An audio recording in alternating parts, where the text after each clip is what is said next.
shot.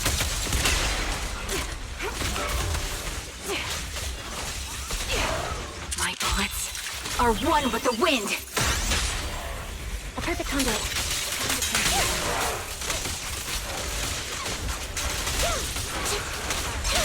The target's weary. Adjusting for wind.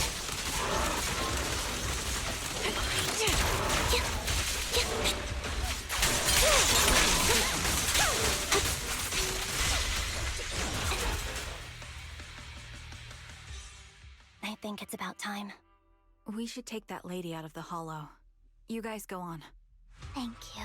Okay. She gave us the intel we needed. I hope everything else goes... Master Proxy, is there anything you'd like to know? You can just ask.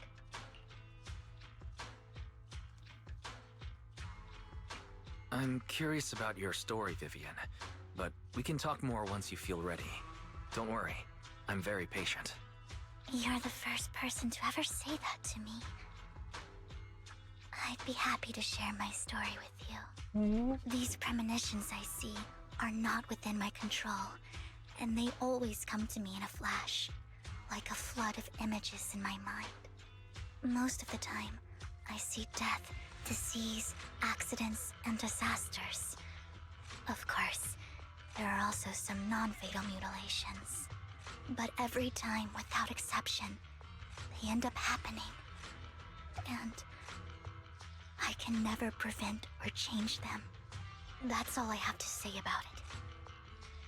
If that offends Master Proxy and you don't want to hang out with me anymore, then I can understand. I don't mind at all. That's just who you are, Vivian. I'd like to keep hanging out with you. I've always considered this ability as a curse. It's not a curse. Actually, I think you've been given a gift. Thank you. Really. Well, it's getting late. Bringer's belongings ought to be around here somewhere. Let's take a closer look. According to the previous clues, what Bringer left behind is hidden inside a vending machine. What's a vending machine?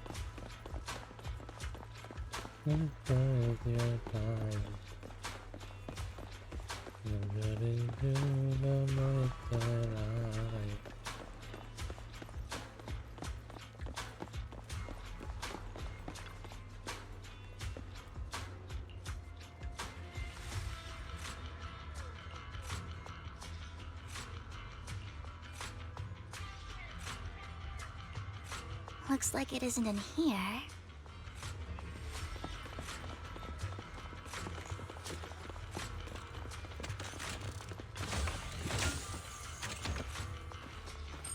Let's try this vending machine. It might be the one we're looking for.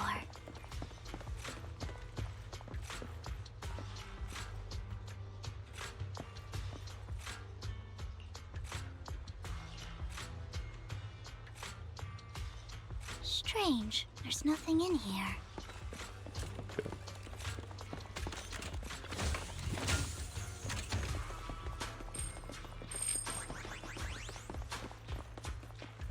This vending machine looks a little suspicious too. Suspicious?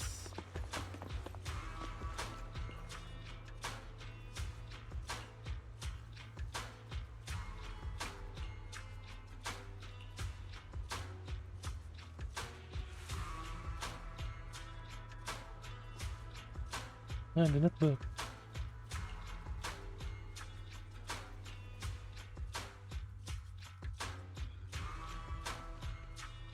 Go. Here you go. Is that all? This is so random. Okay. This is it. But I don't know what these markings on it mean.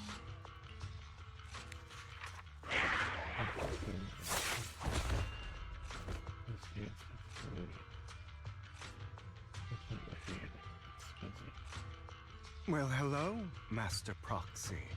It's been a while. Oh, don't give me that scandalized look. I did just save your lives. I would have protected the proxy even if you hadn't appeared. I'm sure of it, but I happen to be in the area. Worry not, dear companion. I have complete confidence in your strength. Hang on. Did you say companion? So you two know each other? Apologies. I didn't have a chance to mention it before. I'm actually part of the Phantom Thieves Syndicate, Mockingbird. That's right. I was only able to slip in during the auction thanks to some help from Vivian backstage. So the whole time you were only bidding on the collections so you could get backstage and tamper with things? I warned you before. You can't rely on appearances. Don't worry, Master Proxy. We don't have any ulterior motives here. As you've probably heard, Mockingbird is a renowned Phantom Thieves syndicate in New Eridu that, despite its longevity, has managed to maintain the secrecy of its members' identities to this day. So, disclosing our identities to you is essentially the highest sign of good faith that a Mockingbird Phantom Thief can show.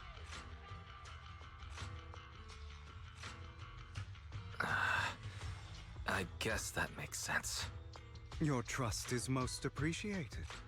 Mockingbird's purpose is very simple, really.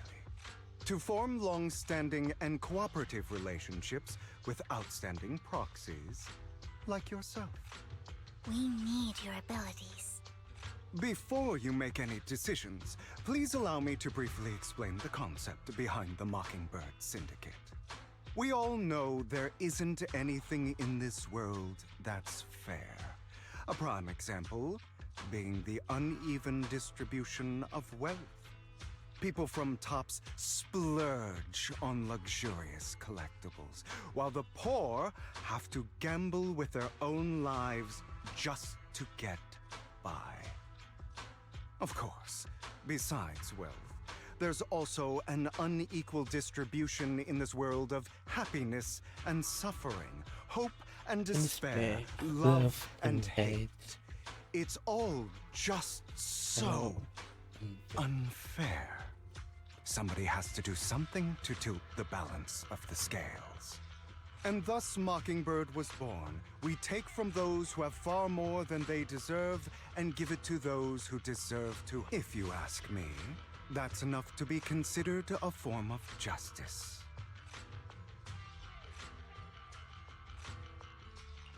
I don't really agree with this form of justice. No matter. Words inherently come with limitations. I intend to let my actions do all the talking. However, aside from these philosophical considerations, we also have a crisis on our hands to deal with. As you know, the Exaltists are plotting to use the power of sacrifice to launch an attack on all of New Eridu. We can provide you with all the latest intel, just like that notebook you found. Something those pompous housekeepers would never be willing to do. And the most crucial part of this whole game, the sacrifice core, is currently in my possession. I think that makes this a highly competitive deal. We share the same goal for the moment, stopping the impending disaster from playing out.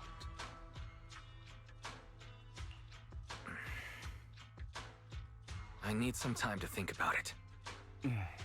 How about this? If you still have misgivings about our upcoming cooperation, then why don't you bring Lycon along with you? He's got the support of the mayor's office behind him, and his presence alone is enough to keep me in check. That would put you more at ease, right? Of course, you're welcome to bring some other friends along, provided they aren't from public security or HSO.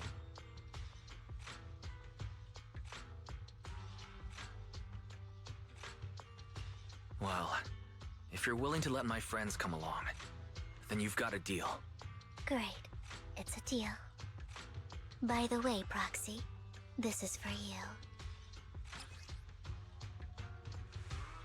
It's an exquisite piece of art, but similar colors that might its value. Consider it a souvenir commemorating our first time working together. For now, we'll carefully look through the contents of that notebook. I'll contact you if anything comes up.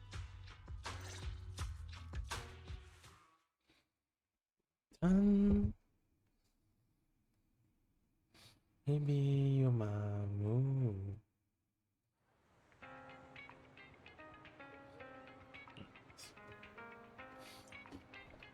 Oh, wait. No way. Let's go. Here we go. Dude, you're running. Check around, man. This. So we can make some film. On the server, but I need to take on the gallery. Anything for races and look at this see it on the stuff about you. Well,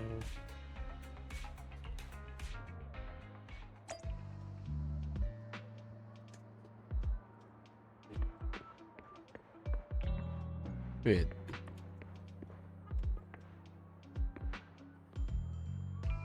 Isn't that she? No way. That's her.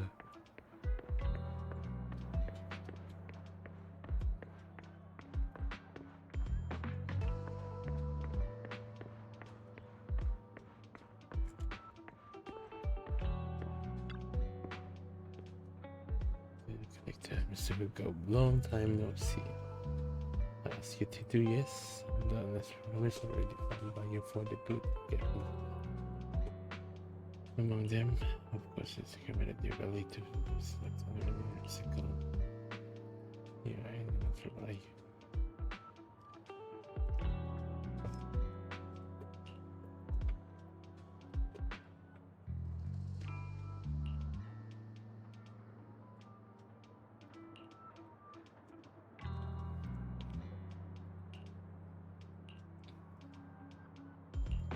It's time. Now, time to find that guy. I think that he would dress up in something more presentable this time.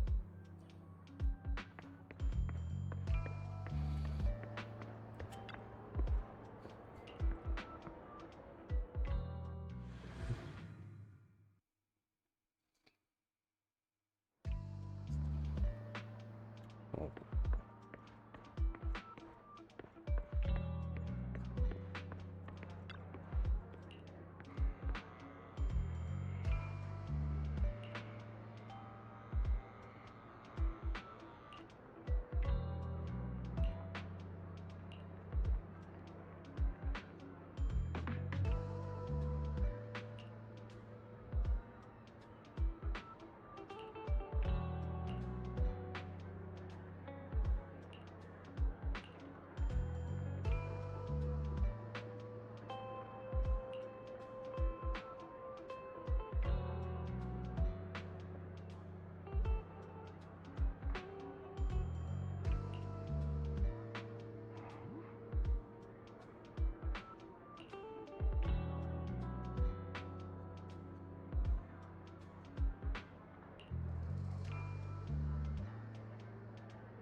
Yep, blah, blah, blah, blah.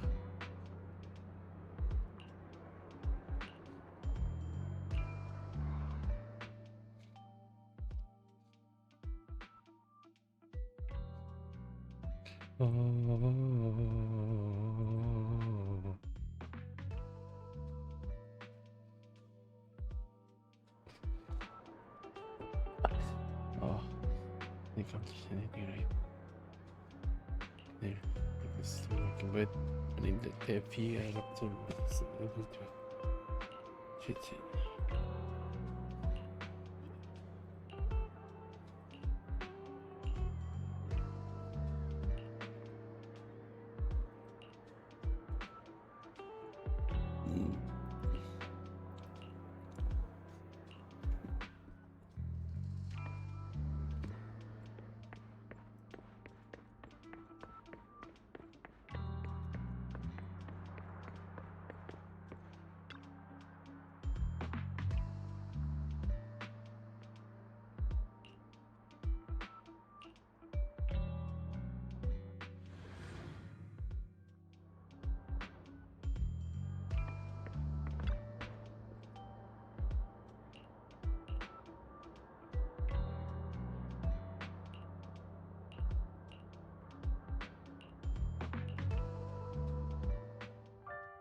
How about it?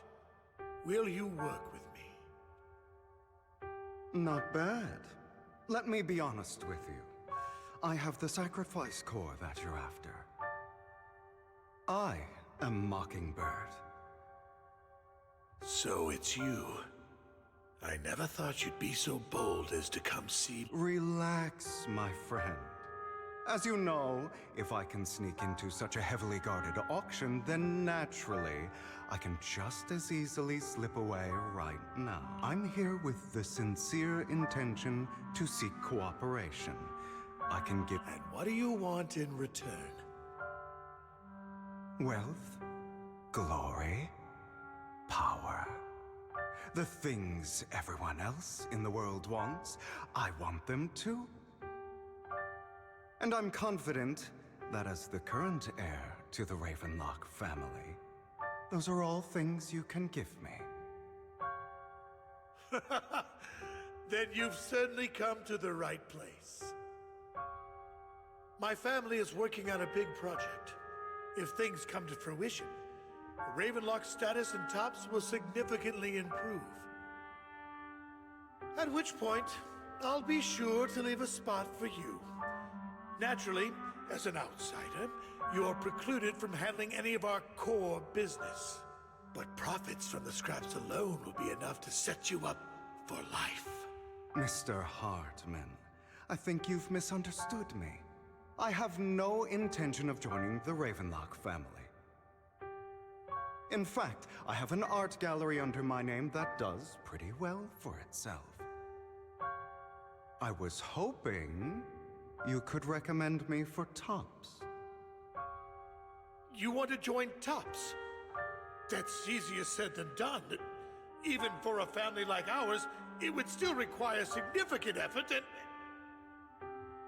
Just answer me yes or no. I don't think either of us can afford to waste time. I understand. Yes, you have my word. But in exchange, you'll have to give me the sacrifice core first. I'm sorry, but I'm afraid I can't. I've already hidden it somewhere safe, a place nobody else but me knows. You don't want to put all your chips on the table when dealing with Tops. I know that far too well.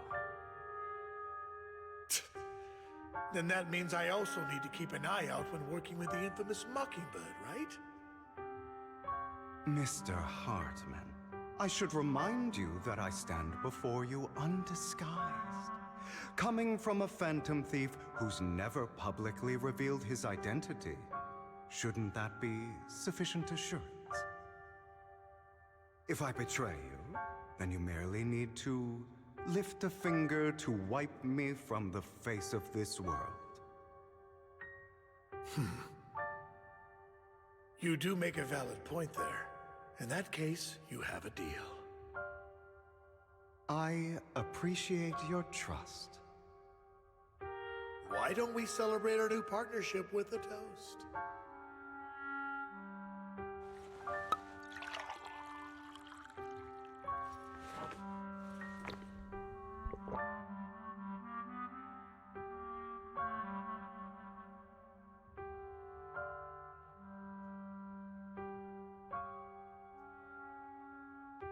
Having a drink before undertaking anything important is a family tradition. It's good luck. As an outsider, it's a real honor. By the way, you aren't the only member of your organization, are you? Shouldn't all your companions agree to this deal first? You don't have to worry about that. I'll make sure she agrees. Otherwise, I'll get rid of her too. Seems you'll do whatever it takes to get things done. Great things lie ahead for someone like you. All right, let's leave it at that for today. I'll contact you about what to do next.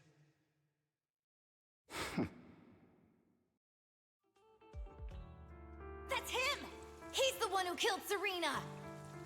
She was the only one who was ever any good to him, right? how he repays her? That's why they say once a mongrel, always a mongrel. Just look into his eyes. Father! We have to punish him! Serena had been ranking ahead of him. Hugo must have poisoned her water so he could pass her. Pure evil.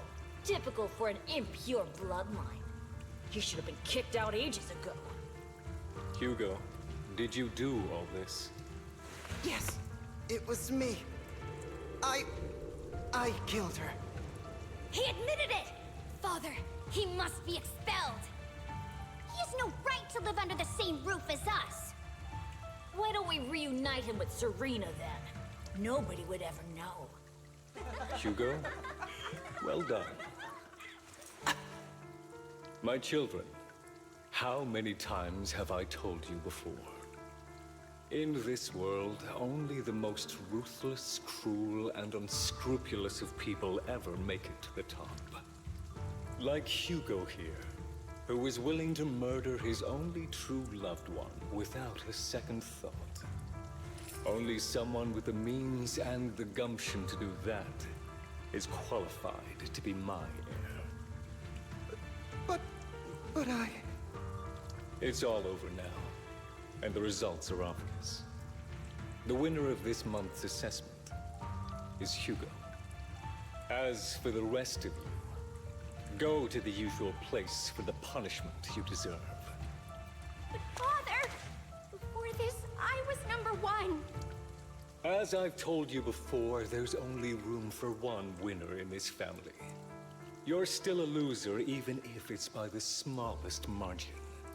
And there's no reason for a loser to exist. This is all for your own good. Do you understand? Go on now. Receive your punishment for the sake of the family. Yes, I understand. I'm sorry.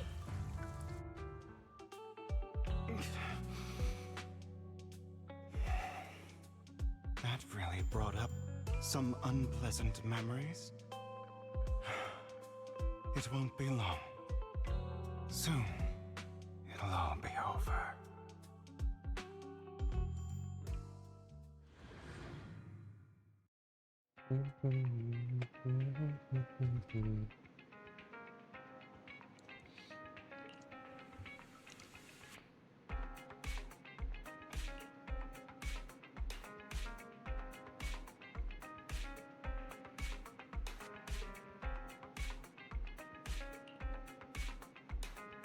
Doesn't succeed, just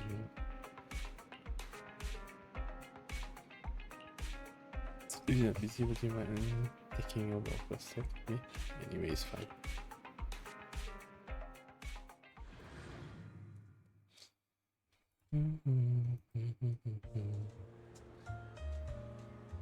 Let's go. Thank you for escorting me here, Proxy. Today was quite eventful. If I were you're a child that only brings misfortune. People have been saying that about me for a long time.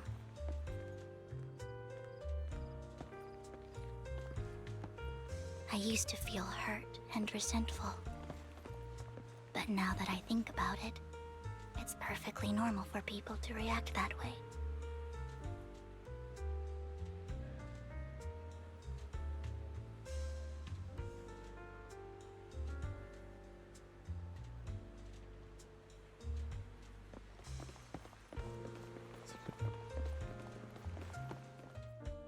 Why do I only predict suffering?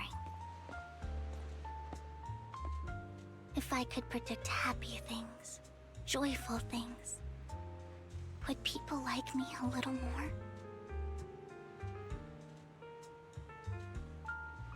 Maybe fate truly is set in stone. Often, I want to help these people avoid their miserable fates.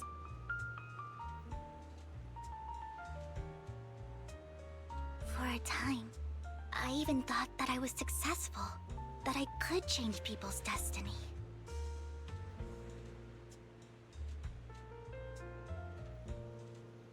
But it It was all an illusion.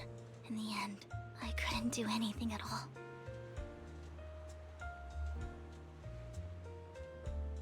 So, I was really happy when you said that my abilities weren't a curse, but a gift.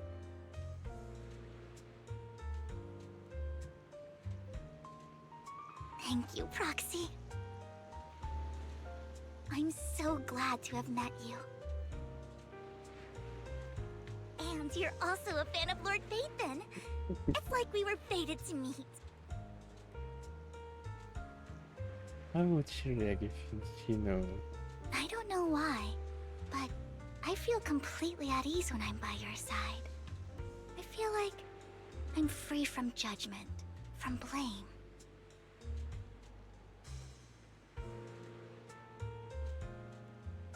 Like, I don't need to worry about anything, and can just be my own true self.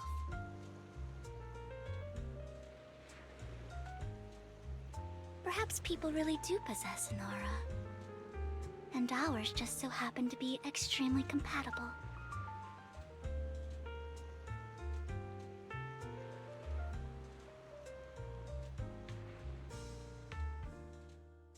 By the way, you asked me before about Hugo. I don't really know much about him. He rarely ever talks about his past. But judging from his eye colors, you can guess he's probably the bastard son of a renowned family. I think his mother was very worried about his different colored eyes, and even wanted to get rid of him at one point. But then his family offered a huge price and bought him off his mother for some reason. And just like that, he moved from a leaky and drafty boarding room to a luxurious mansion. But he's also mentioned that the extravagant home is actually like hell for him.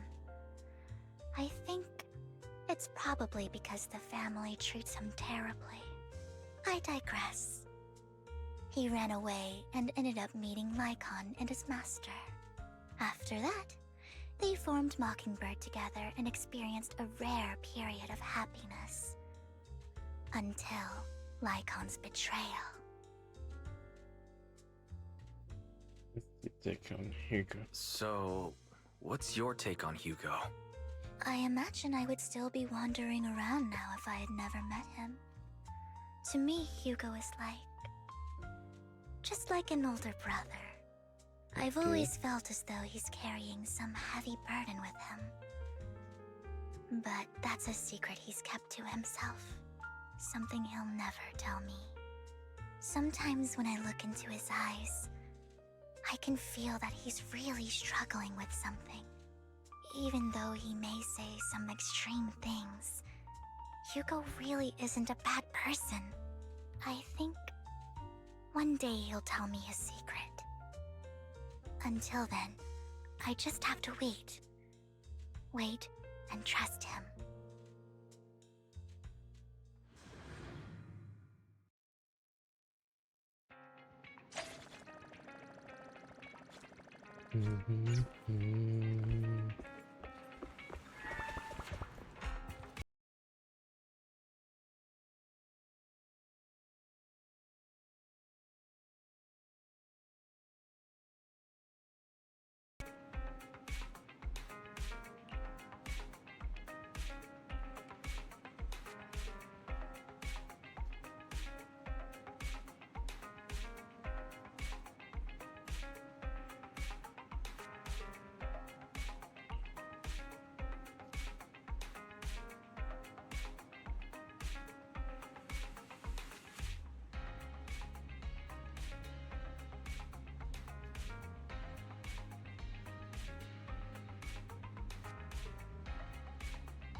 Just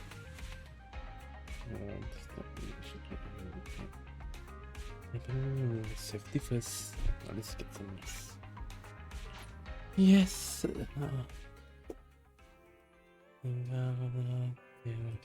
You. Maybe.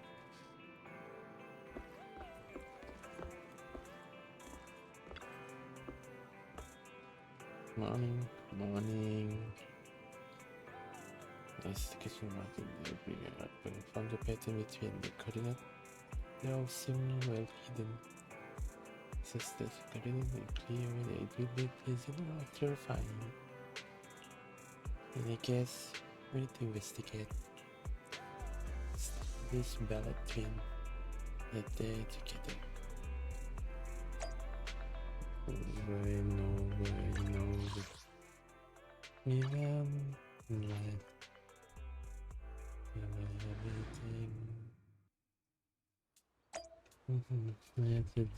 Everything. I'll love with you, cry with you. It appears we're the first to arrive. I thought we were running late.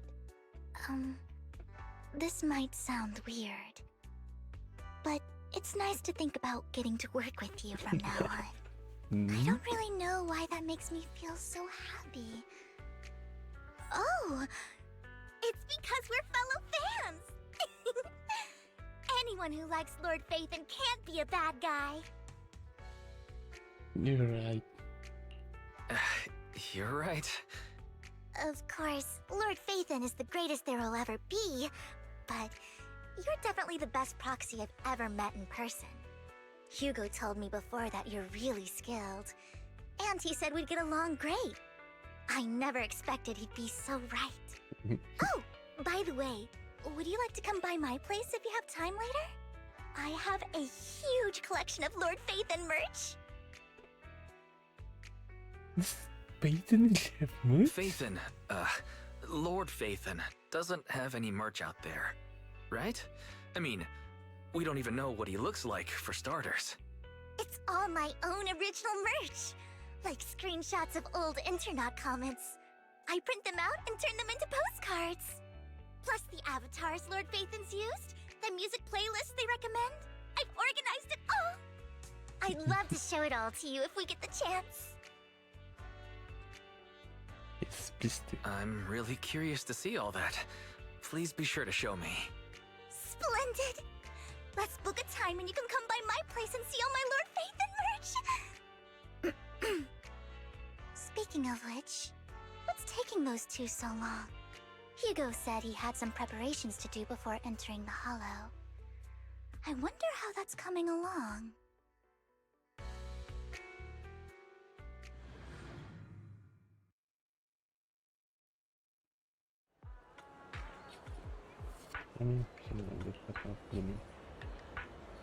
Because it's not right anyway.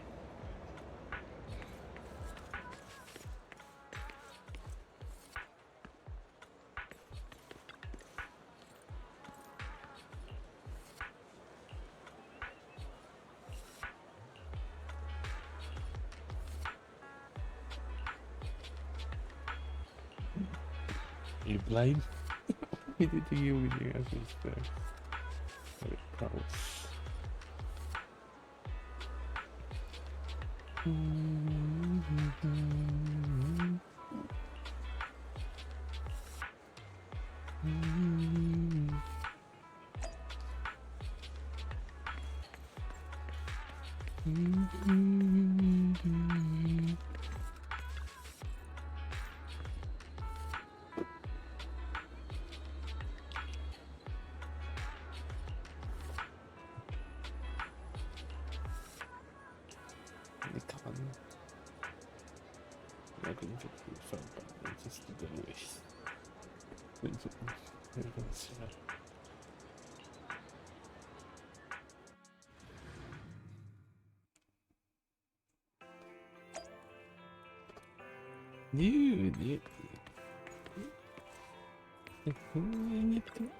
fine.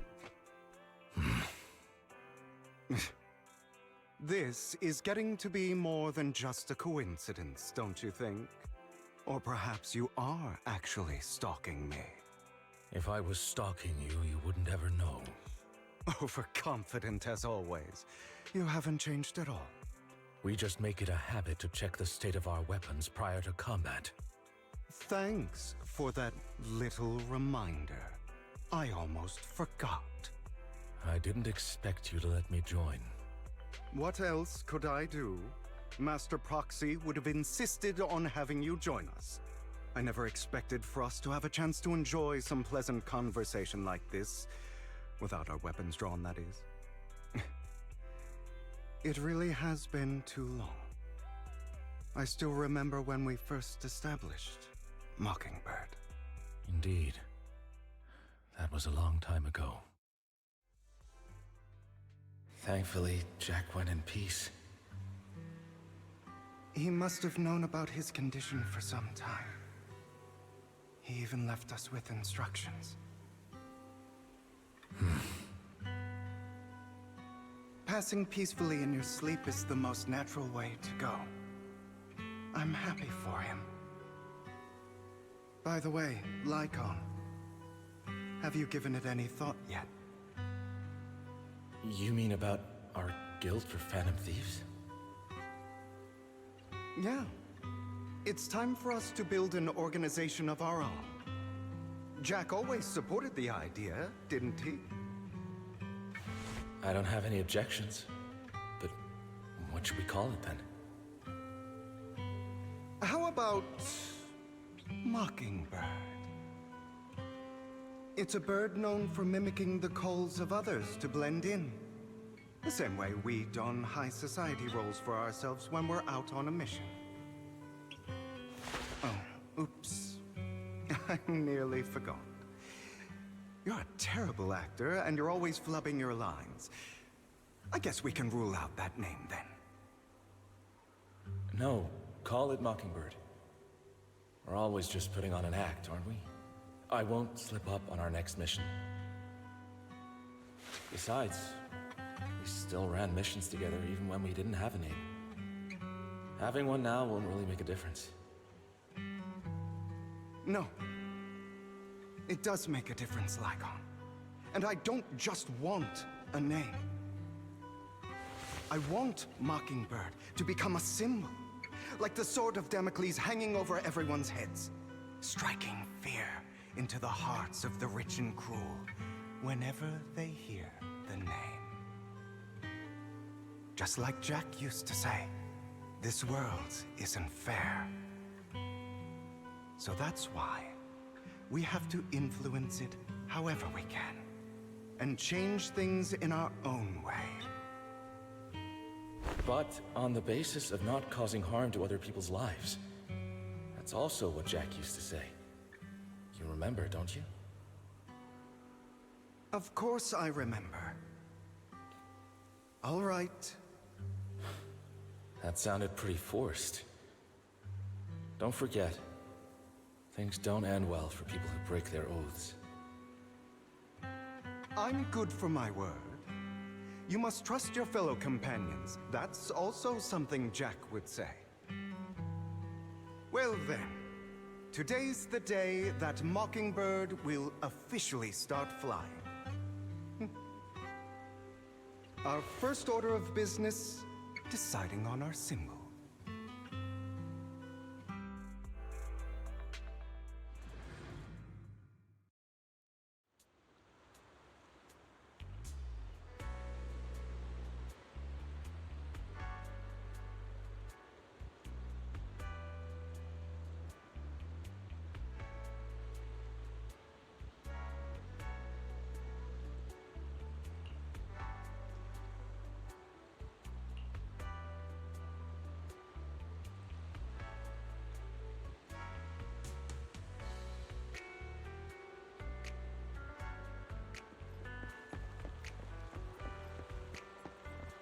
Looks like we're all here.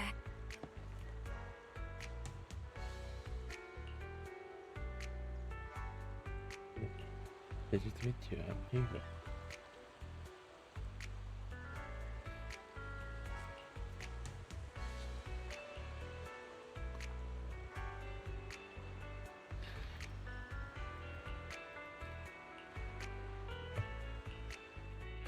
go.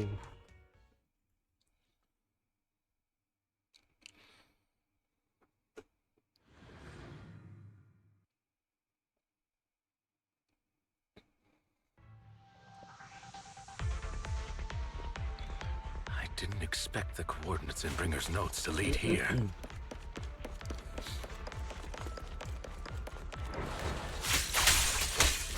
Oh, are you familiar with this place? More familiar than you. Light him up. Just Foxy. If they're being too noisy, can I take that?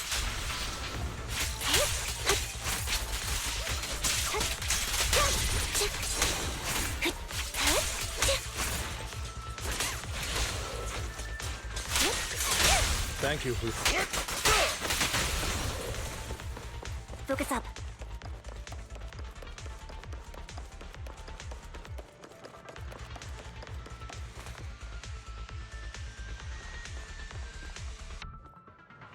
I don't enjoy obstacles in my path. The generator room should be nearby. Over here. Wow, you really know the... Master Proxy, I hate to be the bearer of bad news, but there's something wrong with the circuit. It seems to be blocked. Don't tell me. Victoria Housekeeping's high and mighty attendants can't even fix a simple circuit. I can fix it, but I'll need a circuit diagram before I can do anything. I've seen diagrams for this type of circuit before. It's a pity that we're unable to connect to the outside world from inside the hollow. Just leave that problem to me. Wise, I just sent an image of a circuit diagram to you. Have a... Thank you very much, Master Proxy. Now then, let's start repairing this circuit.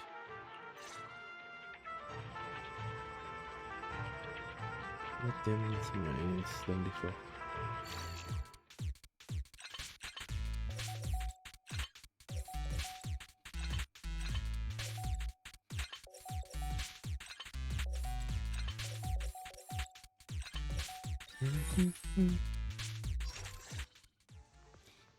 The circuit is fixed.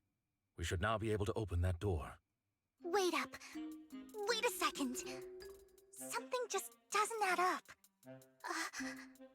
It's all coming together now. Communicating with the outside world from within a hollow. And getting that circuit diagram. In theory, there's only one person who could ever do that. Could it be... your Lord Phaethon? Impossible. There's no way. But then again, only Phaethon could have done that. I mean, you're an incredible proxy, sure. And you're a good person. But could you really be Lord Phaethon? Sorry, no. You've got the wrong person. Really? But my instincts are telling me that you have to be Phaethon. Unbelievable. Lord Phaethon, I've been your biggest fan for years now. Goodness me, Lord Phaethon was right in front of me all along, and I had no idea. This is like a dream. Could you... I mean, if you're willing, could you please give me an autograph and a group photo and...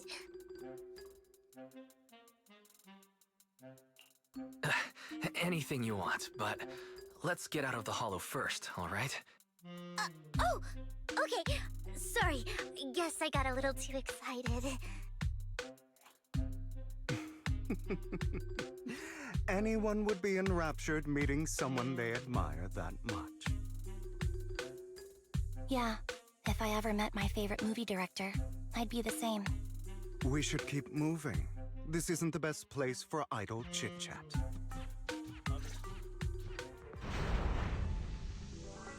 The door's finally open. Light him up.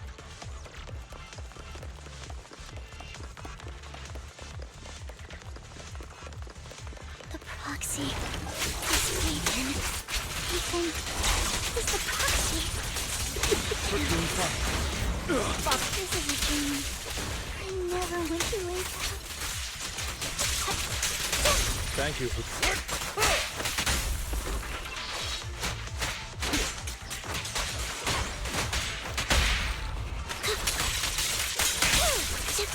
The fissure over there should lead to our destination. Let's go. There are more ethereals around. Ethereal. Say no more. Focus up, please. Lycon, your fighting style wasn't so reserved in the past. An opportune time. I've matured. You call this mature? You're just being pretentious.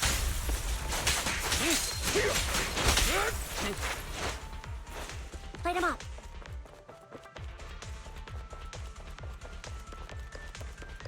A difficult foe, that one. Let us leave this place at once. Ensuring Master Proxy's safety is our highest priority. Thank you for your trust. Focus. I won't let anything happen to you, Lord Phaethon. Stay safe.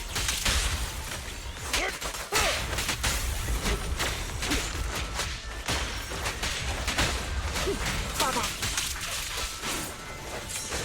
An opportune time.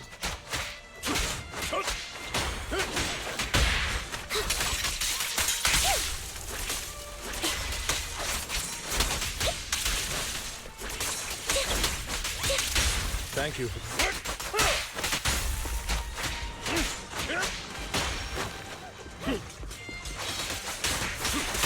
Light him up.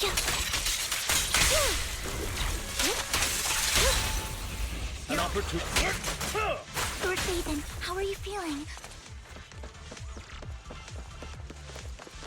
Are you tired? Do you need a break? Some food? Water?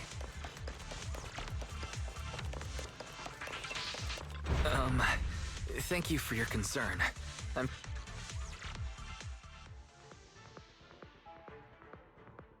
Master, a complex mechanism has been detected ahead. To pass through, you need to activate all 3 smaller mechanisms. Suggestion: split up and handle them simultaneously to save time. So, we have to head to 3 different places to crack this thing. Huh? We're splitting into 3 groups? In that case, I'll protect you, Master Proxy. I can take care of one myself. That leaves the last one to me, then. You should go with Hugo. What's that supposed to mean? We get along just fine, don't we, Miss Cunninghair? I don't know what's going on with you two, but you've been bickering the whole time.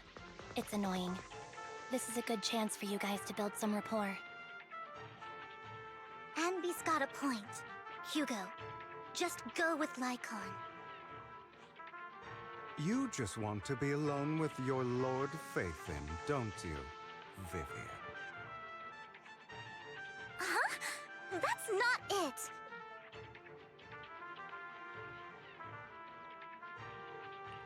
All right, sounds like a plan. It's all decided then. If Master Proxy says so, then... sure.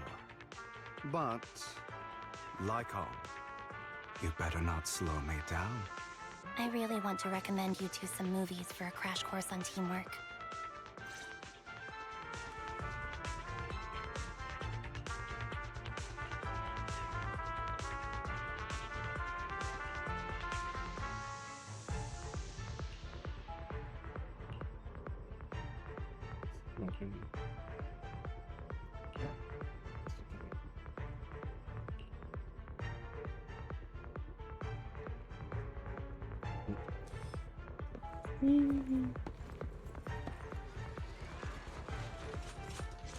Lord Phaethon, there are too many ethereals here.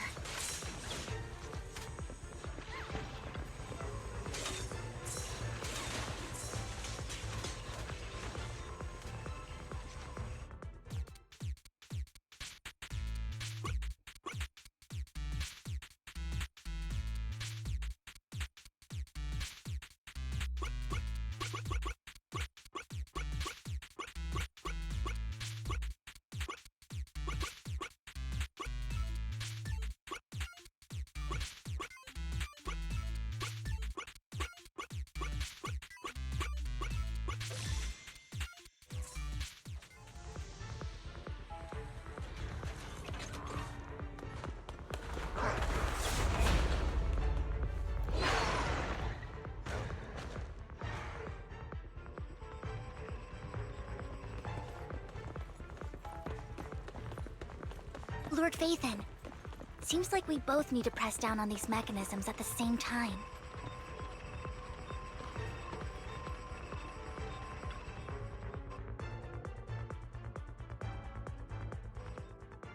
Sure enough, Lord Phaethon and I share a deeper connection. Sorry. I hope I'm not being too forward. Goodness me. Somehow I'm fighting alongside Lord Phaethon. It's like all my dreams are coming true. I'm going to wake up any second now, aren't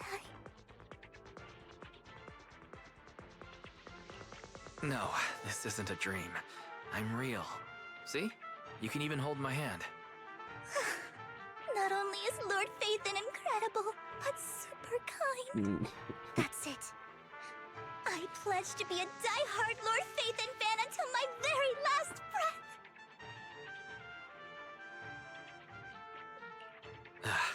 I'm happy to hear that. Don't get me wrong, but... why do you like Phaethon so much, Vivian? Lord Phaethon is my light. The one who saved me in my darkest and most desperate times. Like a deity who rescued me. You probably don't remember, but... you really did save me that day. Wow, it's so embarrassing to say all this in front of you. Sorry, I hope I'm not bothering you too much.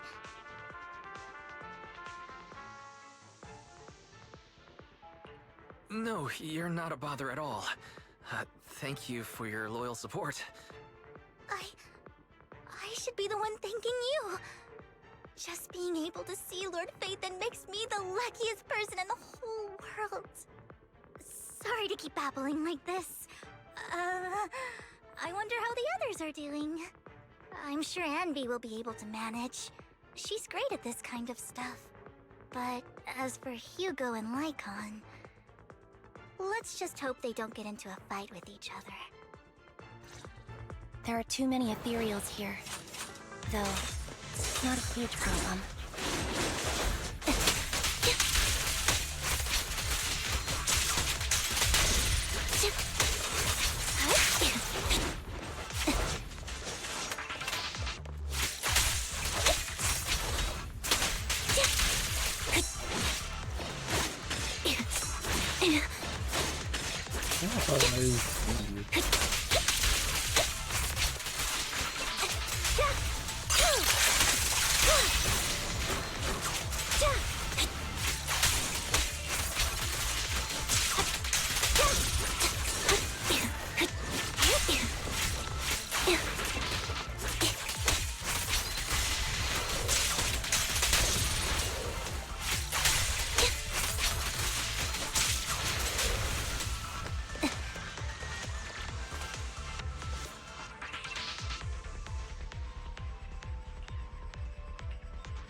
So, we have to cooperate to solve this problem.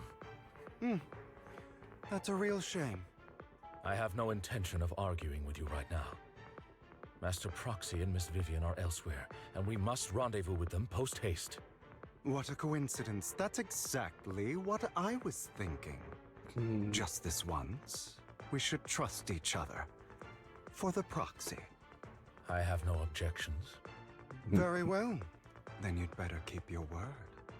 I know you've never fully trusted me, Lycon, even before it all fell apart.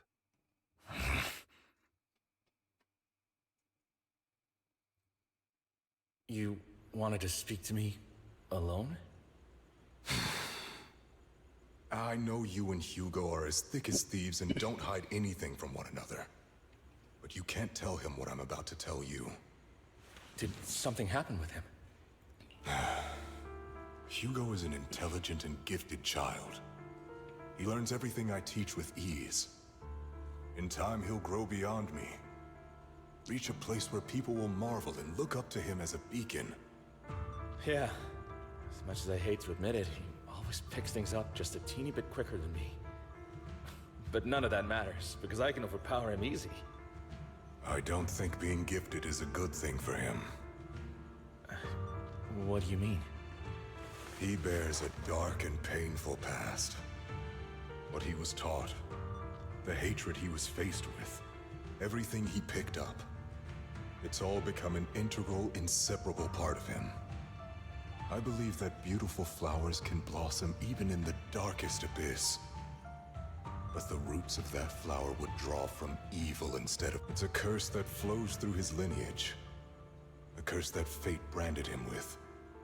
I've seen far too many people like that throughout this long life of mine. They struggle with this curse their whole lives. But they all end up failing in the end. The path of light is narrow and fleeting. And the darkness is filled with such temptation that dropping your guard for even just a moment can send you spiraling straight into the abyss. Do you mean Hugo's going to be a bad guy? I don't know. I hope he'll always stay true to his heart. That he won't give in to hatred and ambition. That he won't become the dragon that must be slain. But he has inherited the seed of evil. You cannot let it take root. I'm afraid I won't be there to help you. There's not much life left in this old body of mine. So then, Lycon, promise me now. You must hold his chain tight. To restrain him. To stop him. And when necessary, to choke him.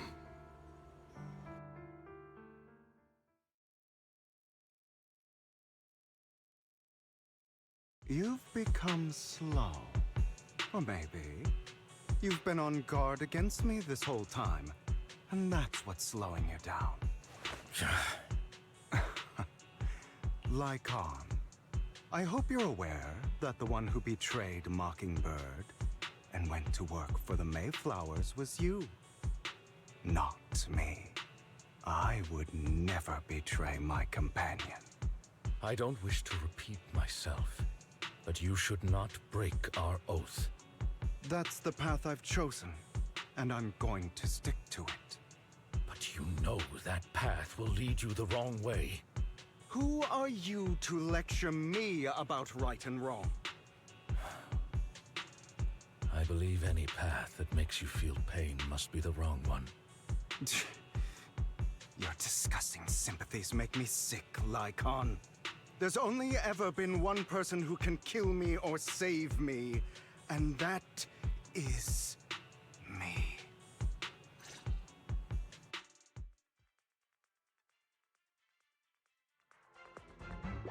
Great, it worked.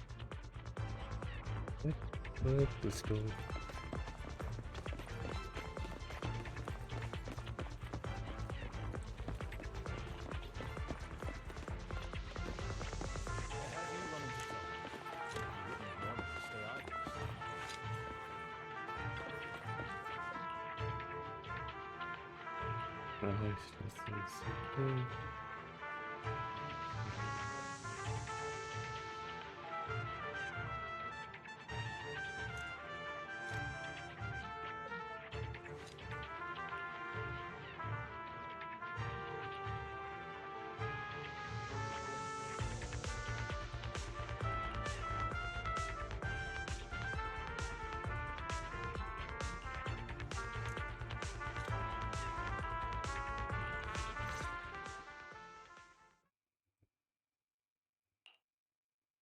That was loud.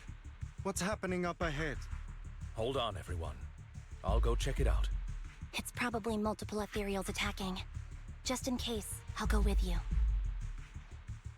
Vivian, you should go with them too. Keep an eye on Lycon, will you?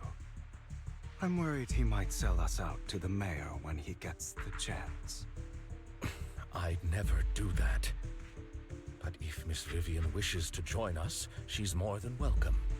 Okay, then I'll go with you.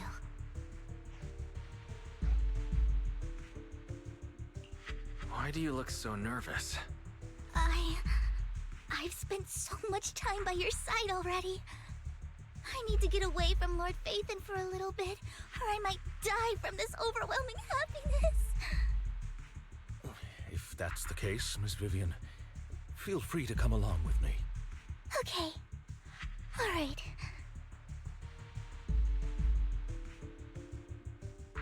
So, how does it feel to be worshipped, Lord Phaethon? You had that figured out a while ago, didn't you? Sharp as always. But of course, I couldn't spoil it for her. She has to figure it out on her own. That's what makes it special. Not only that, you asked Lycon and Vivian to leave for some reason. Is there something you'd like to say to me? I can't keep anything from you, can I? I've always treated Vivian like my own little sister. Maybe it's just a coincidence, but she looks a lot like Serena. I think I mentioned it before. Serena was my half-sister. She passed away a long time ago. Vivian really likes you, whether you're Phaethon or just wise. Of course, I also have a lot of respect for someone like you. Strong, fair, and genuinely kind. So I hope... I beg you, please keep her safe. Hang on. What's that supposed to mean? Think of it as the last bit of conscience I have left. A kid as pure as her. She should stay alongside someone who walks in the light. Like you. Not even Vivian can agree with all my beliefs. One day we'll go our separate ways. Your beliefs? What do you mean exactly? You probably heard from Lycon. We swore an oath when we started Mockingbird. We swore to use our own hands to right the wrongs in this world. But never, under any circumstances, would we take another human life. I stayed true to my words.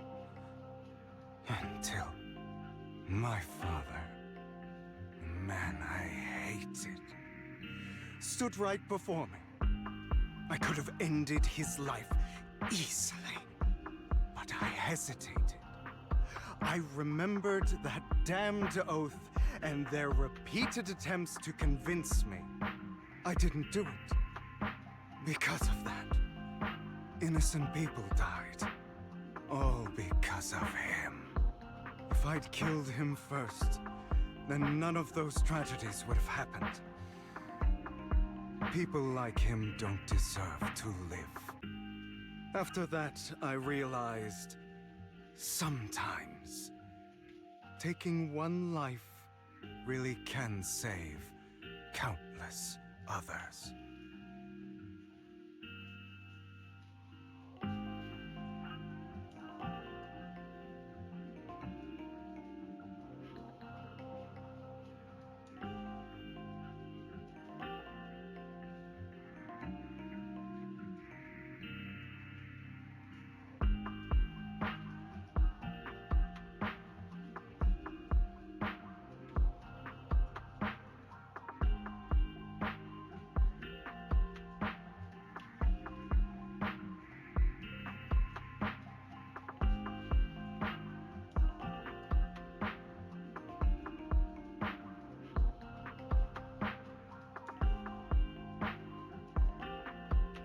I understand where you're coming from. I knew you'd understand. Vivian has a good heart. I don't want her to get her hands dirty. But you know how it is. In this world, someone has to be the bad guy. So, I want to apologize to you.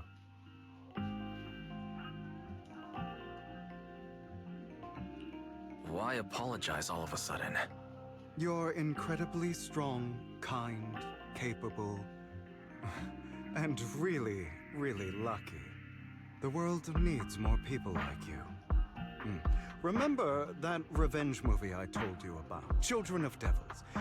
I still haven't found it, but I came across another videotape with the same name.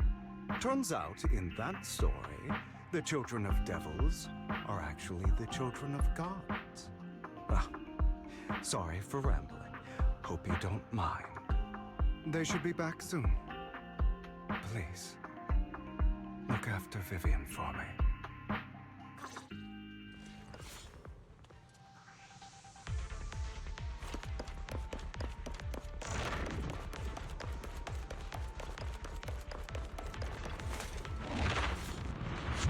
Don't text till the midnight. You stay up till 3 and you can't fall asleep, waiting for me to reply. What is this? It looks like a cocoon. Careful, everyone. If I'm not mistaken, that's a sacrifice in there. It appears to be in hibernation. We don't know when it'll wake up. If it does wake up, we'll be in serious trouble. Wait, those spots Bringer marked in his notebook. Are you saying each one might have a sacrifice like this? That means there must be at least a dozen of them. And that's only counting the ones we know so far. These sacrifices may still be hibernating, but the fact that there are so many of them out there is terrifying. The Exaltists must have a way to revive them. And that's not all. These sacrifices can exist outside the Hollows. If they make their way into populated areas... I'm afraid it will lead to a catastrophic disaster likened to the fall of the old capital. That's almost certainly what they meant by vengeance against all New Eridu.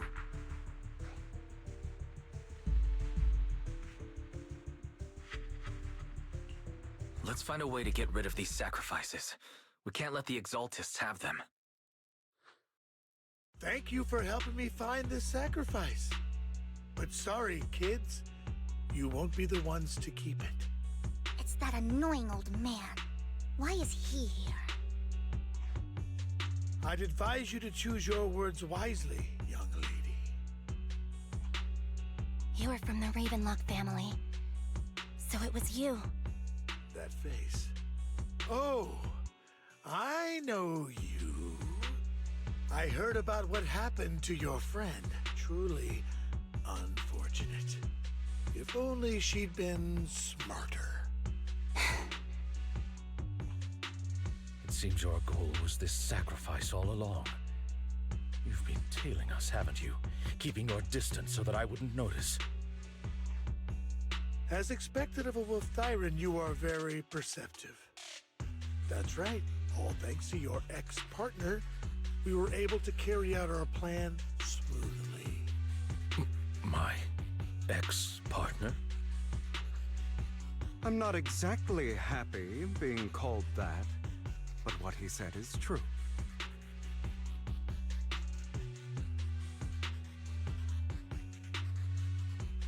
Wait, Hugo, what do you mean? I made a deal with Mr. Hartman in advance. So, would you kindly step aside and let us have this sacrifice? Of course, you can choose to refuse, but if you do, then I'll have to take coercive measures.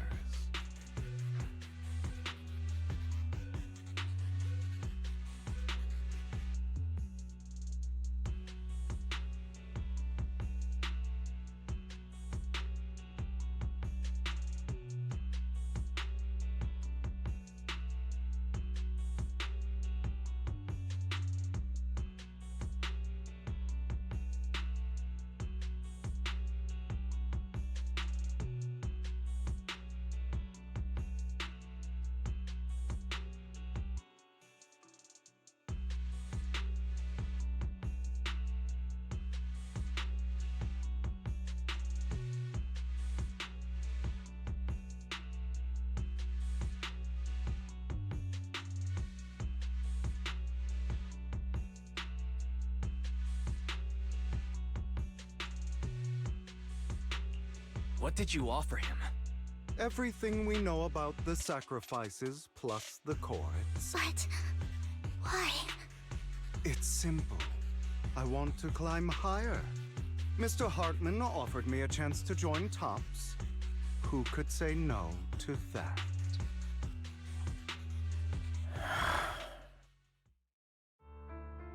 No. Impossible. You promised to help me You told me the whole point of Mockingbird was to do anything it takes to bring a little justice to this world. Was all of that just a lie? You're just too gullible, Vivian. I also told you, everybody lies. To hide their true intentions, people lie so smoothly, they don't even bat an eye. You... What a wonderful show of betrayal and backstabbing! Bravo! I've got no interest in your little feud. But would you all be so kind as to step aside? My men still have some delicate handiwork to do. To extract that sacrifice behind you. Over my dead body. Hugo, why in the world would you do that? Instead of wasting your time on idle chatter, why not focus your energy on the battle ahead? Mind the voltage. Your plans will never succeed. It's useless. Don't you get it? You're not just going against the people in front of you. You're not going against me. Here to assist. Rather, hire Ravenlock and even the whole of Cops. There's no chance of victory for you.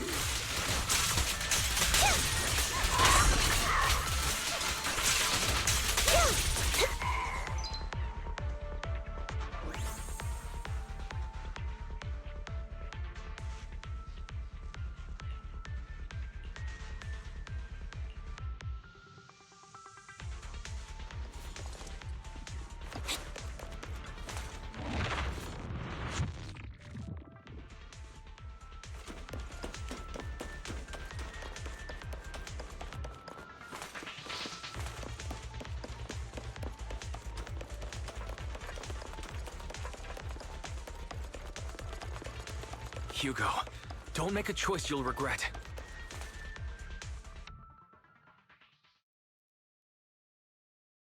You guys are such a pain.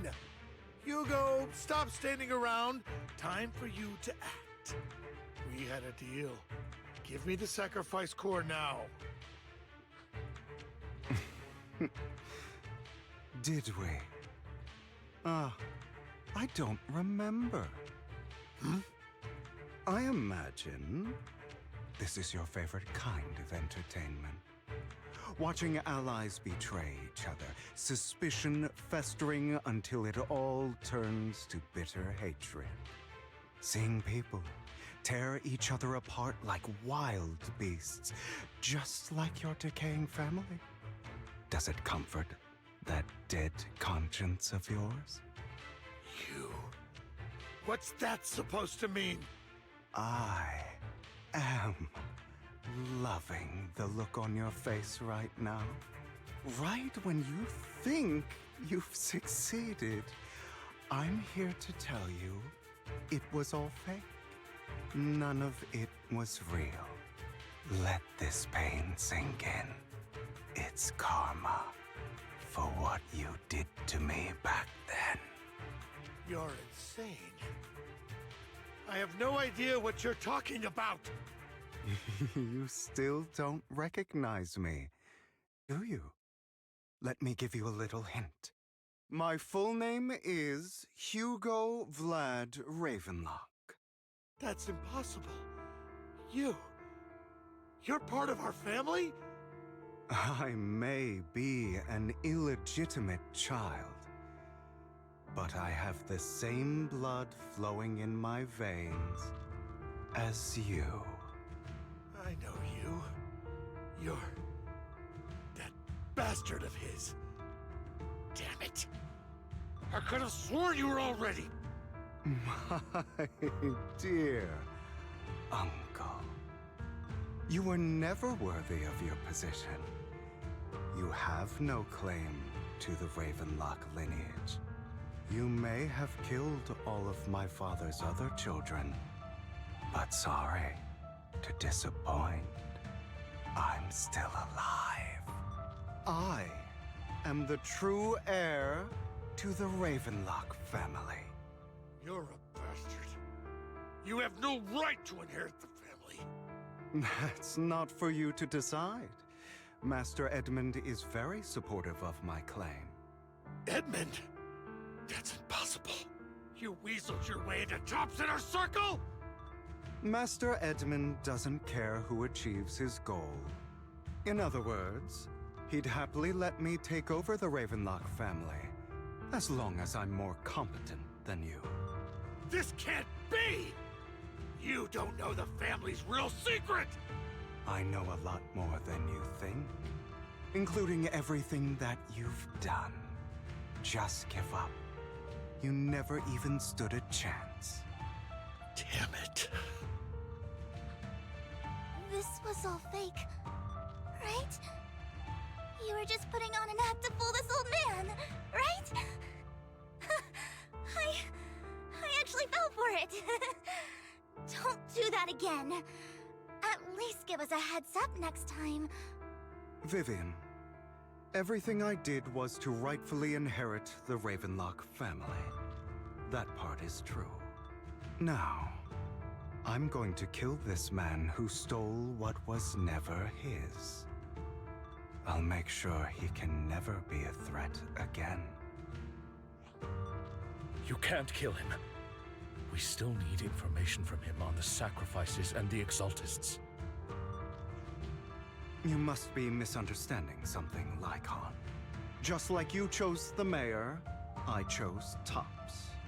At least for now, Tops has the same interests as me.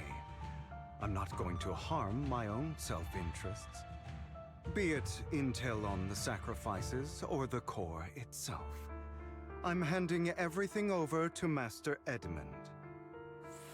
Why? I just want to take back what's mine. If fate is not willing to give me justice, then I'll just have to seize it with my own hands. Stealing, robbing, lying, or betraying. I'll do whatever it takes. Even if it means selling your soul to the devil? You know about the power struggle between Tops and City Hall. Those elites at Tops would be only too happy to see the Exaltists plotting a grand attack on New Eridu using sacrifices. That would severely harm the Mayflower's reputation and approval rating in New Eridu. And that's exactly what Tops wants to see. If that happens, countless people will die! I'm sorry it has to be this way, but I have to do this. I'm going to get everything Master Edmund wants. Inherit the Ravenlock name, climb to the top. And then I'll be able to change everything for good. For a permanent and absolute victory. We must endure the pain of cutting away rotten flesh. And persevere through the darkest hour before dawn. Someone has to do it.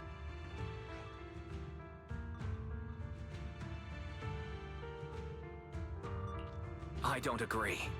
Sounds like some twisted logic to me. This is the path I've chosen. Without power, resources, or strength, we can't do anything. Mockingbird is the perfect example. All the talk about using our power to tip the scales of justice and hover over them like the sword of Damocles. It's just a delusion.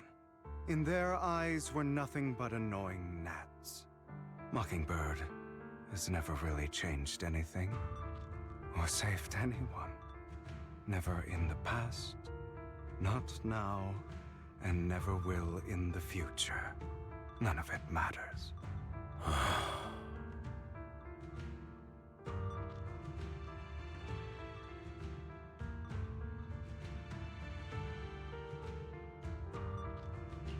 I understand your feelings, but don't be consumed by it. Sorry, Proxy. I know what you're trying to say. But This isn't some children's story of a dragon slayer becoming an evil dragon. Sometimes, to slay the dragon, you must first become one. With sharp claws, rending fangs, and strength enough to destroy anything. So I will bloody my hands.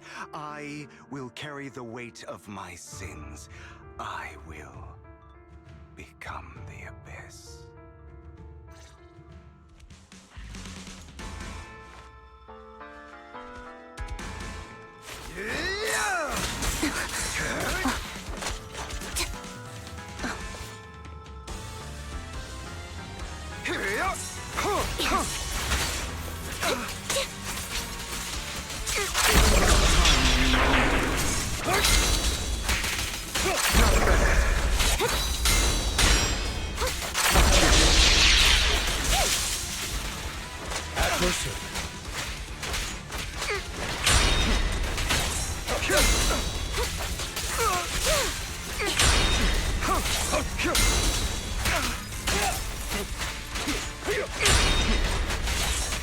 A perfect conduit.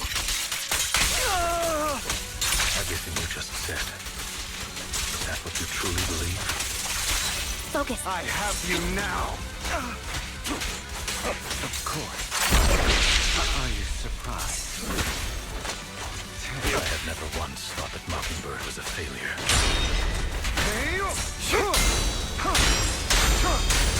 Our actions, no matter how childish or flawed, must have made their mark on the world. I don't want it to end like this. There must be another way. There isn't, Vivian. This is the final lesson I'll impart. Truth be told, Proxy, I envy you. The world needs people like you.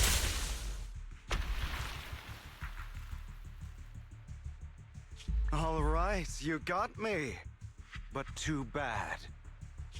I have my own methods. What are you doing? Well then, make your choice.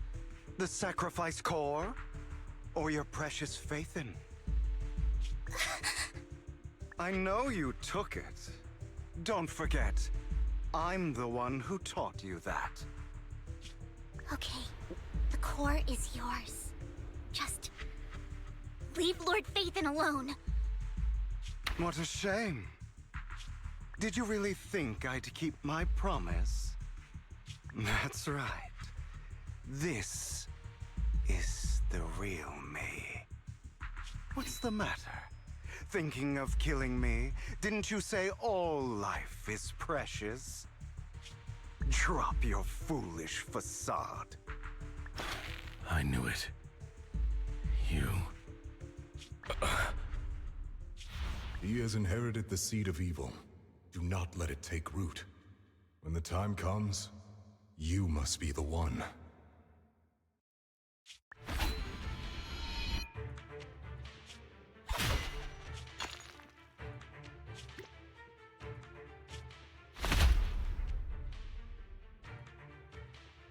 Go on, kill me.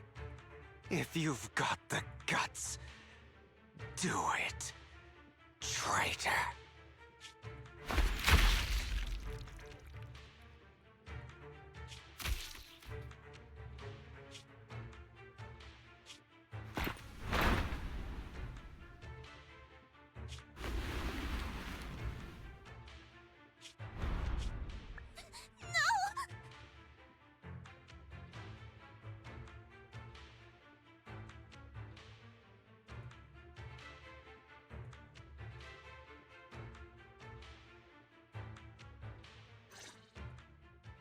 Master Proxy, are you okay?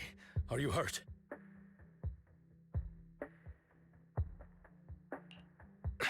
Don't worry. I'm fine. I just didn't expect things to turn out like this. Lord Faithin, I'm sorry. I had no idea Hugo would do that to you. I'm so sorry.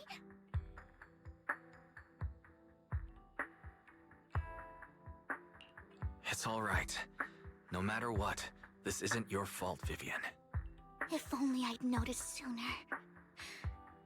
I should have realized earlier.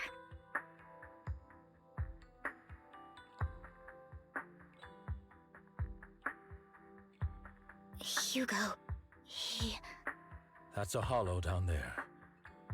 If you need, I can arrange for someone to go in and search for his body. That isn't necessary.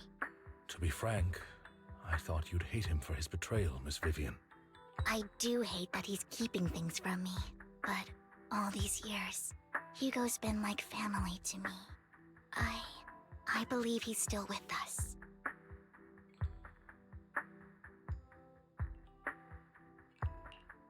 I feel the same. It's possible he's still alive. I'm terribly sorry, but I must tell you, it is impossible for Hugo to be alive. My hand went through his heart. Sorry to interrupt, everyone. But just so you know, Hartman's gone. Probably slipped away during all the chaos. I'm sorry, I was so focused on Master Proxy's safety, I wasn't paying attention to him. Same, but it doesn't matter. We all know what he did. And he will pay for what he did today. Yes. I'll be reporting all of this to the mayor. He's not getting away with this. Well then, now that it's all over, let's head back.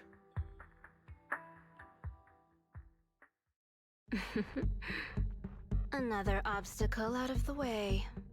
She's going to be pleased about this. May the Creator guide us.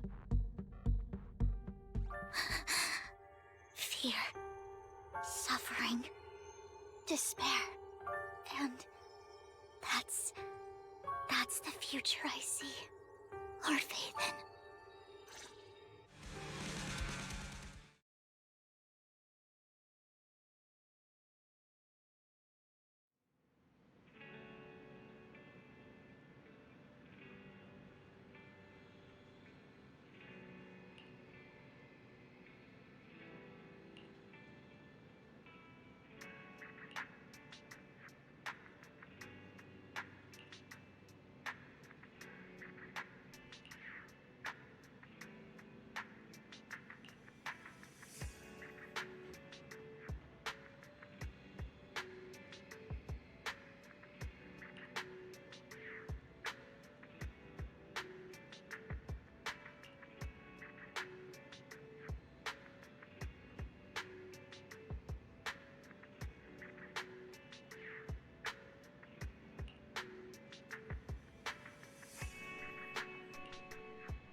Vivian.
Rocket science.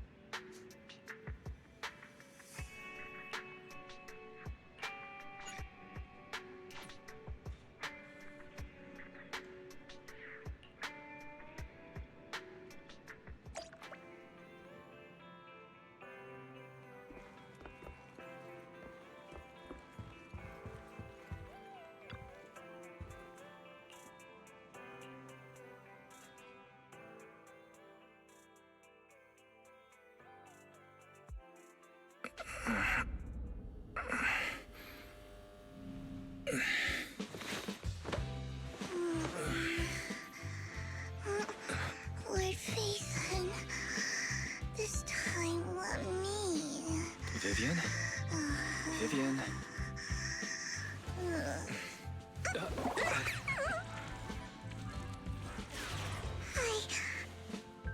I didn't disturb your sleep, did I? Okay.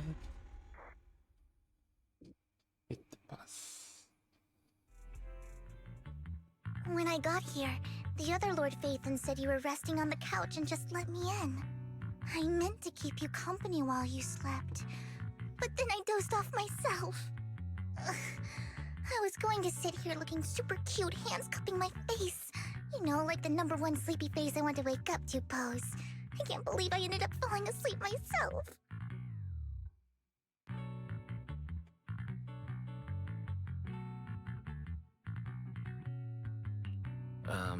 Vivian, are you sure you're awake?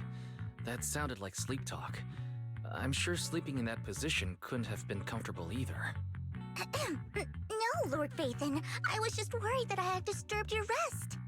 Just being able to see you sleeping peacefully is already the highlight of my day. No, my entire month. Though it is a bit late, but...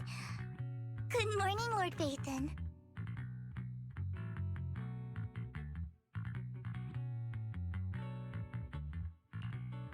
Good morning? Why so formal all of a sudden? Sounds like you're about to make an announcement. Mockingbird's death has stirred up quite the storm. I took some time to gather intel.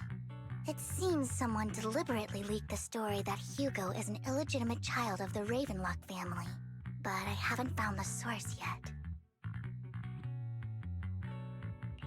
Could it be Hugo's uncle, Hartman? Maybe he's trying to turn people against Hugo and Mockingbird by playing the illegitimate child card. I suspected that too. He could be using Hugo's background to make people believe Mockingbird is just another top's pawn. To the upper class, Mockingbird may be insignificant, but it has a loyal following among regular folks. But after some digging, I was surprised to find that the public isn't turning on Hugo. They're actually starting to see him in a better light. Some people feel bad for him. Some relate to his struggles, and Hartman's the one getting all the heat. Public outcry against Hartman is growing, with many believing he murdered Hugo for his own selfish gain. TOPS is hosting an industry summit this week, a responsibility usually handled by the Ravenlocks. But my sources tell me another family has taken over this year at the last minute. If I'm not mistaken, TOPS is intentionally keeping its distance from the Ravenlock family due to the current public sentiment.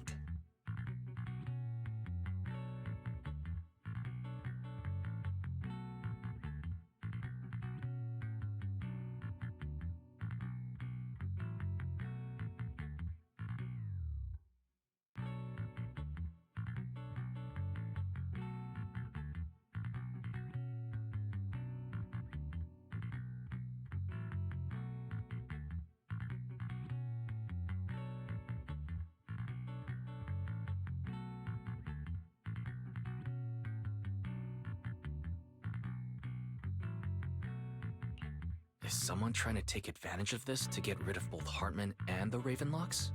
I think Hartman knows this too, which is why he's completely vanished. No matter how hard I search, I can't find a single trace of him. Hartman must have taken the sacrifice core. Now that he holds this bargaining chip, he is definitely going to negotiate his way out of this with the Exaltists. Sorry for interrupting. Can I borrow Wise for a minute? Oh, no problem at all. I'm sure you have important faith in matters to discuss. Take your time. I'll just be waiting outside. Wait! Don't go outside, Oh, don't mind me, Lord Phaethon. I wanted to browse the videotapes anyway. I'll be right here. Just let me know when you're done. Thank goodness Vivian didn't walk out the main door. Lycon's been pacing around outside for like half an hour and scared off at least 5 customers. He's stressing over what he did to Hugo in front of Vivian, but he really needs to talk to us. Maybe you should go speak with him first? Sure, I'll go talk to him. At the end of the day, we're all after the same enemy. As proxies, we should become the bridge between them.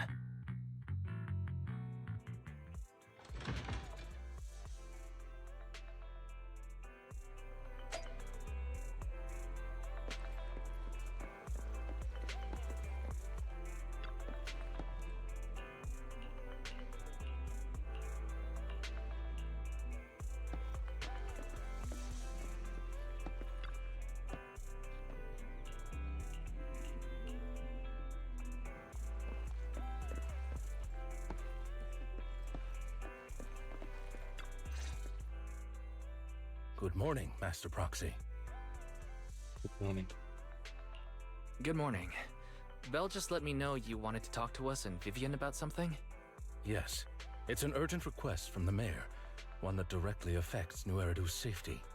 However, before we get into the details, as a former member of Mockingbird, I'm concerned about Miss Vivian. Hugo made many mistakes and betrayed the principles of Mockingbird, but I'm certain he didn't intend to put Miss Vivian or you in danger. I don't know Miss Vivian very well, and I was the one who took her companion's life. I might not be the right person to comfort her, but I hope she doesn't regret the choices she made, or lose faith in the path she chose. Vivian doesn't seem down at all. In fact, she's been actively gathering intel. I think she's handling this with even greater calm than I am. If you're feeling bad about what happened with Hugo, it might be a good idea to talk to Vivian directly. From what I've seen, she's not as fragile as you might think. That's reassuring to hear. I trust your judgment. You've always had a sharp eye for people. Would you mind coming in with me? I'd like to apologize to Miss Vivian in person. Sure, but just to be clear, I'm staying neutral and not picking sides. You both have your own stance on this. As a proxy, I'll do my best to help facilitate honest communication. I respect that. Thank you. Miss Vivian, I'm very sorry about Hugo. You don't have to explain anything. I'm also part of Mockingbird. Mockingbird stands on more than just gain, so it won't fall when fortunes shift. Hugo had his fixations and ambitions. I also have things I must see through. I'm determined to get to the bottom of the Exaltists and the sacrifices. Miss Vivian, as a former member of Mockingbird, you have my deepest respect. You have my word, whatever comes next. I would never harm you or Master Proxy. As for Hugo, please, accept my condolences. Condolences? That's not necessary. Mockingbird has plenty of tricks up its sleeves.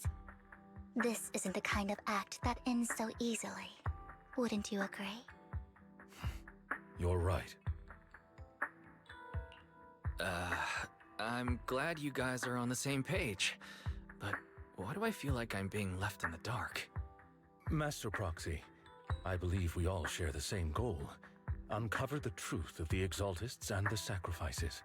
The Mayor has tasked me with inviting you to take on this mission, and hopes we can work together moving forward. If the Mayor wants to work with us, I trust he will demonstrate his sincerity in kind. Mockingbird will not serve as a pawn for the powerful. That will never change. Of course. While the Mayor cannot handle this personally, he will make sure we have all the intel and support we need. Miss Vivian, I know you have your own intelligence network, but for some high-profile shady dealings, perhaps the Mayor can provide you a different perspective. Please, take your time to discuss. If you're open to collaborating, I'll set up a call with the Mayor so he can speak with you both directly. Belle, Vivian, and I need to think this through carefully with everything at stake. It's not a decision we can make lightly. Of course, I completely understand. When you've made up your minds, you can find me at the Ballet Twins.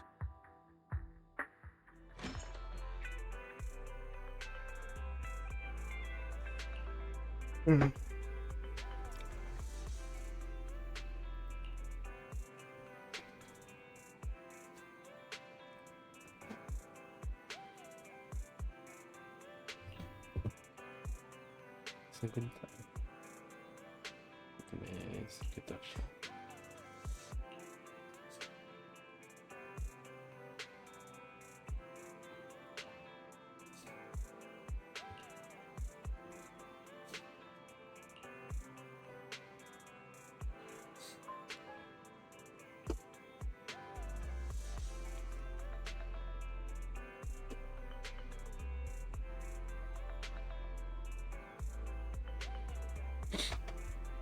Na, na, na, na.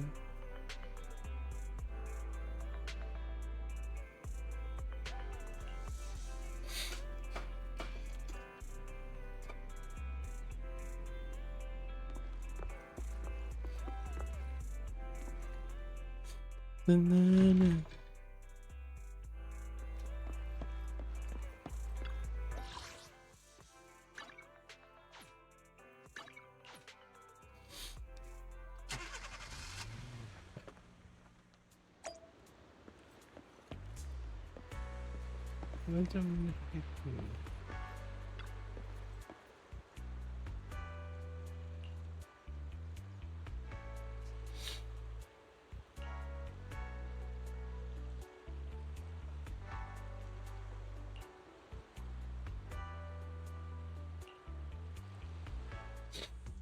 I'll connect the call to the Mayor now.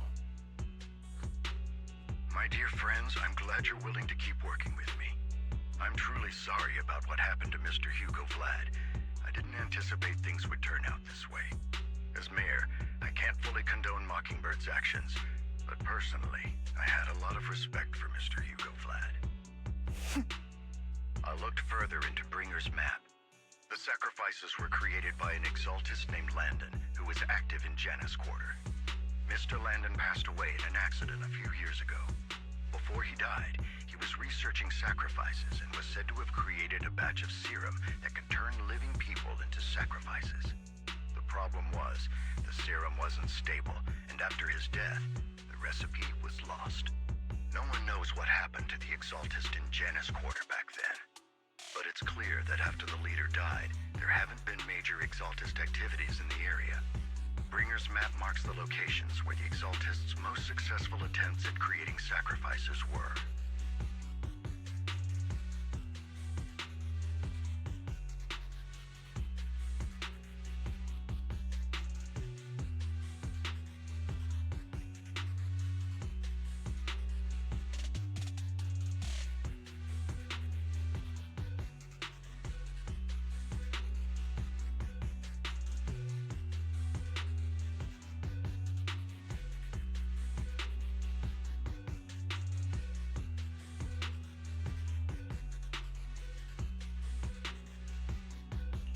The leader of the Exaltists in Janus Quarter died a few years back.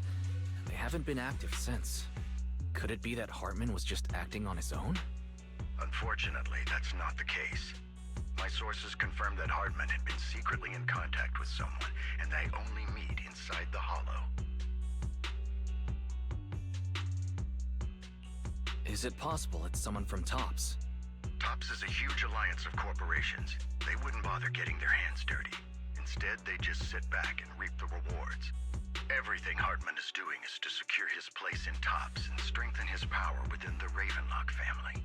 If my guess is correct, Hartman has gotten in touch with the remaining members of the Exaltists that used to follow Landon, helping them create new sacrifices.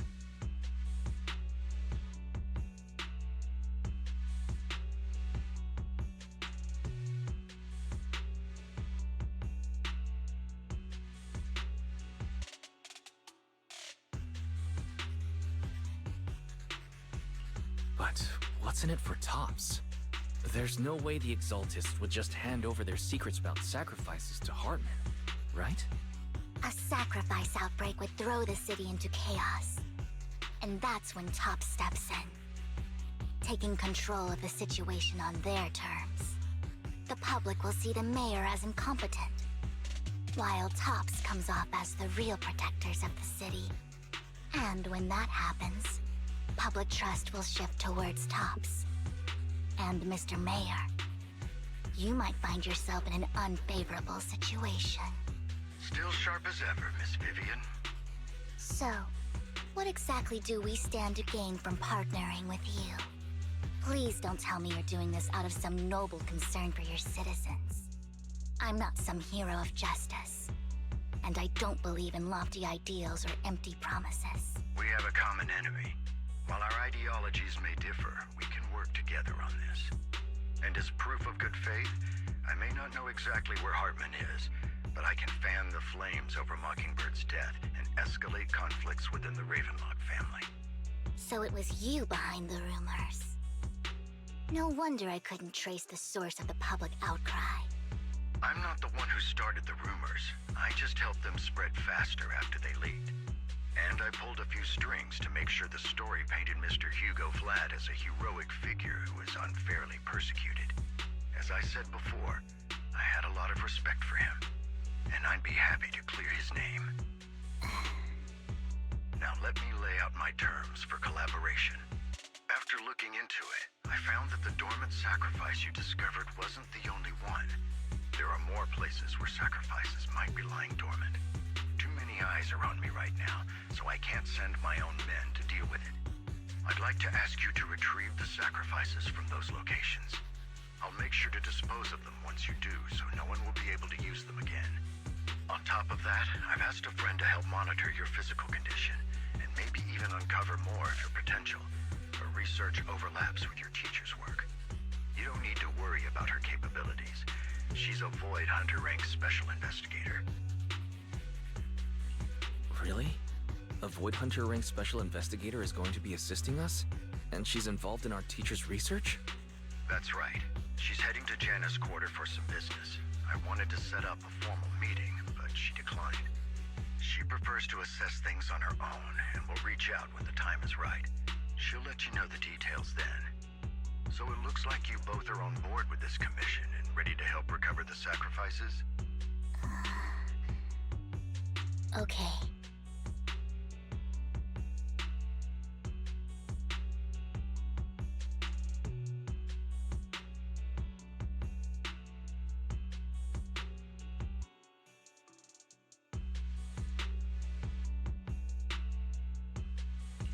This affects a lot of ordinary people in New Eridu. We'll do our best. I know you won't let me down. Given our positions, we might not be friends, but we're definitely not enemies. I'll leave the rest to you then. I've got to go. Goodbye.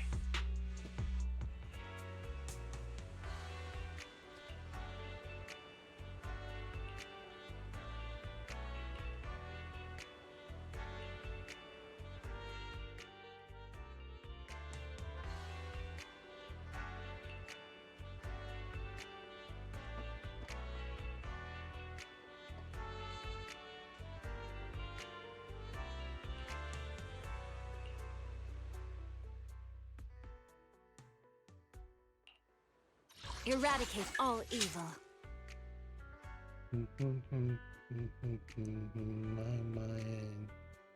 Pick me, and I promise you'll learn big. Yeah. Don't just think about it. Do it.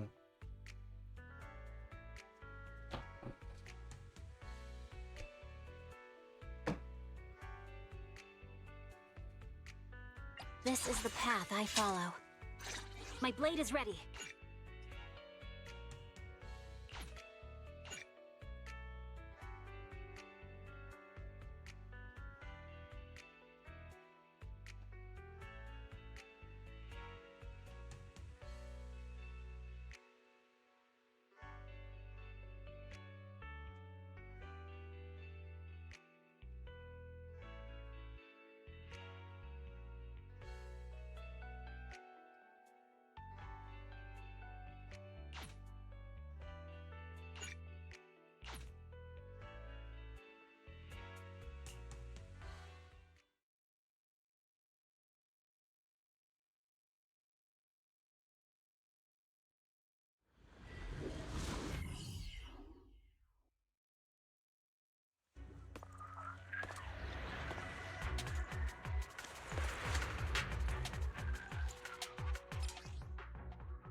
Neden spesifik tek spesifik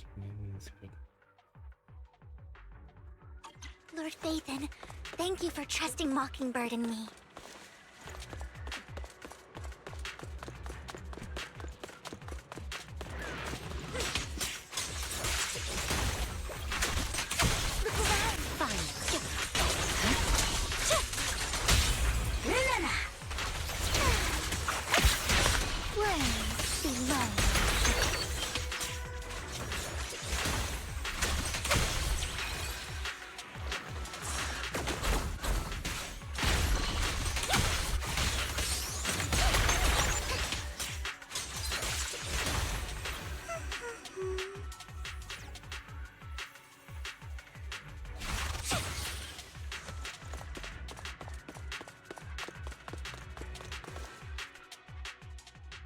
Someone already taken the dormant sacrifice from here? Or did the Exaltus decide to relocate it? No.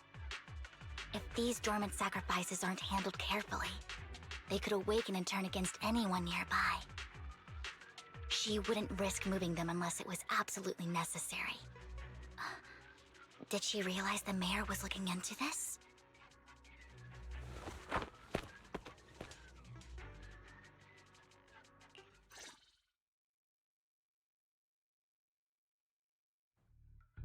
Did Hartman just make up this intel to get a shot working with us at Tops? I've been walking around forever and haven't found a thing.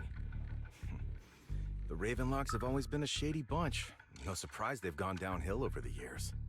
I heard they were pretty loaded back in the day. What kind of business did they run? No clue.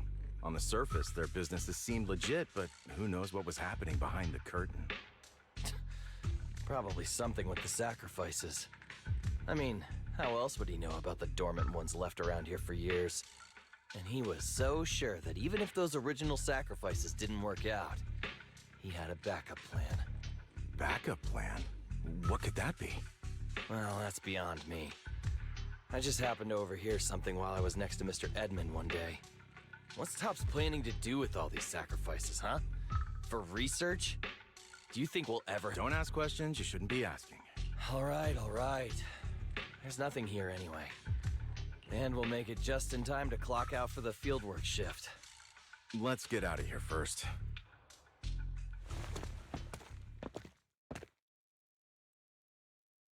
Hartman, that fool. He'll do anything to get into Tops, even if it means playing with fire. She's an exaltist. Human lives have never mattered. Vivian, you seem a bit frazzled. Who's this she you keep bringing up? I apologize for losing my composure. Please don't mind me. The she I'm referring to is with the exaltists. Someone I have a history with. That's why the moment I heard about the sacrifices, I felt compelled to uncover the truth. I never meant to hide anything from you. It's just that, for me, the exaltists bring back painful memories. And I'm not ready to face them yet. So, Lord Vathan, please give me a little more time. Once I've gathered my thoughts, I promise I'll tell you everything.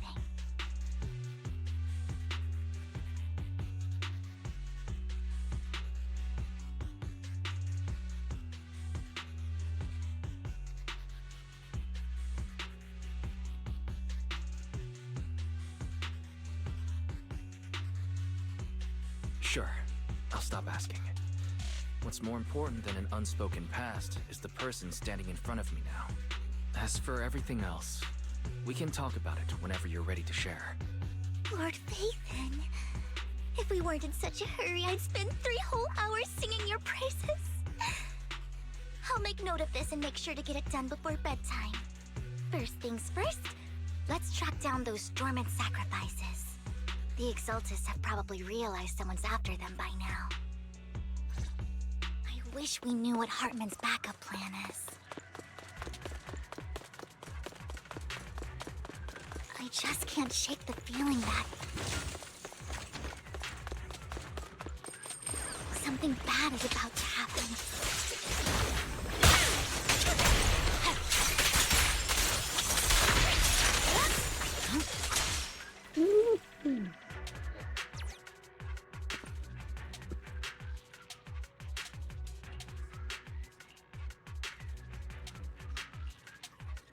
Hugo may have done terrible things, but he had his reasons.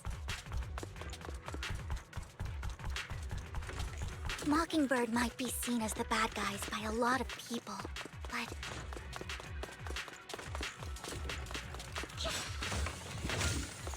ironically, joining Mockingbird is what put me on the right path.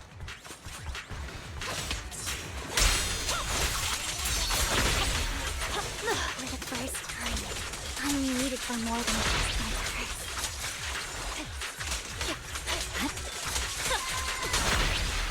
Nothing here either.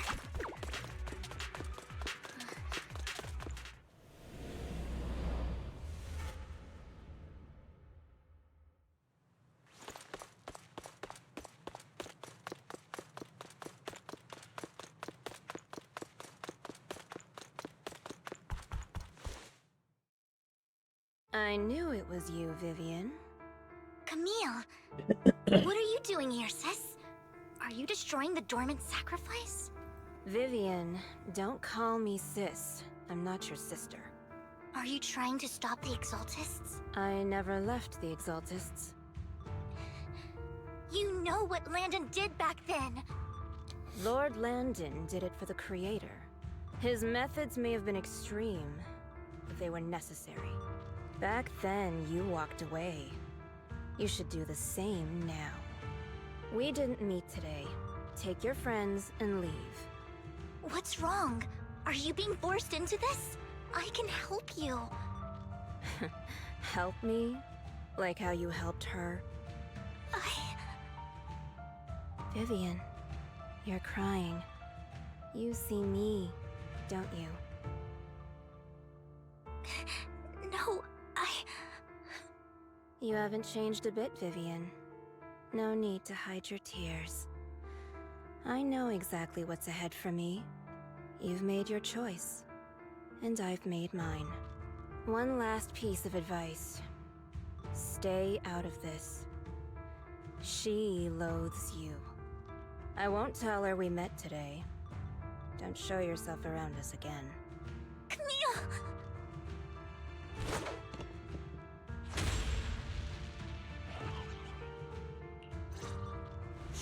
Lord Phaeton, watch out!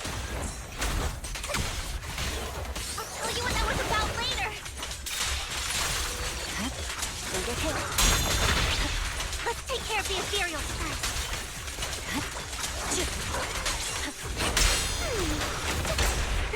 What's that? The cold is silent.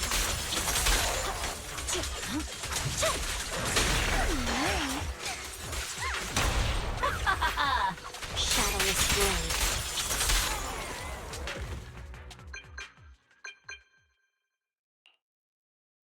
You've been gone forever. Did you run into any trouble? We searched the coordinates the mayor provided. Most of them were already empty. No dormant sacrifices. Camille, the Exaltists have been actively destroying the dormant sacrifices. Why would the Exaltists go after the sacrifices?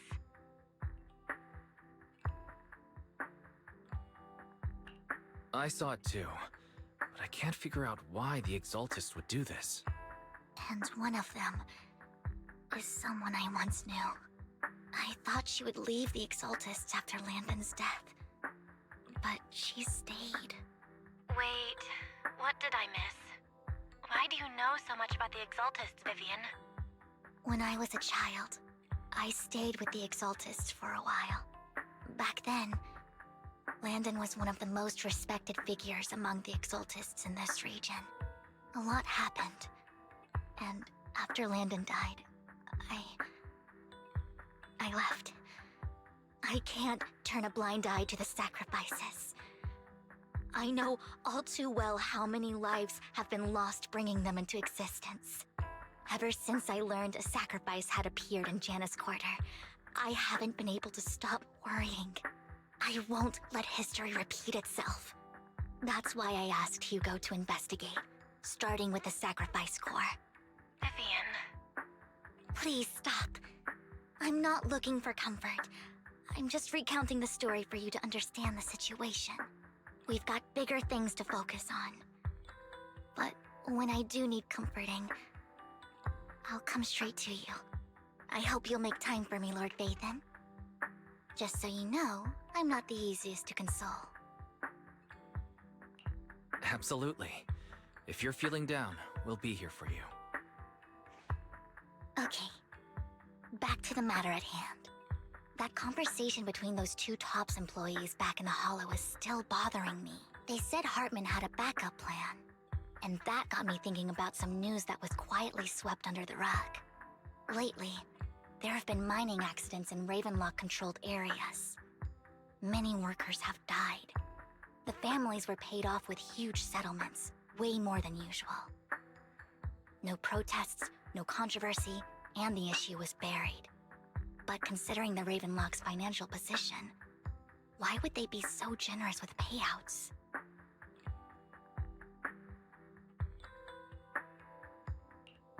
That sounds sketchy. Do you think those accidents were faked? Precisely.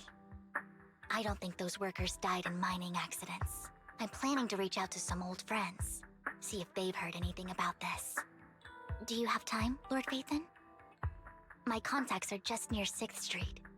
Care to join me? Sure. Let's go together.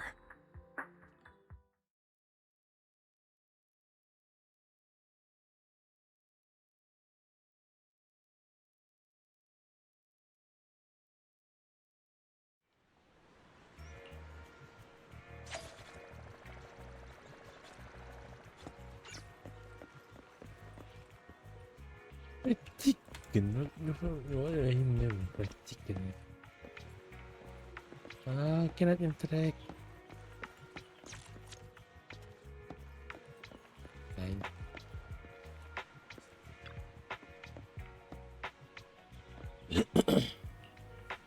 No. An old friend of mine said she has some new intel.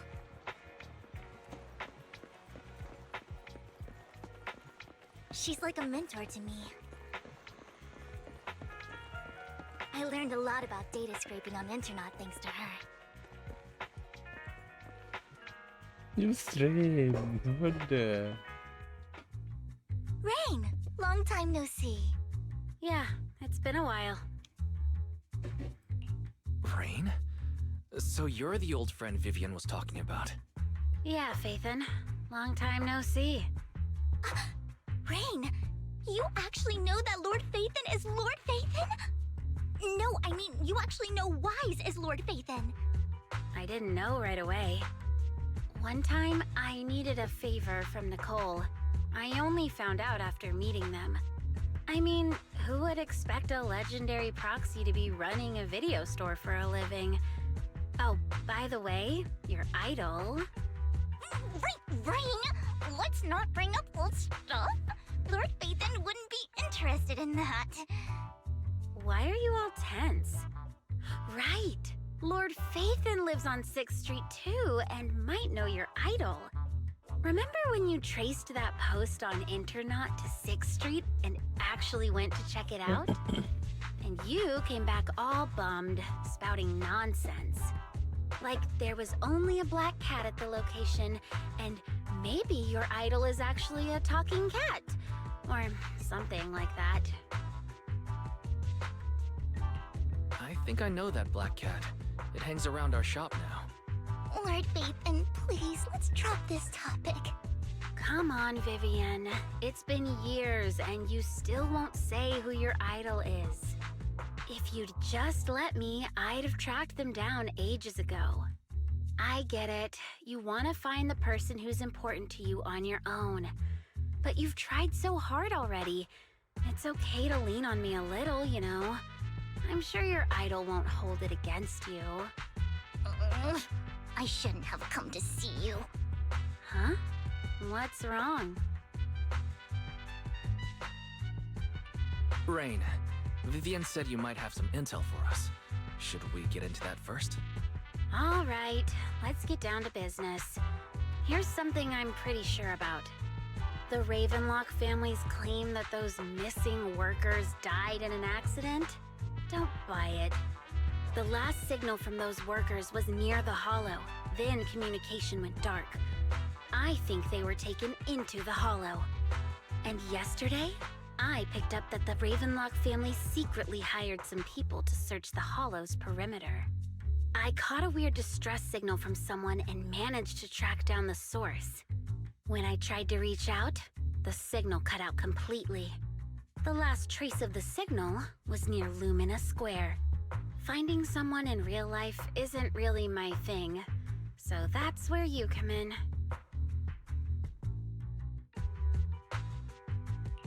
Okay, we'll take a look around. You just said this is something you're sure of. Do you have anything you're not so sure of? I dug up some info online, and one thing stood out. A few days ago, there were some creepy sounds coming from an abandoned warehouse by the port. The place was locked up, so no one could see what was happening inside. Not sure if it's related to your search. If you don't find anything useful around here, it might be worth checking out. Well, that's all I have for you. Thank you, Rain. Don't get all emotional on me now. I'm just helping out a friend. This one's on the house. Consider it payback for the favor you did me last time. But if you still want to find your idol, hit me up. I've been curious for what... Alright, don't worry about it. I'll manage it myself. Stop being so nosy, Rain. Nosy? Nah, just professionally curious. What kind of person is worth all this searching, huh? But honestly, whoever they are in real life, they've become a part of you. You've come a long way in this search, Vivian. I much prefer the person you are now. So if you find this person, don't chicken out. Go meet them. People will appreciate you for who you are. Rain. I might not care about the real world or what it'll be like, but I hope everyone I know can live a good life. I'm counting on you to save the world, guys. All right, I have other business to take care of, so I'll leave the rest to you.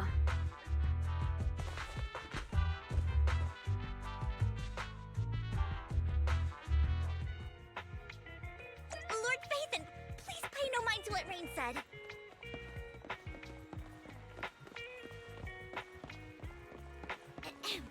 That big guy's up ahead. Let's hurry.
One Denny Boo is just too cute, right?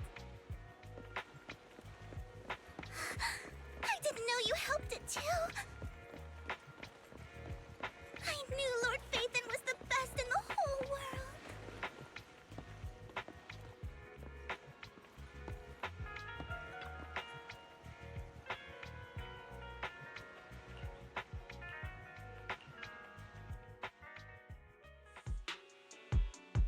Don't take me back. Please. I was wrong. I know. Please, no. Who are you? I won't say. I don't know anything. I swear. We're not PubSec. We won't force you into any... What do you want from me then? We simply want to know where the Ravenlock family took you and what they made you do. I can't say. I can't tell you. You never saw me. Please, just... Don't you wish to see your family? I don't deserve to see them. It's my fault. I was... But your family must miss you dearly. I'm sure they won't blame you. No! It's my fault. It's all on me. I don't want to drag them into this. If the whole ship is sinking, no one on board can escape. I'm just a nobody. And right now, there's nothing I can do to change anything. If you care about your family and friends, now is your chance to stop the disaster before it's too late. Even a butterfly flapping its wings can send a tsunami surging across the ocean. No one knows how this will turn out. But if you do nothing now, the only thing waiting for you at the end will be regret. We're not here to turn you in, and we won't force you to confront them. You'll be safe with us. I'll help you return to your family. But you must tell us precisely what happened. Hartman offered a huge amount of money, looking for workers to go into the hollow to guard something. The money was way too good.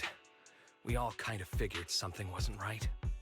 I thought it was just smuggling or guarding some kind of illegal ether resources, so I signed up. After we sent in our applications, Hartman's men took us into the hollow. The first place we went, there was a strange box. When we got there, they handed us some pills, saying they'd improve our aptitude for ether, for us to last longer in the hollow. But after I took them, everything went fuzzy. Something was definitely off about those pills. When I woke up, I saw my coworkers dead in front of me. And there was blood all over my hands. They said something about me being a good experiment, moved me somewhere else, and locked me up. They wanted to inject me with something. I got scared and didn't know what was gonna happen. But then a blonde guy found me, gave me a carrot, and let me go. So I escaped. I didn't want to kill anyone. I don't know. It wasn't your fault that your coworkers died. You were just a tool in their hands. Do you remember the place they first took you? Do you know what was in that box? I only remember the first place was like a rooftop. I think it was on top of a tall building. What exactly was in that box? I can't remember. I'm not lying. Those pills they gave us, they make you hallucinate. I took just one and my mind felt like it wasn't my own.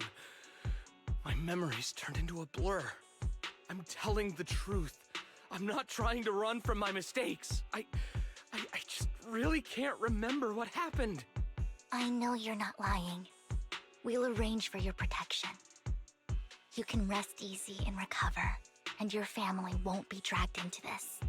Once this is all over, you will be able to reunite with them.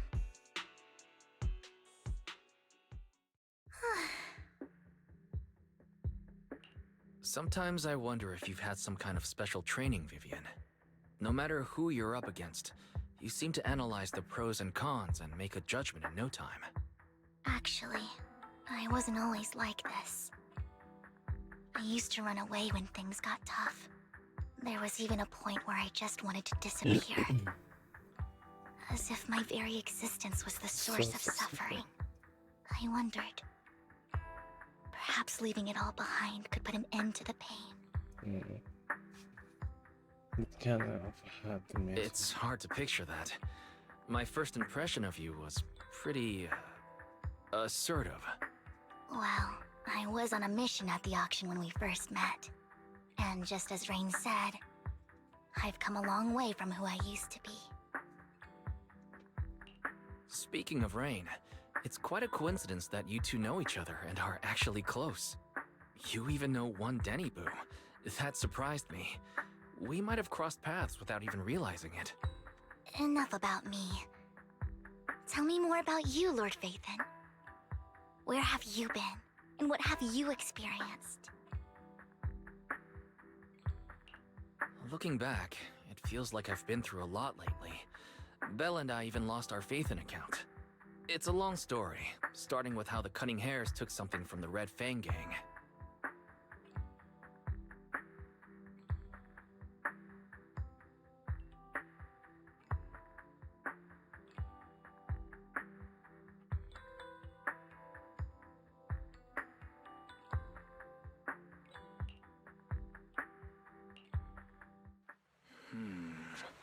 It should be around this area.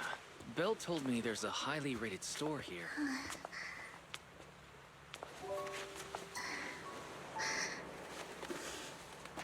Lord Phaethon! What's wrong? I've seen that black cat on 6th Street. That harmonica in the outer ring you mentioned. I've heard it before, too. I've even been to the monument outside Hollow Zero. But none of that was a coincidence. It was me.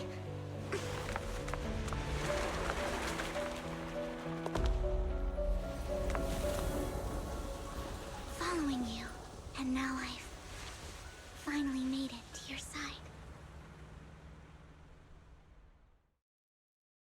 Ever since I was little, I had been seen as the bringer of bad fortune. I had traveled to many places and witnessed far too much misfortune. Every tear I shed brought disaster. I've heard too many curses to count. I loathed my tears as much as I despised my own existence. Wherever I stayed, tragedy followed. I had roamed too many places, and each time, it ended the same way. I didn't know where I could go anymore. One night, I stumbled upon a post discussing me. Whether they knew me or not, everyone seemed convinced that I was the source of the curse. Some mocked me with cruel intent. Some wished I would vanish, and others speculated maliciously. It really seemed that my very existence was a disaster. In that moment, as darkness enveloped the city, I saw lights flickering to life all around New Eridu. So many lights, and not knowing where to go, I thought, if only I could disappear into those lights. I made up my mind, and right then, my phone rang. I decided to take one last look. I wanted to know who left me my final message from this world. It was you, Lord Vathan. Huh? Me? Yes.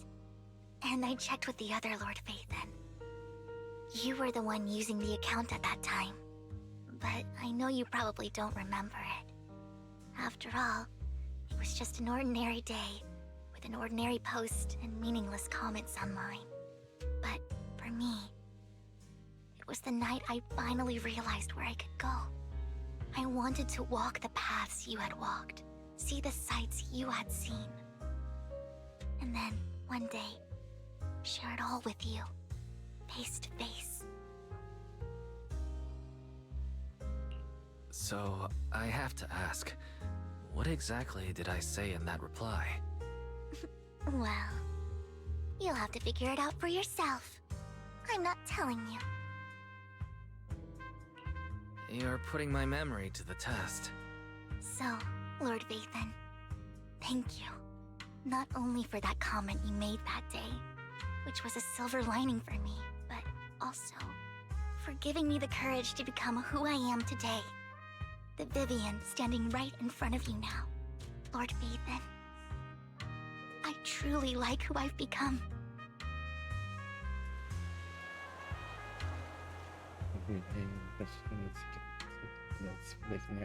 Expliquer isso e que é saber fácil. Tivesse uma chance de find no different if you let shut your witness in the path, yes, Lycon just sent a message. There's an update. Let's head back to the video store and go over the details together. Let's go.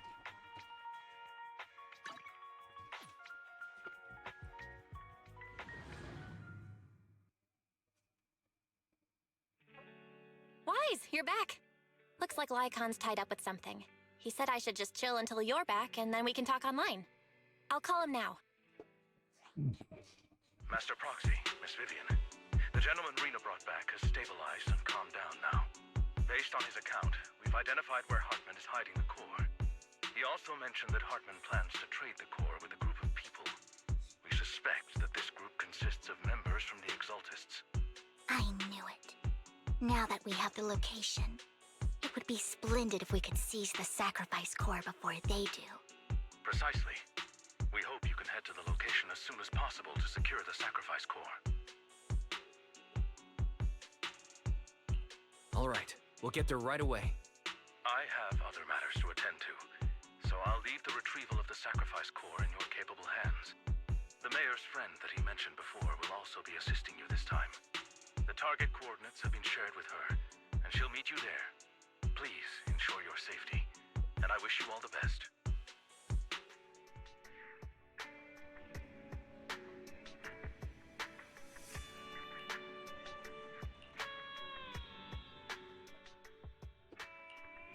This is the path I follow. My blade is ready.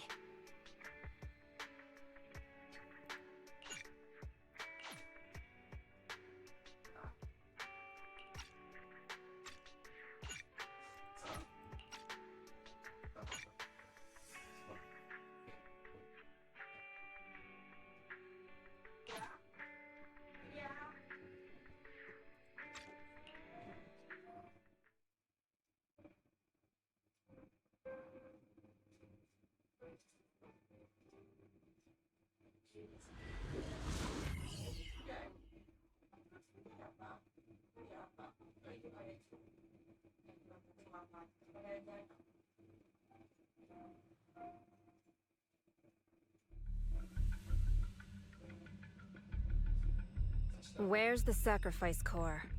Camille, you really think I'd stroll around with something this important? Plus, even though the Ravenlocks and the Exaltus have been working together for ages, I've hardly even met Lady Dina. I'm the one offering the sacrifice core here. I'm curious what Lady Dina's got lined up for me in return? I'm just here to verify that the core you mentioned is real. Once that's sorted, Lady Dina will give you a proper response. Our partnership isn't just talk. We need to be sure you have what we need before moving forward. Sure thing. I'll take you to where I keep the core. Once you verify it's legit, have Lady Dina come over. We'll lay everything on the table face to face. All right, lead the way. It seems Hartman is trying to bargain for more. What a greedy and insatiable man. It's just that...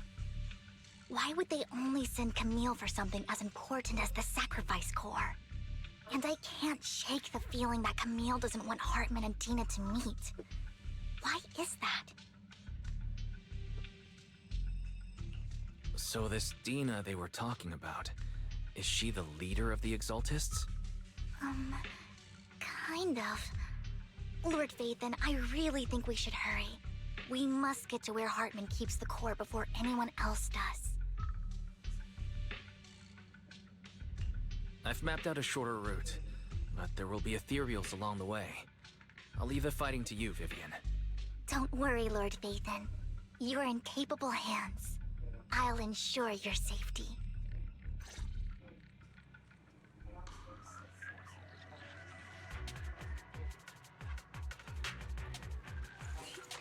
Would you like to stand under my parasol with me?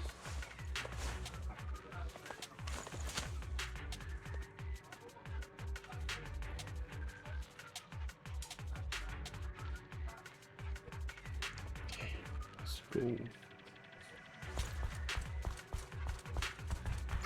Ethereals! Stay away from Lord Satan!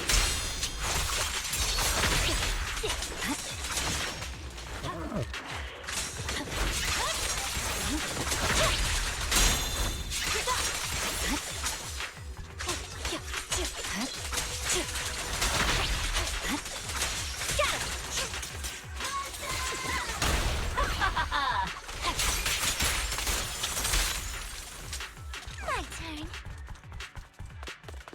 Looks like Hartman's trying to negotiate for more leverage.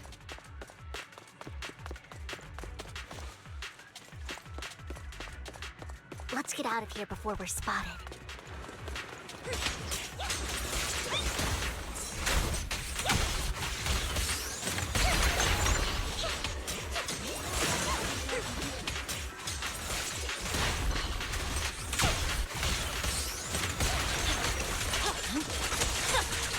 Let's keep moving, Lord Vathan.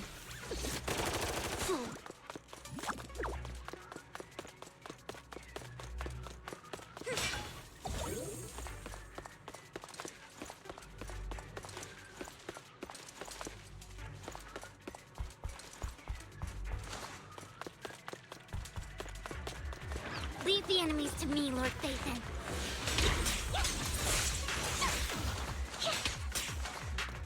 Look around, huh?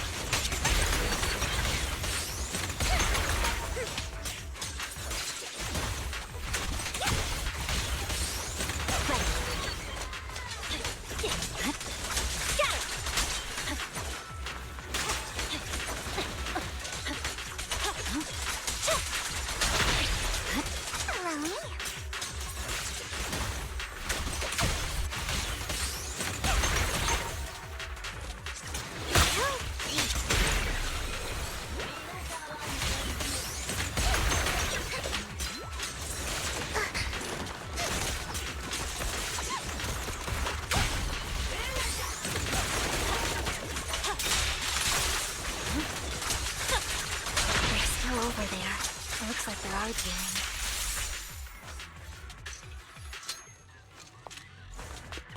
This is our chance. Let's hurry.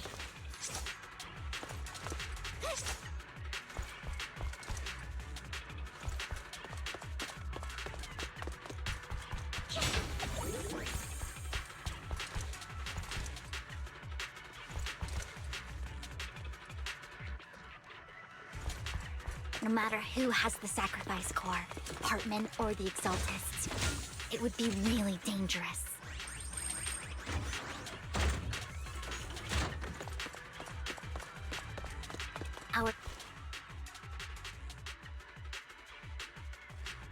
Hand over what's in the box.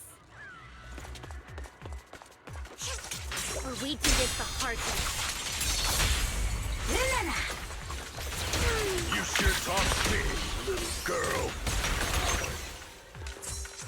Let's see if you can get past me first. Let's hurry and secure the sacrifice core. Lord Phaethon, the box is empty. So Hartman never kept the core here to begin with?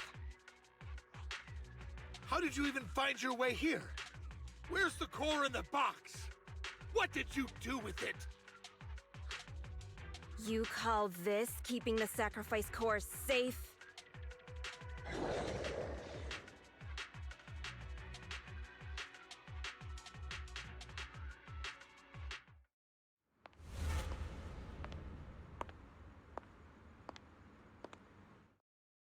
Vivian, it's been ages.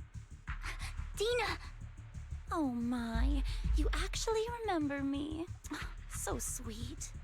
Look at you, thriving. I thought you'd totally forgotten about our past. So, tell me, do you ever dream about the people you've killed? Are they crying in your head all night? Back then, I had no idea. You had no idea? While you were soaking up all that love from Daddy and everyone else, you had no idea what was going on? I wasn't... Lady Dina, Miss Vivian didn't actually... Camille, when did I say you could meet up with Hartman today? I just wanted to make sure the sacrifice core is legit. I was worried Hartman might try to pull a fast one on us. Really? So loyal. I thought you'd be more like the old days. Just a few words from Vivian, and you'd be plotting my demise. Just like what you did with Father. I won't, Lady Dina. Don't even think about betraying me, Camille. You owe me for what went down back then. However, I do understand your worries. This core, it's fake. No way! I got this straight from Hugo! It can't be fake! How can you just claim it's fake without any proof? Ugh, seriously?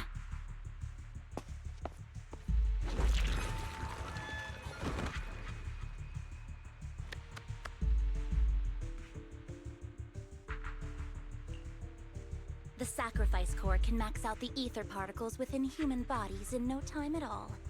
But look at your little subordinate. How uncouth. He's making noises like some animal. Can you shut him up? So annoying. The masterpiece Father made for the Creator isn't this worthless piece of junk you're holding. So, the real core. Vivian, Where do you think the sacrifice core is really at? I don't know. If I knew where the real core was, I'd destroy it without a second thought. Dina, you understand what the sacrifices are. And you know those who were blessed should not have to endure such horrors. Oh? They shouldn't have suffered those horrors? Weren't you the one who decided if they'd be blessed or not? If it weren't for your tears, how would they have encountered such misfortune? How self-righteous, Vivian. Their fates were in your hands. It was you who brought disaster on them. Landon just needed an excuse. He needed someone to blame. Whether I shed tears or not, he'd treat living beings as mere subjects for his sacrifice experiments. Dina, you know all of this. Landon even went so far as to sacrifice you. Shut up, shut up, shut up! Father did it for his great cause. Vivian, why do you always mess everything up for me? Everything! You did it before, and now again! You just had to ruin my plan. I was so close to fulfilling Father's last wish. If you don't give me the sacrifice core, be prepared to become food for the ethereals. I told you I don't have the sacrifice core. Otherwise, I would have destroyed it already. Lord Phaethon, find the right moment to retreat. She can be quite unpredictable when her temper flares. Oh, really? You don't have it? Then I suppose there isn't a reason to keep you alive.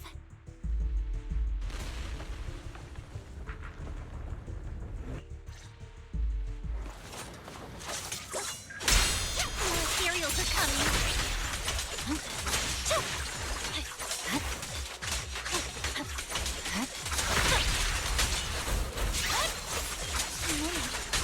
No chance to get out of this.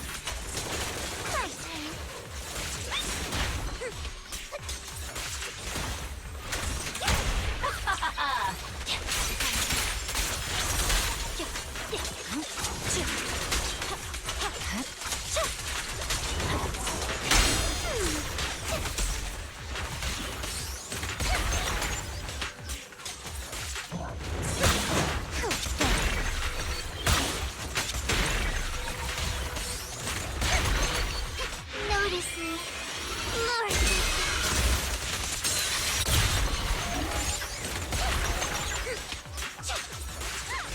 Careful!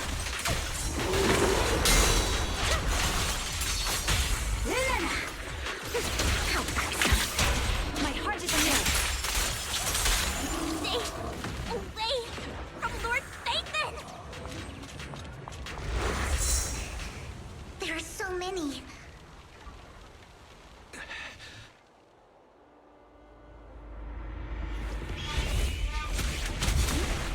It's ink?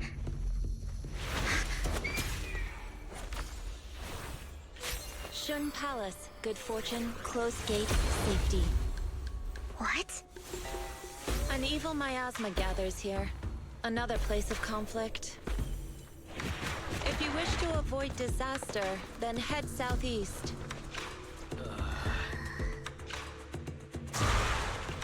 Now!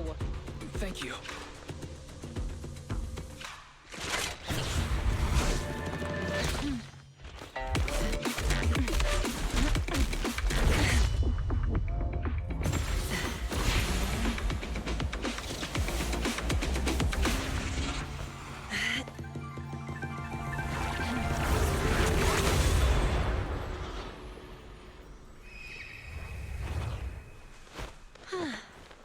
Finally, peace and quiet.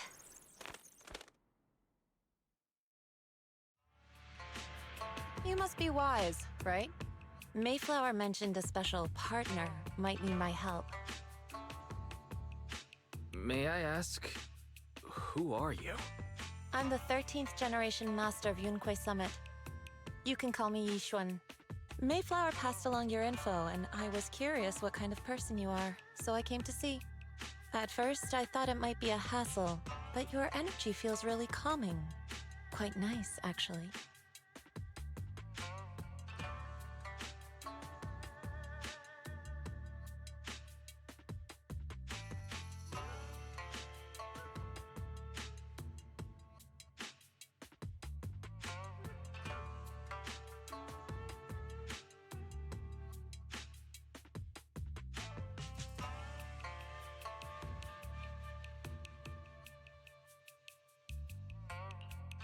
So, you're the investigator the mayor mentioned. Yes. He also asked me to be your temporary teacher and offer you a bit of guidance. Guidance? What does that mean exactly? Unfortunately, this isn't the right time. I have some investigation work to catch up on, and it seems you've got quite a lot on your hands, so let's part ways for now. I'll find a good time to visit you soon.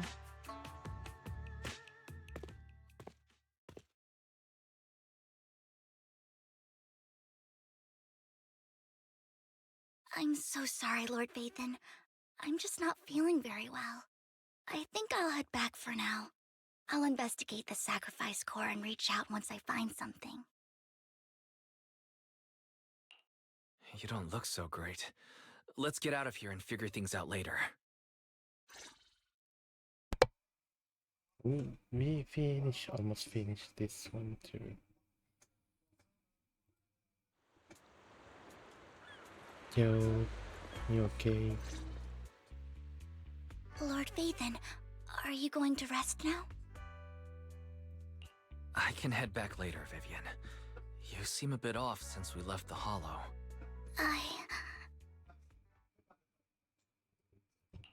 If you want to talk about what's bothering you, I'm here. Sometimes it helps to get it out. I didn't mean to keep my past from you, Lord Vathan. When I was little, people thought I brought misfortune, so no matter where I went, no one wanted me around for long. Then, one day, Landon adopted me and brought me to the Exaltists. There, I met Dina, who was so kind to me, treating me like a dear sister. She told me her father, Landon, was a great man who'd one day make everyone stop fearing the Hollows, so all life could live freely inside and outside of them. Dina helped Landon pick people for the blessing, and everyone in the Exaltists respected her greatly. Those who received the blessing would have a better ether aptitude, allowing them to enter the Hollow freely without fear of sudden disaster. Back then, Dina would chat with me every day, always about the Exaltists and her father. But things between us shifted when Landon asked me to step in for Dina. Landon told me I didn't only bring misfortune, and that if I listened to him, I could actually help people. After that, he'd take me to meet people, and if I shed tears, he'd give them a blessing medicine. Those who got the blessing could dodge calamities. At first, I was ecstatic, thinking I could help others. I shared my joy with Dina, but that was when she started to pull away from me.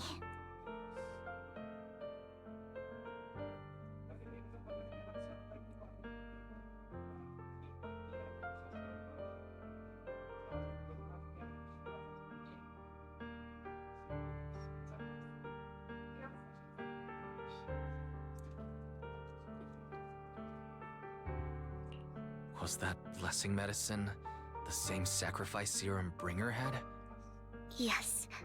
To be precise, it was an early version of the sacrifice serum. Landon's medicine wasn't stable. The medicine Landon developed could boost abilities quickly, but also sped up the development of ether corruption. In the end, most people turned into ethereals, and a few became sacrifices, losing all human consciousness. The ethereals were killed while the sacrifices were given to the higher-ups of the Exaltists.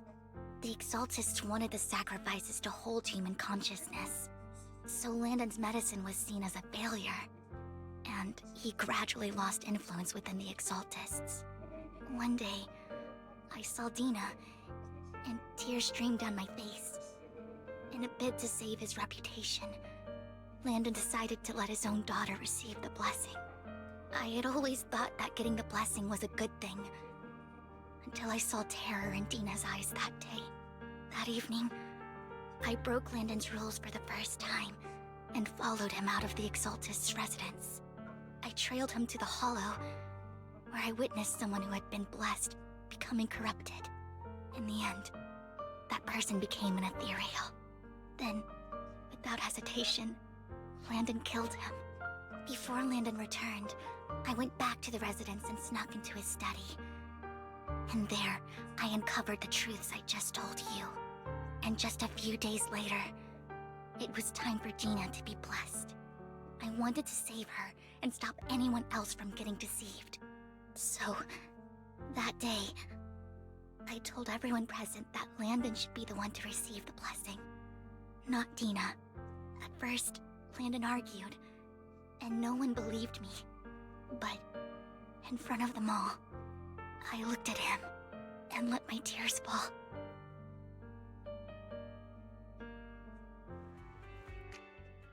Lord Landon, please accept the blessing. Vivian, you... Why won't you accept the blessing? Were you lying to us? Ungrateful fools! You have no use anymore! Liar! Run! Run! Dina! Dina, wake up! We have to go! Vivian? What's happening? Listen to me! Lord Landon's so-called blessing isn't...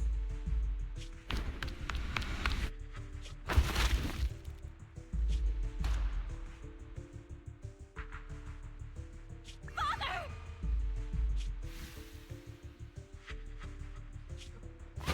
No, I was just... Mom, I want to go home. It's got nothing to do with us.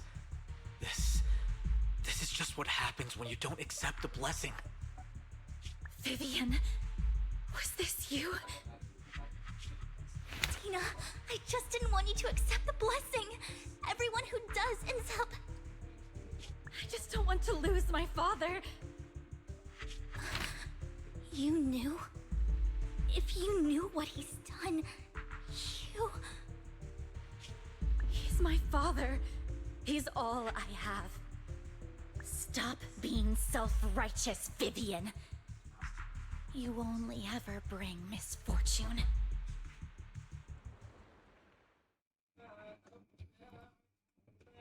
I thought once Landon was gone, Dina would leave the Exaltists. I never expected her to continue his research, or that Camille would stay. Camille lost her entire family in a hollow disaster, so she's always supported the Exaltists.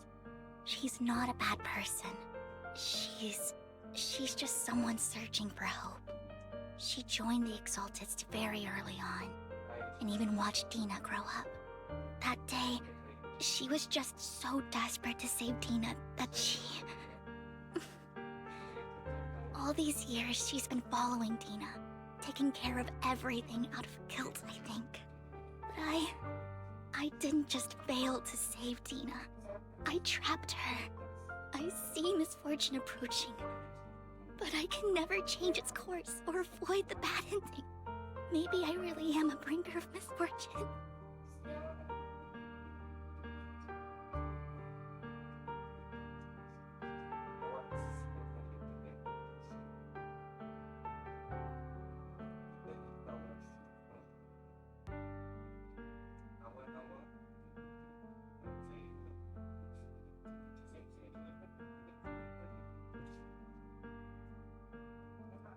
No, you're not the one causing trouble.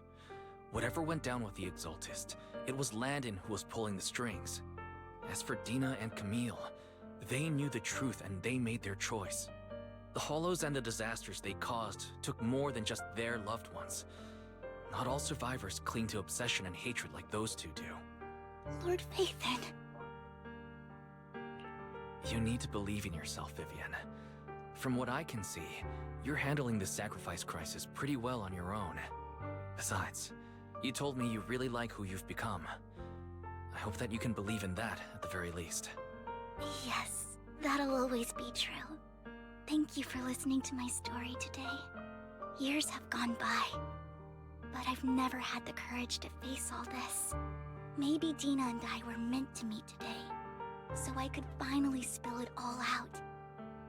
It lightens my heart a little. Lord Phaethon, you truly are a wonderful listener. Not just today, Whenever you're feeling down, know that I'm here for you. I will. It's been such a long day. You must be exhausted. I'll track down the location of the sacrifice core and let you know what I find. Good night, Lord Bathan.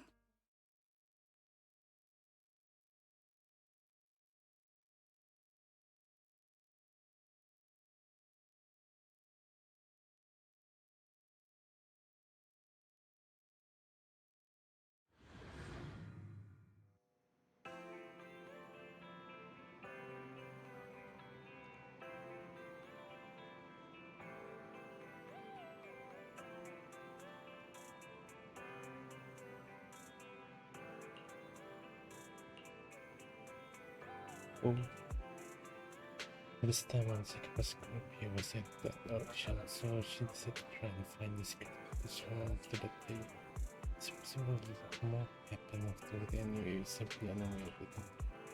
If we can get the footage, we can use clues. I think we have time. 2 minutes ago. 2 minutes with Vivian. Go now. Let's go.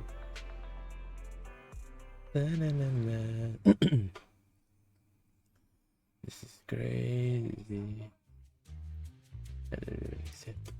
Shawl, I didn't expect you to be working here. Perfect. I was just covering someone's shift. The screening here is super strict, and I was afraid the supervisor would realize I was new and subbing for someone, so I hid in the control room during the supervisor's inspection. So I happened to bump into this guy, a blonde man wearing a hat, and I think he was checking some footage. Then he logged that footage into the tape he brought. Later, I found that part of the footage had been wiped. Blonde, wearing a hat. Could it be Hugo? Do you know him? I think it's him. If it were Hugo... I think I know where he would hide the tape. Thank you, Shaw. You were a big help. Great! You also helped me a lot when I started working. I used to make mistakes all the time. If it weren't for you cleaning up my messes, I would have been fired ages ago. So I'm happy I could help you too. All right, go ahead and do what you need to do. We'll catch up another time.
If I'm not mistaken, you and Vivian share the same goal. Silence is no good for negotiation. I just don't want Dina to reach a point of no return. Hasn't she already reached that point with what she's doing? The formula for the Landon serum was lost, but a batch survived, and Dina was able to develop a substance that can be used for mind control. She's trying to combine the two to make sacrifices that would obey human commands. If the dormant sacrifice and the remaining Landon serum are destroyed, we can put an end to this. Dina's concoction can't create sacrifices on its own. And the sacrifice core? That belongs to the creator, not her. Although I find Landon's methods despicable, I can't deny that the Exaltists and the creator are leading us in the right direction. I just don't want Dina to spend her life trapped by her father's mistakes. I mean, no offense, but I find your protectiveness rather weird. I will confirm the location of the dormant sacrifice and find the chance to relay the information to you. I do not want any of my people to be going into danger. As for the sacrifice core, I can only guarantee that it will not fall into her hands. As for how things will ultimately play out, the creator will guide me.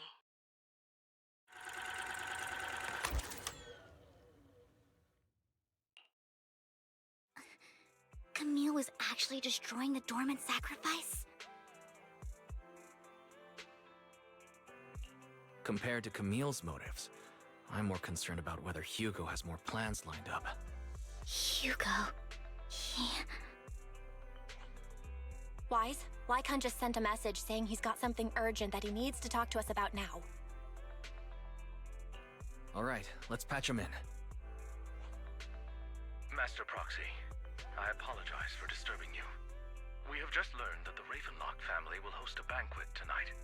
This banquet is rather special, as they're allowing members of their family to invite business partners to attend. With Hartman at the center of controversy, there are many members of the family who are eager to use this opportunity to replace him.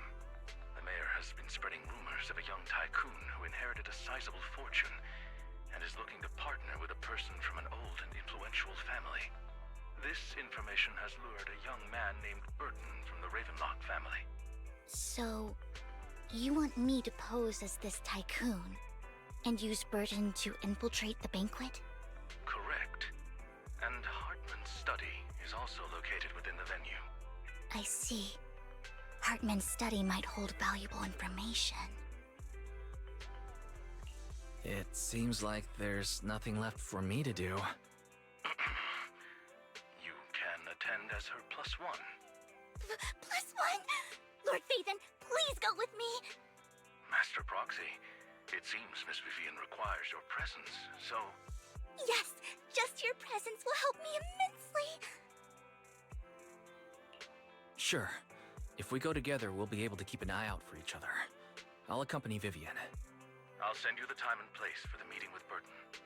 If you encounter any danger, please evacuate immediately or contact me for backup. I hope everything goes well for you tonight.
Yeah.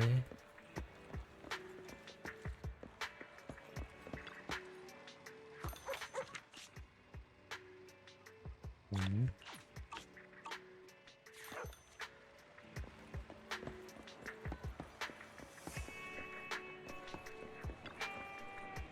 A hot cup of coffee isn't just for the early birds. It can also be for the night owls.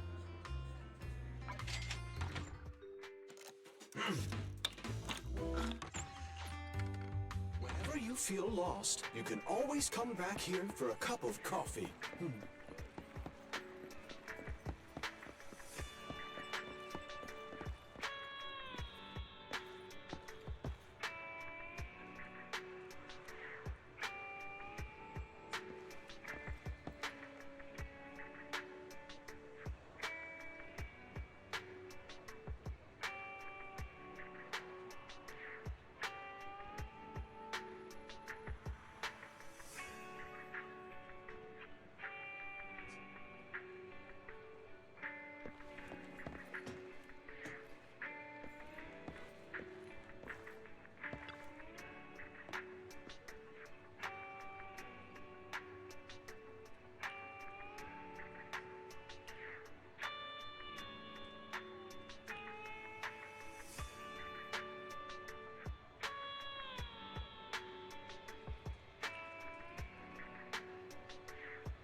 Miss Banshee, I believe I've shown you my sincerity.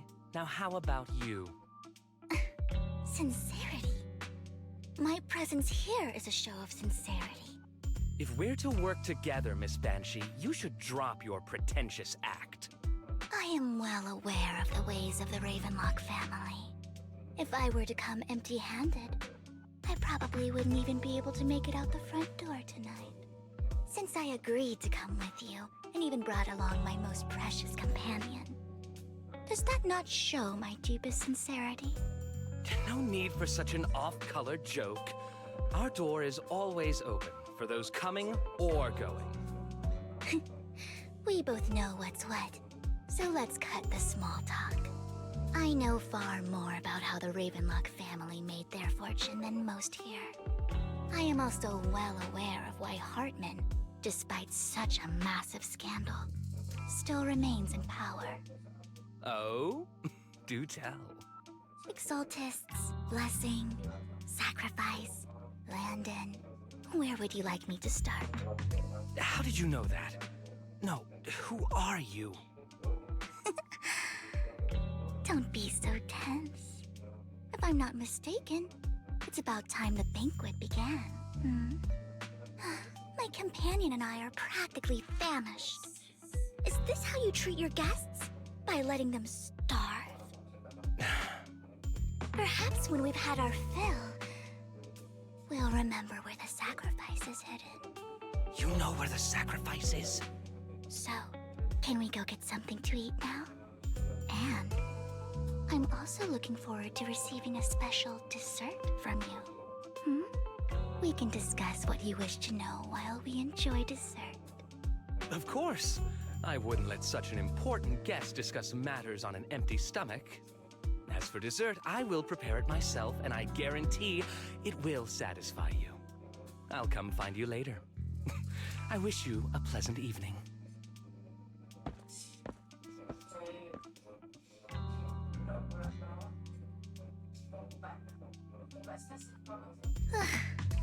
These kinds of people are exhausting to deal with. I really don't know how Hugo used to put up with it.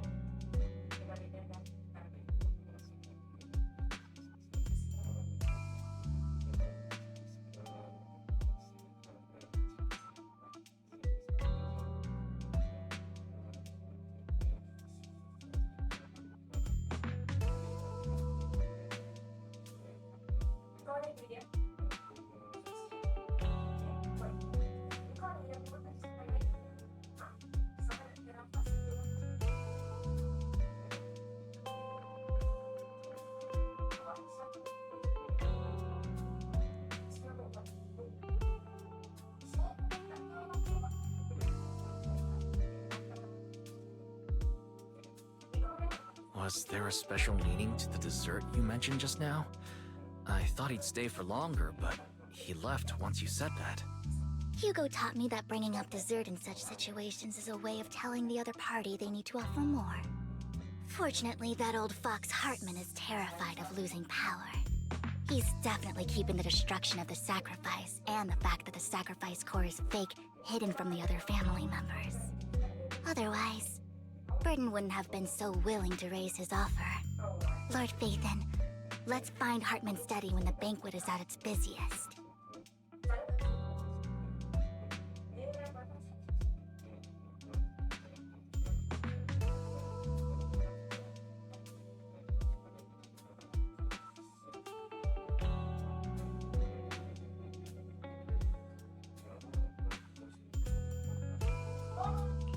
All right.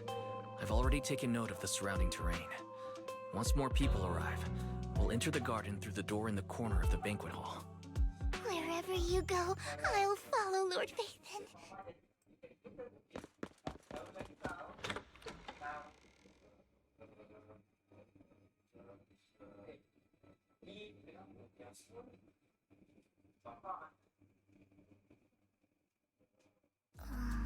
Isn't this going a bit too well?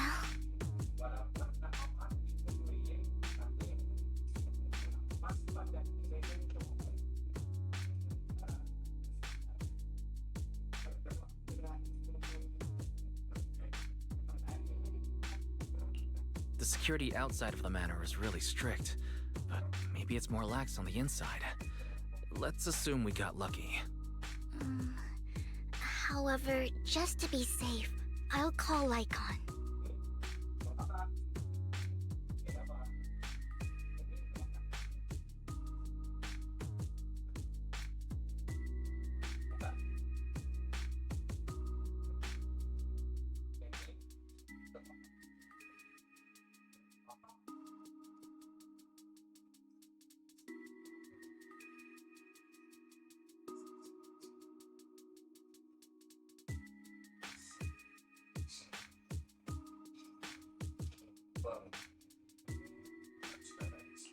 Let's check Hartman's recent correspondence. Right. Though the core he gave Dina was fake, Hartman might have left a trick up his sleeve and hid the real one. Then let's split up. Yeah.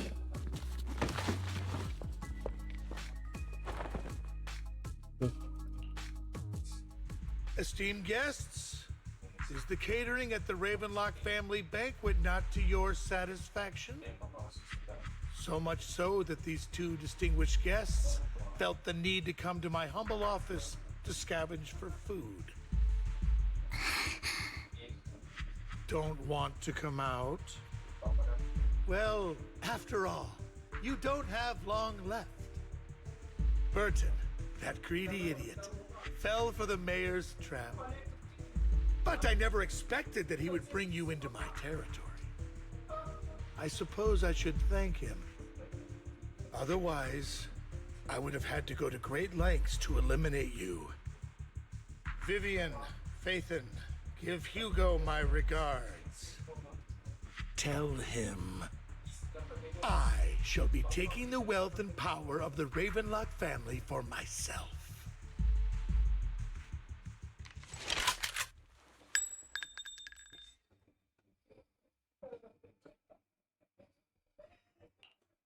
The bullet?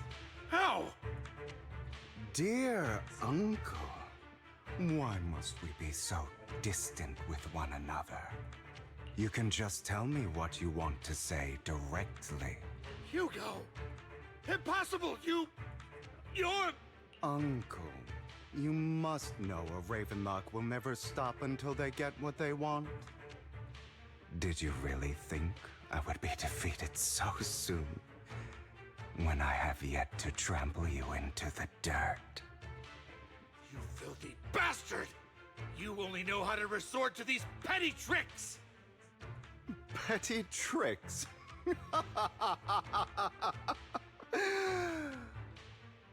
Perhaps you'd like to know what I managed to accomplish using this faked death of mine. My dear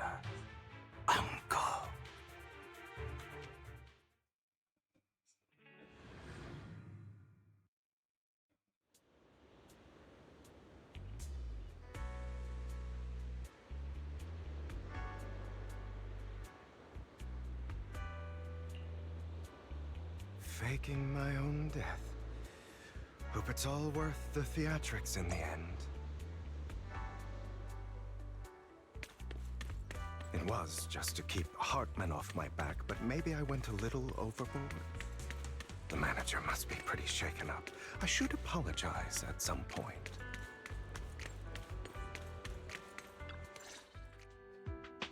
You're taking longer to rest than I expected. Lycon, you think too highly of my physical capabilities. Well, thank you for your cooperation. I must say, if nothing else, at least your acting skills have improved. Why do you look so angry? You should be happy. We pulled that off together with flawless teamwork and managed to fool everyone. Drop your foolish facade. I'm glad you still remember the code we set all those years ago. And thank you for ensuring your sleight of hand didn't deteriorate. Oh, right. I should also thank the blood bag hidden in my clothes and our other props. Do you remember when we last used this trick? It was probably ages ago. Sometimes I really don't understand you. Have you never thought about what the consequences would be if I didn't understand your code? If I decided against helping you? Or if I just couldn't control my strength properly? You'd understand it. Of course, if things really did go awry, I had alternative plans. You wouldn't be so arrogant as to think I'd bet everything on you, would you? You're insane. Aw, I'm flattered. So what exactly is the purpose behind all this? Surely after going to such great lengths to erase your own existence, you don't just plan to hide here and reminisce about the past with me. Don't try to brush this off. I've already helped you enact your plan. Tell me the truth. Don't get your tail in a twist. I have more plans that require your assistance, so naturally I would not hide anything from you. Simply put, as things stand, whether as Hugo Vlad or as Mockingbird, I am doomed to die. Seems you've made quite a few enemies. As a member of the Ravenlock family, I negotiated with Edmund and managed to obtain resources from Tops for my future plans. I also confirmed what attitude they held toward your master, the Mayflower family. Meanwhile, I used my identity in Mockingbird to strike a deal with Hartman and gather information on their collaboration with the remnants of the Exaltists. That's where I got my intel on what Bringer left. Oh, by the way, the crime declaration letter that your dear mayor received, that was also sent by yours truly. He's probably figured that out by now, right? Though I'm not sure if he told you. The mayor learned about the sacrifice attacks through his own means, but lacked an opportunity to take action. That warning letter was precisely what he needed. You aren't hopeless yet. How delightful. In short, I'm more well-informed than your lot because I get around, dealing with all these different important figures. But of course, it comes at a cost. It's only fair. After all, you can't hide the smoke from a wildfire. Rather than trying to carefully tame it and risk setting yourself alight, it's better to let it burn free. When I helped you put on your little act, killing you in front of everyone, you left the sacrifice core to Hartman. That was intentional too, then? Oh, yes. And it worked like a charm, didn't it? Now no one cares for me anymore, and all eyes are on Hartman. A perfect situation for keeping the Ravenlock family in check while dealing a cutting blow to the Exaltists behind them. Another crucial point is Vivian and Phaethon. I must sever any ties they have with me or Mockingbird. Although I feel bad for Phaethon about what happened, but it had to be done. That's the only way they would be safe, allowing the plan to continue. I noticed that you never turned your blade toward Master Proxy. So, those words you said back then were also... I will bloody my hands. I will carry the weight of my sins. I will become the Abyss. Obviously, it was all an act. My acting has always been impeccable, as you know. Hugo, you're taking such a tremendous risk. Why? Would you believe me if I said it's for justice? But unfortunately, it's not. I want revenge on the Ravenlock family. And I will make sure that despicable excuse for a human being, Hartman, suffers a slow, torturous end. Of course. I also promised Vivian that I would help her investigate the whole thing with the Exaltists. That's all. You don't look too good. Is it your wounds? No. This is the first problem I plan to resolve. Lycon, do you have a place that is sufficiently discreet, quiet, and can take a lot of damage?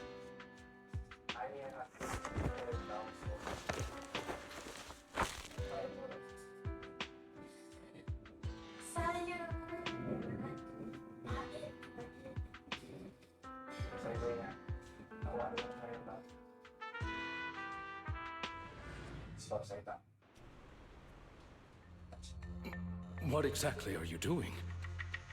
Don't look at me like that. If I didn't have to do this, I wouldn't. Hartman recently obtained a bizarre substance, most likely from those crazy Exaltists. After use, it allows control of the victim's mind. To some extent. You were dosed with it.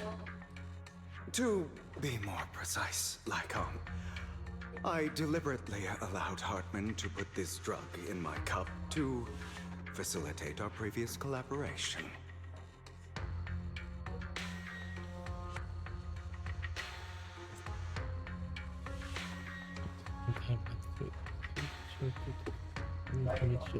After finding out about it, I quickly found someone to help analyze its composition. The good news is he gave me a very low dosage, perhaps because he was afraid I might notice. There's a different medication that can delay its onset, preventing me from actually being under his control. I simply need to put on a show in front of my dear uncle. The bad news is that currently there is no antidote. When I delay those effects, however, they will accumulate and erupt when my body reaches its limit. It may even break my mind. And that's exactly what's happening now. I need to endure those accumulated consequences. So, I will lock myself in this room for however long that takes. I've tied my limbs to prevent me from smashing this place or accidentally hurting myself. Anyway, after you leave, do not open this door, no matter what you hear. I recommend seeking professional medical assistance. This is advice I received from a doctor. Or are you saying you don't believe I can make it? So, I can't. Come find me here at the scheduled time. All you need to do is smile and await my victory. What if I want to stop you? You know you won't succeed. You never have. And you never will. Well, time is short. Let's begin. I understand. Don't die, you stupid bastard.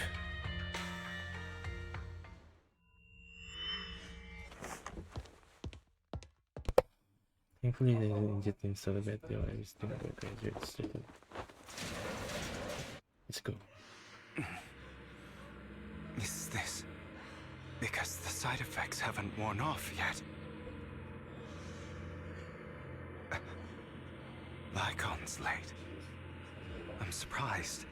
Or is something wrong with time itself? Looks like someone's over there. Might as well go ask.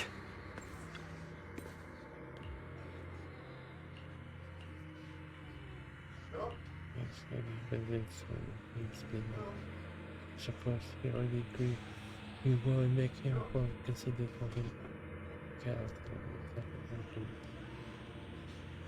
go see him. Father. What? It's all your fault! I wish I had never given birth to you!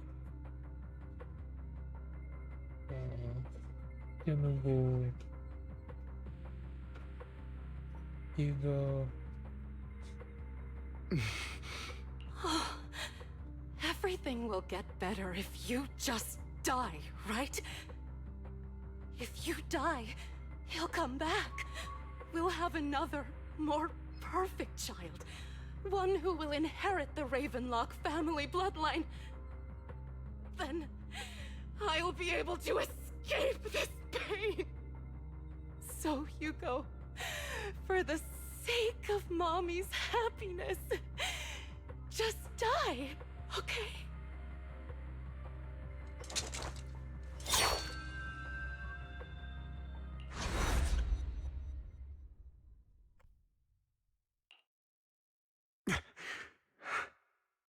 So, I wasn't awake yet after all. That's because you don't want to wake up again. Who are you? I am you. Hidden deep within your heart. Your most true self. You want to kill her, don't you? Your so-called mother. Every time she beat you without reason, when she tried to gouge out your eyes, when she sold you into that hell, laughing all the while. You wanted to be the one to end her life. Why not admit your hatred? As you are, you can hunt her down and make her pay for the living hell of a childhood she made you suffer. Yes, I hate her. I hate her because she was foolish and shallow, greedy and stupid. I hate her because she doesn't deserve to be a mother. She did everything she could to try and get into the Ravenlock family, believing she could live a life of luxury without having to do anything and never realizing she was a pawn. Discarded from the very beginning. So she chose to blame me. Blame me for my heterochromia. Blame me for my very existence. But I won't kill her, because I know it won't change anything. She was incapable of loving me, just as she is incapable of loving herself. Have you been brainwashed by that dog? Keeping up the act of being some magnanimous and forgiving fool? Don't compare us. I've simply come to understand love or hate. I make my own choices, and they have nothing to do with anyone else.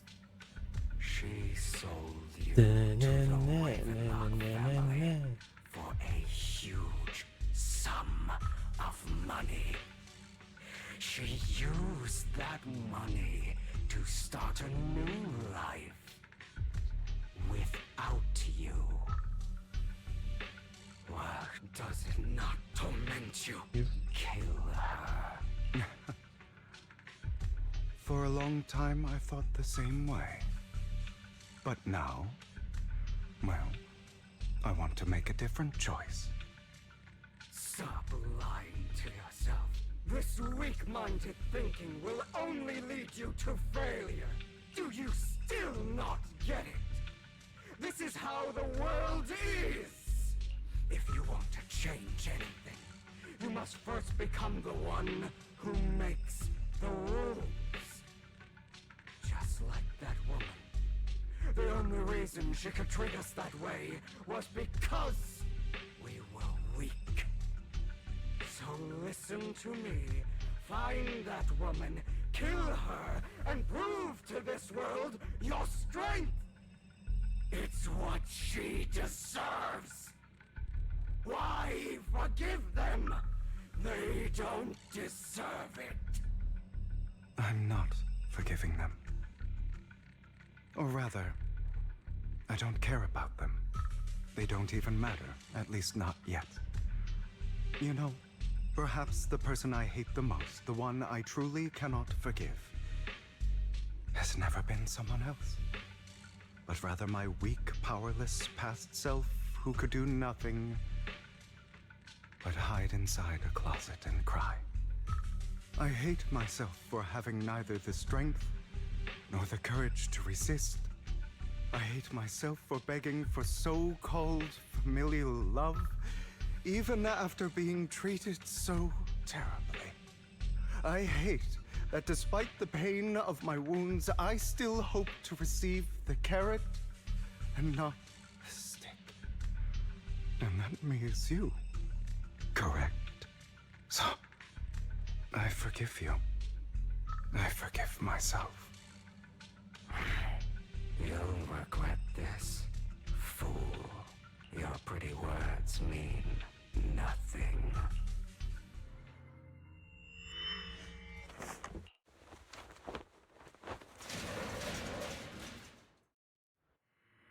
I see. This is still an illusion. I wonder who's going to show up this time.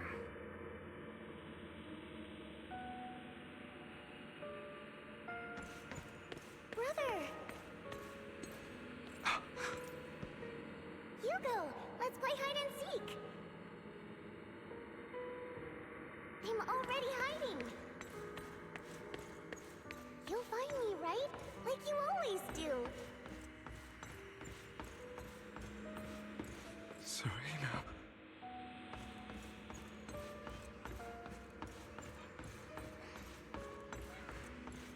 You're looking in the wrong place. I found an even better hiding spot this time. Harder to find than any place you showed me.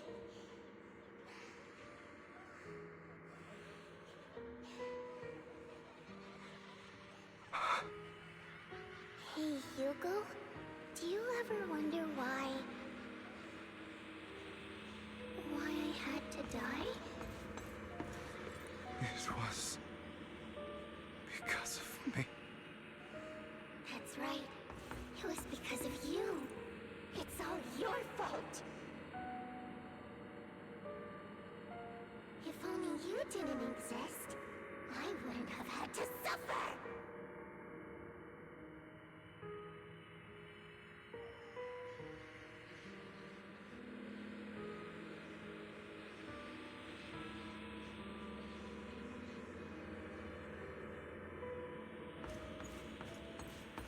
Once I open, that I just hoping I'm feeling inside.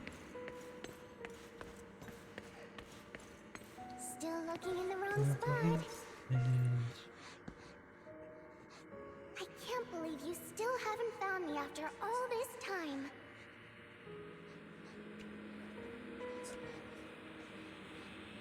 Have you forgotten about me?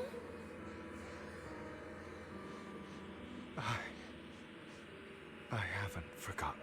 All just minutes It's okay. I'll forgive you. I'll still be nice to you, just like before.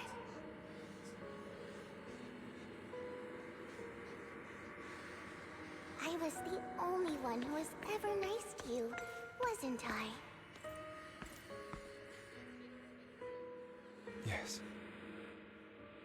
Then tell me, why do good people always suffer? Why is kindness always punished instead? Tell me, Hugo, why?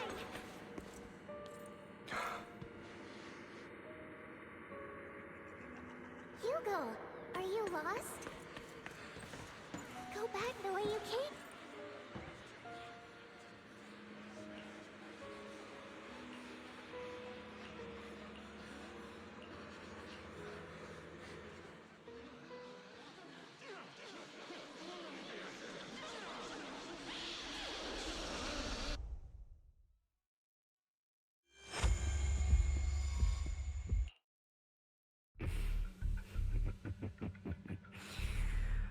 I told you that you would eventually return.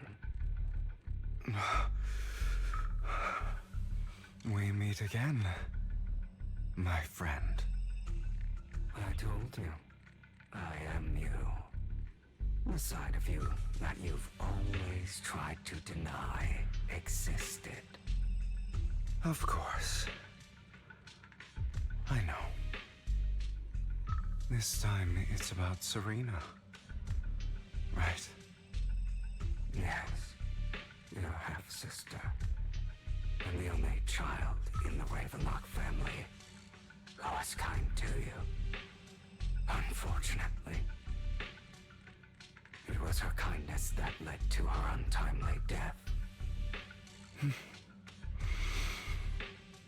It was my fault. I don't like the way you blame yourself. Because that means I'm to blame. Your mother sold you to the Ravenlocks. And your father, he saw your talent and wanted to use you to push the other children into competing with each other. My brothers and sisters wanted to get rid of me from the moment they first saw me. In their eyes, you were no more than a slave. But Serena dared to treat you, a slave, as if you were human. And so, she was fated to die. They tried to kill me, many times. But I was careful, and they did not succeed. So they killed Serena, who was weaker, an easier target, and pinned everything on you. Serena died in your place. Those cruel brats thought that by reporting this to Father, they could use it to get rid of you, a rival who threatened their positions. Yet, not only did Father not blame you for the incident, he praised you for it. In this world, only the ruthless, cruel, and merciless can stand at the top. And that's exactly what you managed to live up to, no? You found a perfect opportunity thereafter to catch the ringleader of the group who framed you and almost beat him to death.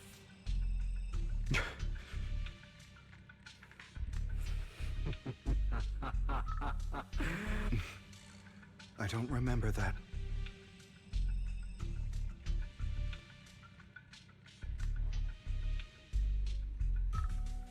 Here you go again, trying to deny your desires. Deep down inside, you've always wondered, asking yourself why these evil people never got the punishment they deserved. Why the world is so unfair. Don't you want to rip them to shreds? Just like that day when you beat that boy's face into the dirt until he was barely recognizable. His disgusting blood staining your fists. Recall your exhilaration, your cathartic release of rage, that outpour of hatred. That victory belongs to you. You deserve it. Those brothers and sisters of mine are all dead. I cannot take revenge against the long deceased. They died by Hartman's hand. dying in the power struggle to become the Ravenlock family's heir, rather than by our scythe. Boring. Boring. I find it hilariously ironic. Children who would murder their own kin for scraps of power dead at the hand of their uncle who followed their example. Is that not karma? Power struggles pitting kin against each other, betrayal, suspicion, and hatred between people of the same blood. It's like a curse written into the Ravenlock family's genes. Laughably stupid. Don't forget, my dear, that the same blood flows through your veins.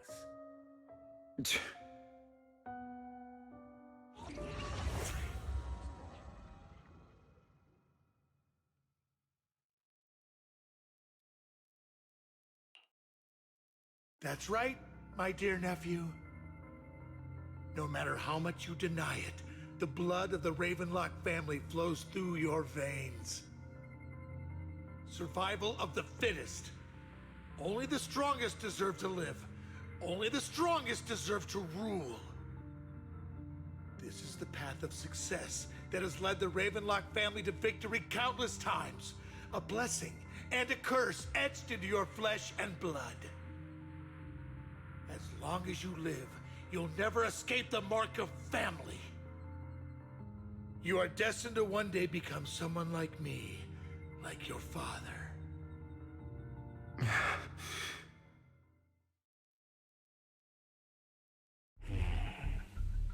Is that fear I sense?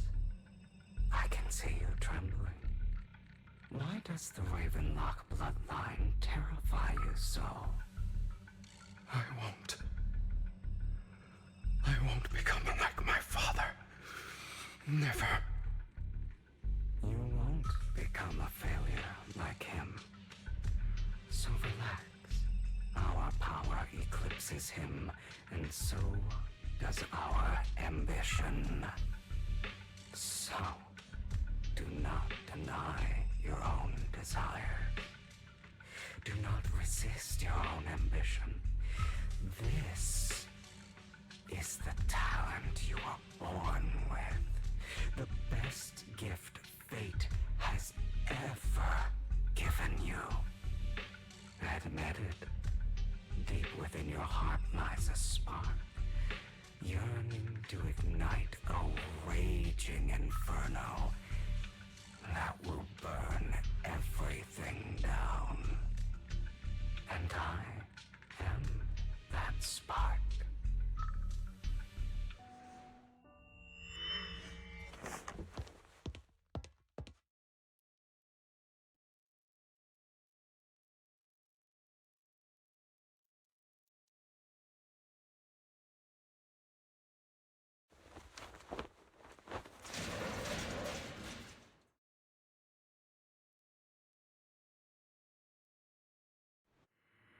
Lycon.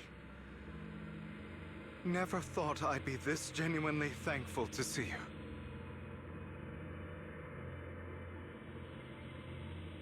Seeing you means this never-ending nightmare is finally over, right?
No.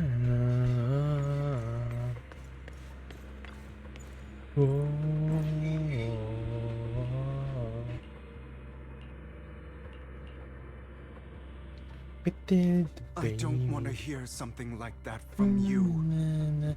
You have no idea what that man, my father, is really like. A person who stops at nothing for their own interests and ambitions. Just Just like what you're doing right now. And what do you think I'm doing this for? All of this was part of your plan. You knew where the Ravenlock family was going to be, so you set Mockingbird's target there. To seek revenge, you plotted to assassinate your own father, but he was too vigilant, and you failed. After almost being assassinated, your father was furious and locked everyone in the hall, but was unable to find the assassin. And what a coincidence that a hollow disaster just occurred in the vicinity. So he used it to eliminate all the unfamiliar faces there, turning them into victims of the hollow, an easy feat for the Ravenlock family. So, the one who killed innocents was my father, not me. You knew what choice an extremist like him would make, and you used the chaos to once again attempt an assassination. This time you succeeded. You killed your own father at the cost of innocent lives. Admit it, Hugo. You don't care about anyone else. The only thing you care about is your revenge. How is that any different from your father? Enough. I'm tired. I may hate him for betraying me, but he wouldn't say something like that. What? You aren't Lycon. You're the other me, hidden deep within my heart.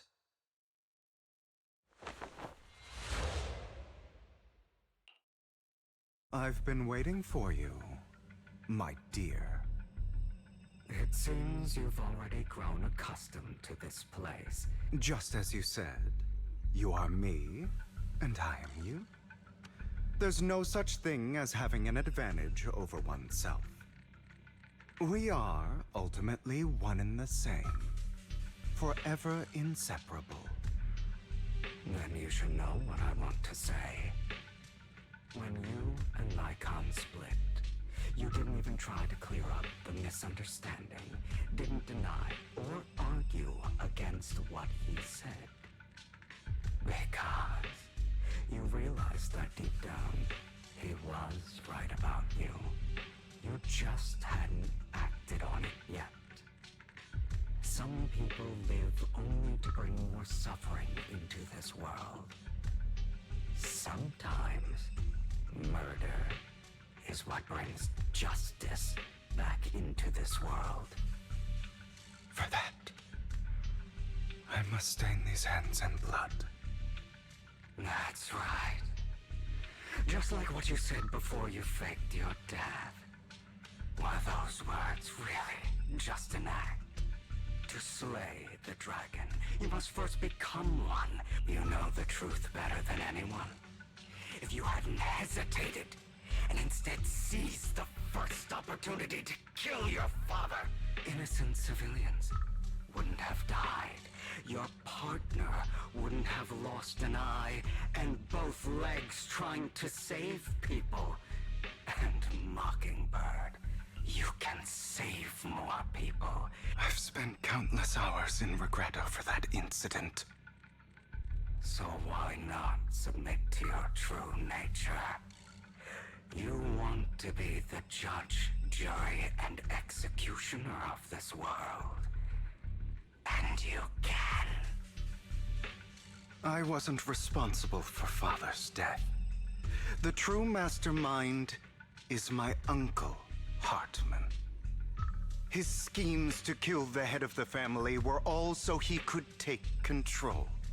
Mockingbird was simply unlucky enough to get caught up in it. So, For a behemoth like the Ravenlock family, with its roots so deep, a single person's death, regardless of who that person is, wouldn't change anything. Of course, whether it's Tops, the Mayflower family, or even the entire world, it's actually all the same. I refuse to be dragged down by pointless hatred any longer.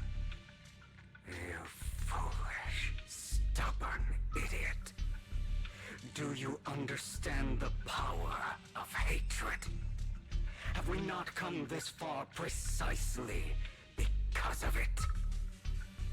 Or are you going to follow Lycon and Jack's twisted logic? Otherwise, why would you hide this whole scheme of faking your death from them?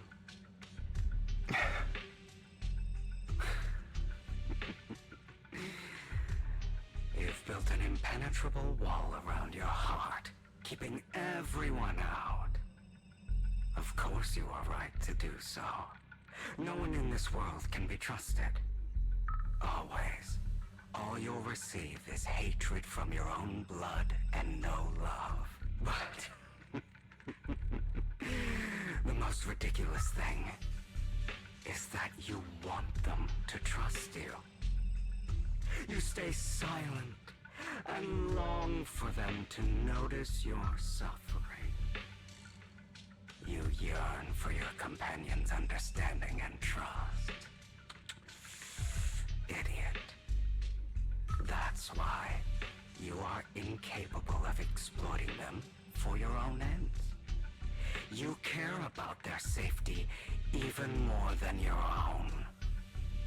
But remember, only the weak need companions. And we are children born from hatred. We are different from them. I will never be like them. And I don't need to be. Come. Let me show you what powers we can wield.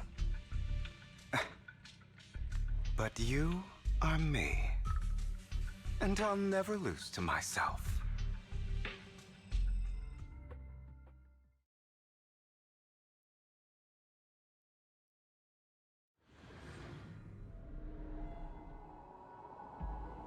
No.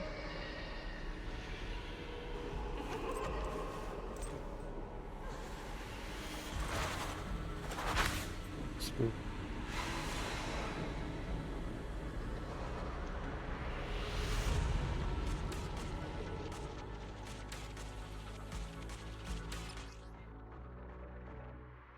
Utilize.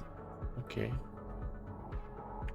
Think about all the injustice you've suffered.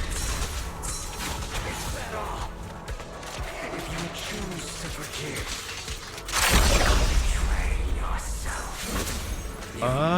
Timing. Letting you consume me would be the real betrayal to myself.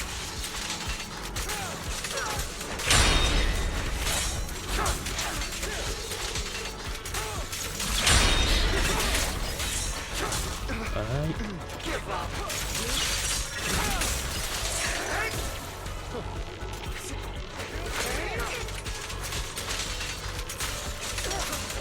You're just afraid to admit it.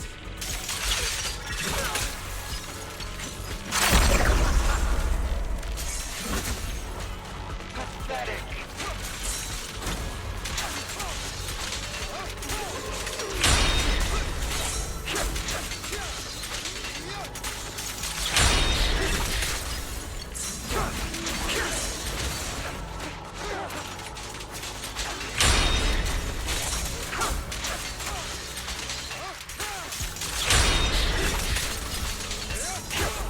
You're too scared to face your true self and what you truly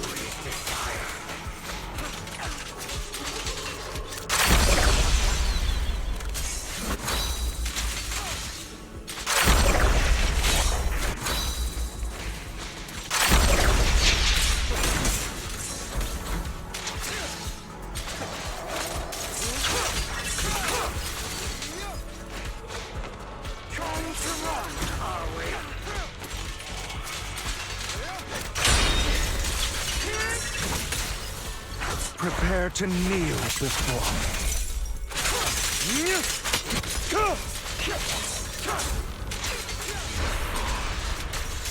Trying to kill me. You think you can just get rid of me? Without me, you are nothing. For what it's worth, thank you. Don't be afraid. You and I are inseparable. You're part of me, just as I am part of you.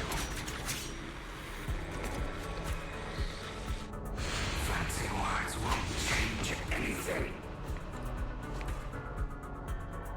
No. It's not just platitudes. I finally understand now. Some pain only fades when it's seen, when it's accepted. So I won't fight you anymore. I won't hate myself anymore. Weakness, hatred, malice, strength, forgiveness, justice.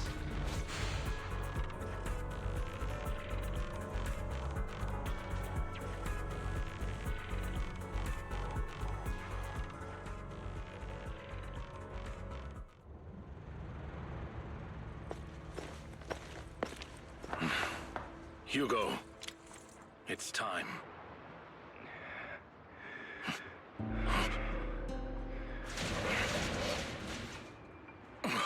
Hugo. Hugo, you... Did I scare you? I made it through. I won. No praise for me, my dearest partner.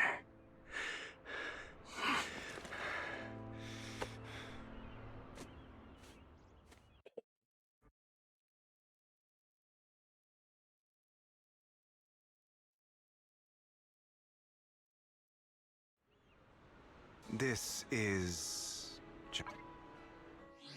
RP.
Let's finish this.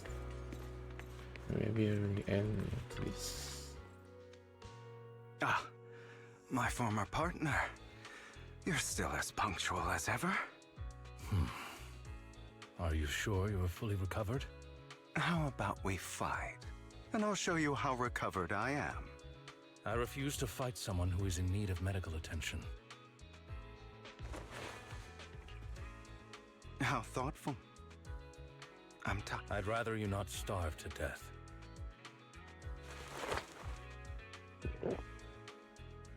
Not to your liking. I'm fairly certain this is the same kind as before. No. I've just gone too long without food. Either way, thank you. Now tell me, what exactly happened in the warehouse? Just going a bit crazy from you know what. But I did have a very long dream. A dream about many things from the past. If I had to put it into words, it would be like giving myself psychological therapy. You seem like you could benefit from some too. How about it? Want to book a session with me? Trust me, I'm a pro. Seems you really have recovered. Well, of course. I'm feeling pretty great right now. Like I could argue with you all day on every petty detail of who exactly was in the wrong back then. I wanted to ask, what you said about Mockingbird before, when you faked your death, was that part of the act? You mean the part about how Mockingbird has never really changed anything or saved anyone. I didn't expect you to still be so hung up on this. Just as I said before, I never considered Mockingbird a failure. Perhaps Mockingbird deviated from its origins. You shouldn't reject the things you've done. Or Mockingbird. I have contemplated this before. Yes. Mockingbird has helped some people and has genuinely managed to cause trouble for those who abuse their positions of power for evil. Yet those in high positions still possess immense resources, and the people we helped remain destitute and suffering, willing to become slaves to those in power for scraps. But just as you said, even if what we did was childishly idealistic and flawed, as little as we actually achieved, even the slightest change is by no means meaningless. Nothing holds more value to me than Mockingbird.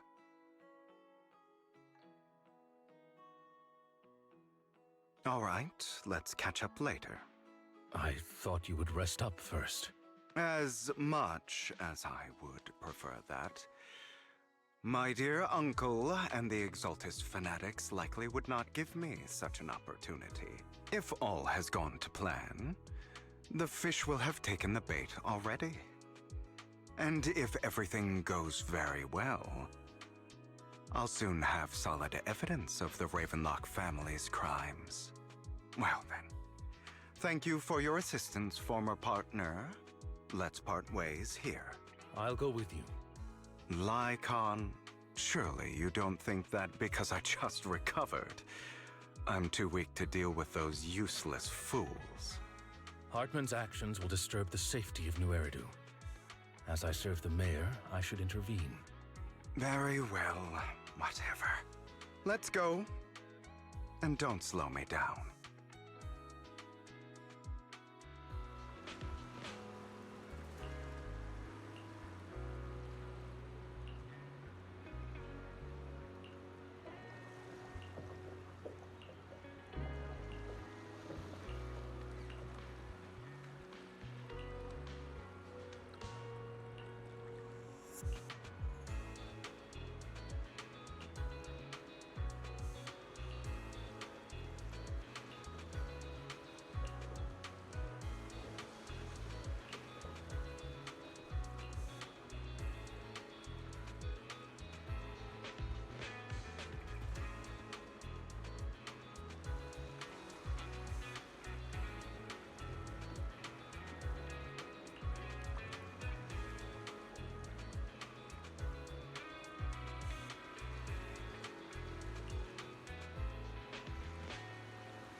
I'm sure you've heard about the missing workers from companies under the Ravenlock family, too. Those are Ravenlock's men. The workers with them are the victims who were tricked into going into the Hollow.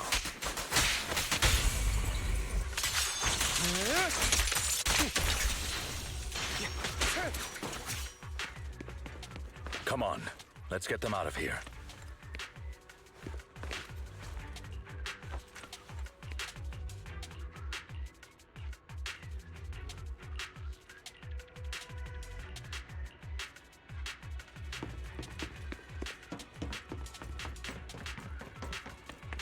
Bunch of nobodies. Going as hell. Kill them! You're welcome to try.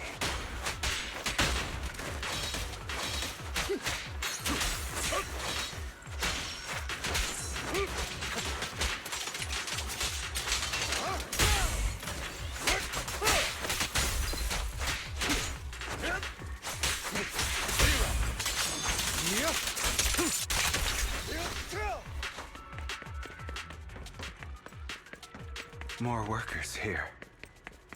And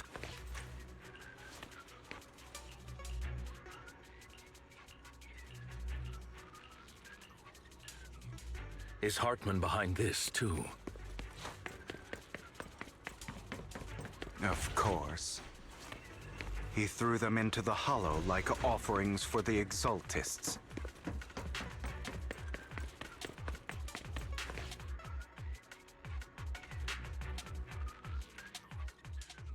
There's more over there.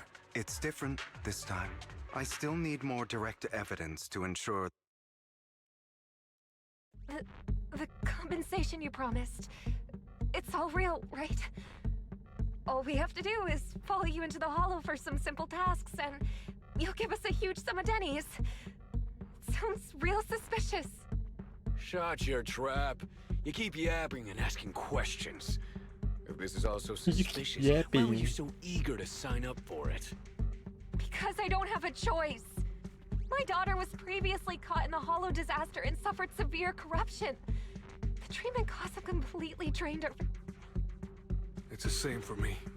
A serious illness at a senior age. I need the money. Who would risk taking a job like this unless they were desperate? I'll do it. No matter how suspicious. As long as I can get paid. Wait, you people from the Ravenlock family, you're part of a big company in Don't worry, you'll get every denny you were promised. But before we start, you all need to take this medicine.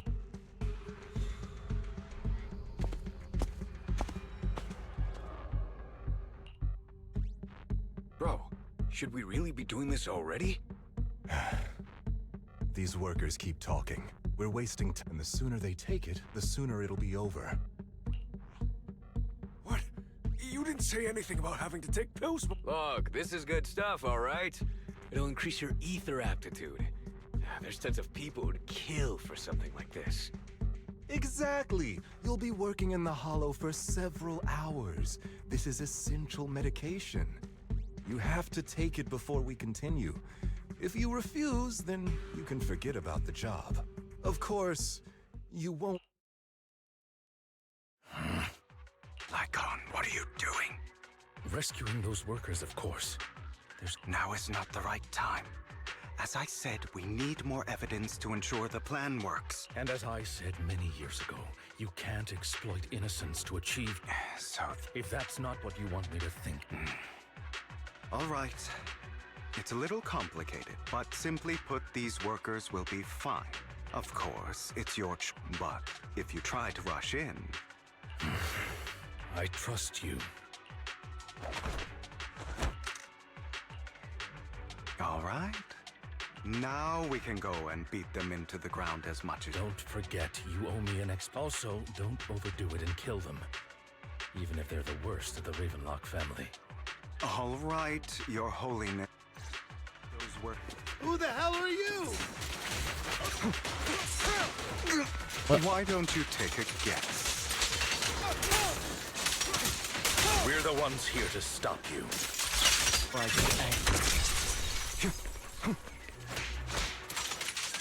Can't remember the last time we worked this well as a team.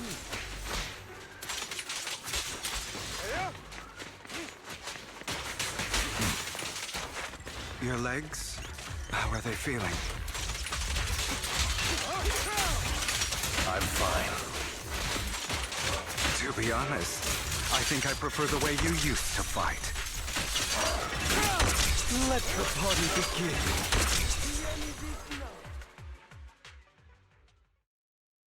God damn it. Ravenlock. Savor the name while you can. For... What's that supposed to... It means exactly what I said. Sever your ties while you can. The family's honor comes above all else. Is that really what you think? You're not from the main family, right? That's why you were assigned to these trivial tasks. But in reality, there's no need for you to keep playing this I don't have a choice. You always have a choice. All right. Let's end... Don't worry, Lycon. I didn't hit them too hard, just enough to keep them quiet. How's that? My acting's pretty good, right? As always, a certain someone should take some lessons from you. I'll leave the rest to you then. Okie dokie.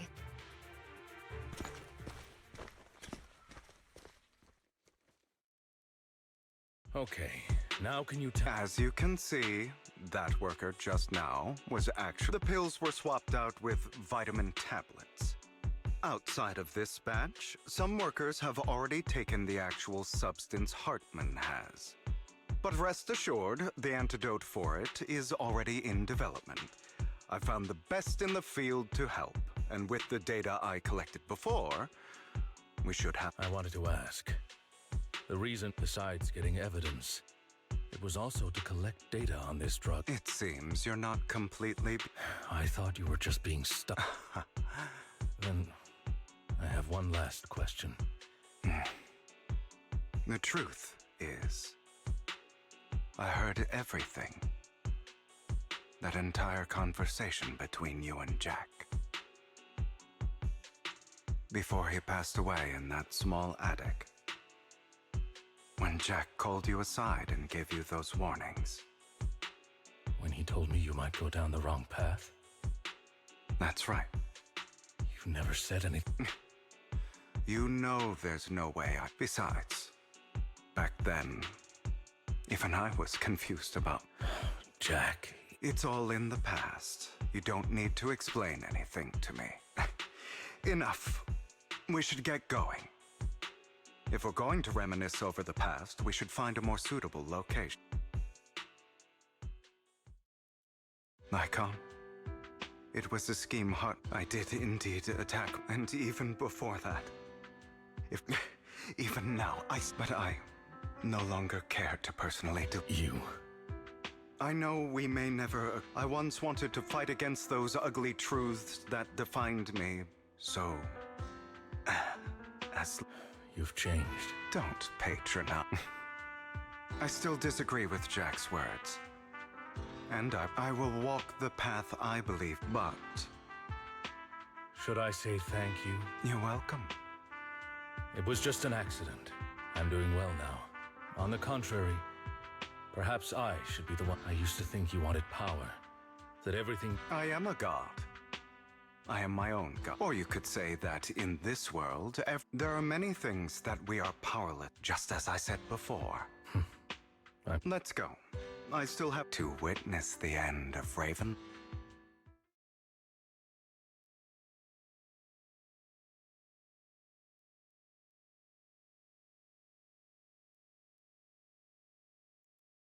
You really think you can take my place if I die? Never, you filthy bastard! Your little tricks mean nothing. As long as the Ravenlock family stands, I can still get back on my feet. You still don't get it, do you? This was never about avenging my father. And I don't care about taking your place. I didn't come this far just to kill you. That'd be pathetic. Right on cue. Why don't you take a look at this, Uncle? On behalf of TOPS, I'd like to clarify that we had no involvement in the Ravenlock family's actions. TOPS is officially terminating all partnerships with the Ravenlock family, effective immediately. We will have no further affiliation with them. Are you crazy? What the hell do you get out of ruining the Ravenlocks? You want to be a petty thief forever? Thief? Oh, Uncle. Allow me to reintroduce myself. I'm the name people whisper about. The one who robs the rich and gives to the poor. I'm the master con artist who can fool anyone, anytime. I'm the leader of Mockingbird.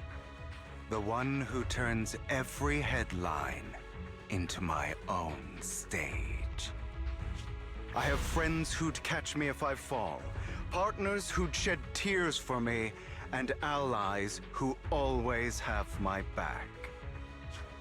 I am Hugo Vlad. You're the one who needs the Ravenlock name. I never did. You ungrateful bastard! You should have never been born. You flatter me. Same goes for you, Uncle.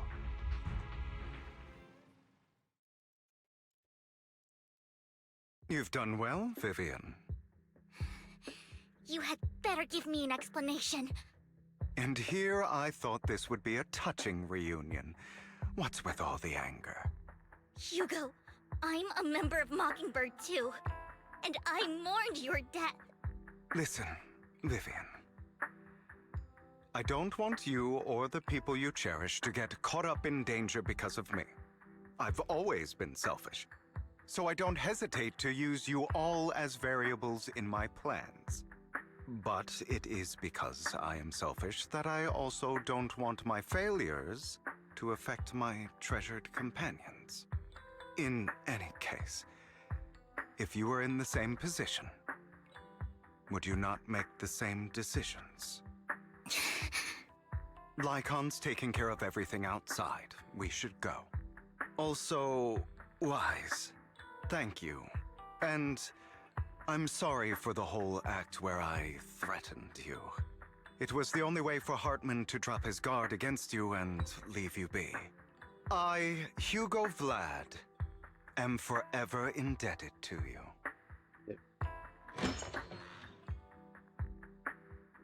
Master Proxy, although it is late, there is some important intel that I must give you now.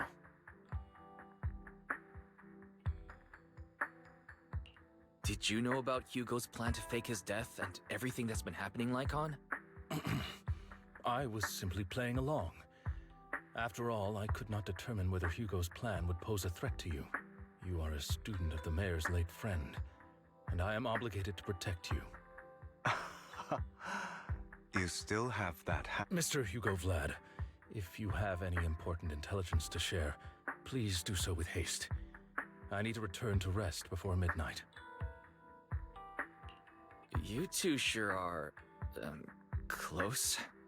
For the sake of a certain old fossil's sleep schedule, I'll keep it brief. I learned from Camille that Dina intends to embed the sacrifice core into the sacrifice. Apparently, it will make the sacrifice much stronger. Sacrifices created this way will not retain their minds and will indiscriminately attack all living beings, including their creator. So the Exaltists don't do this. It would bring them, but Dina's concoction can control people's minds. If a person takes the pill and is injected with the serum Landon left behind, the sacrifice would be under its creator's control. Although the dormant sacrifice has been destroyed, Dina found a batch of that serum her father created and wants to create new sacrifices. Putting aside the sacrifice for now, Hartman's sacrifice core is fake. We don't know where the real one disappeared to. The real core has always been here. Here? In Lord Phaethan's video store? Vivian, do you remember when I suggested you give that collectible to our dear proxy? I remember. But that was just an ordinary pendant. And I've met the person who submitted it. She has absolutely no connection to the Exaltists. How about our dear proxy take out that pendant so we can take a look?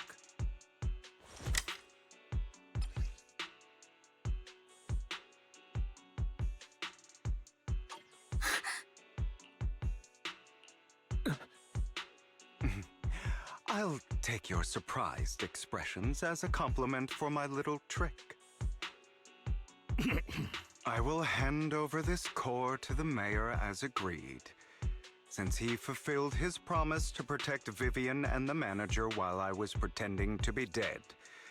I won't go back on my promise.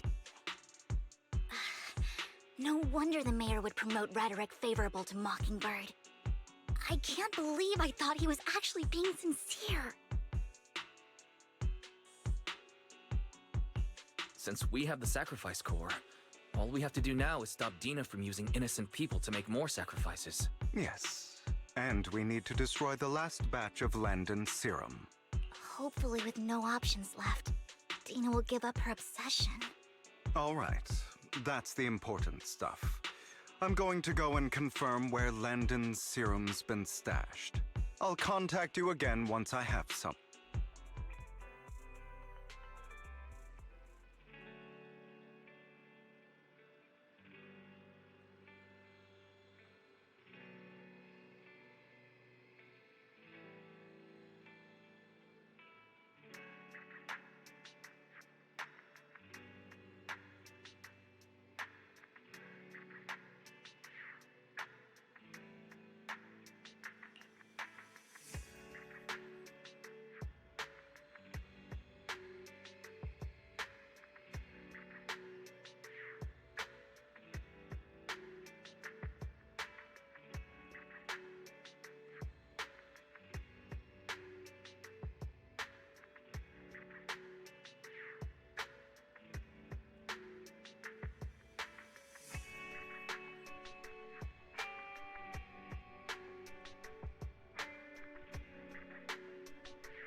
Landon's stash should be somewhere nearby. I did some digging. Some of the missing workers were brought here too.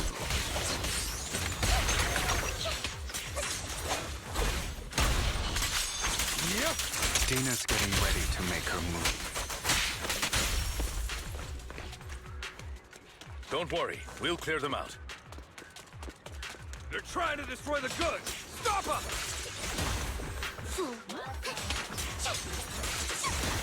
We need to take care of the guards first. Lord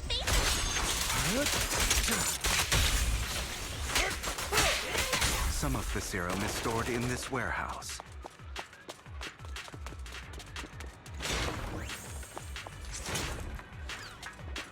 You're not taking anything from here. Hugo, get the guards first.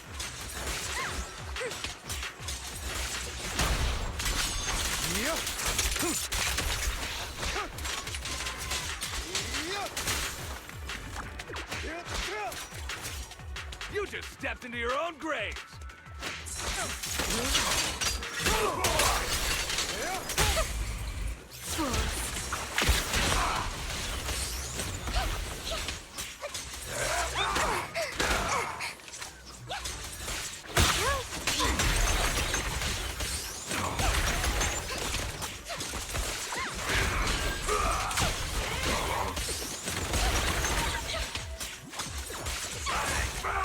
In position. At your service. Freeze all evil! Stand still. Not worth my time. Move it!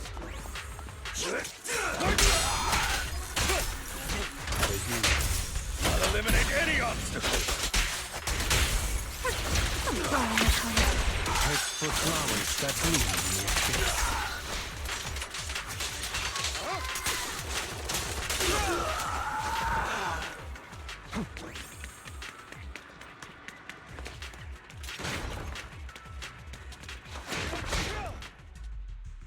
More of Landon's serum survives than expected. Fortunately, since they're still here, it means Dina has an There's likely a lot more stashed around here, and we have yet to locate the missing people. Our actions here won't go unnoticed.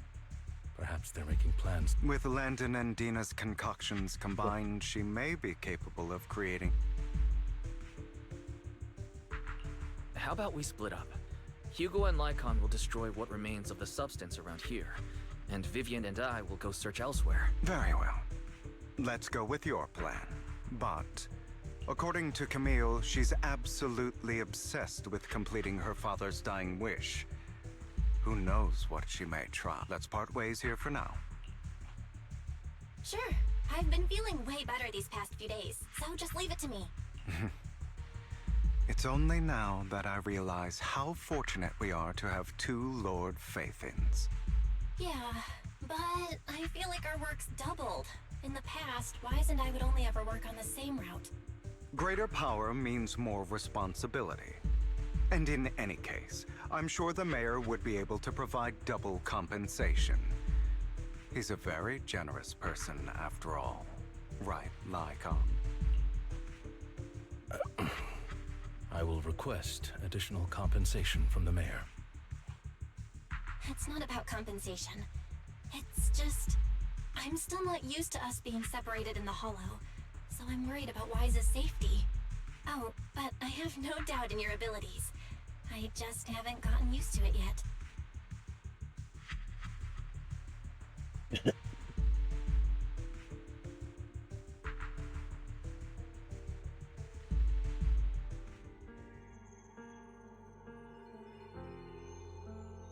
This is the future I saw. Lord Pathan.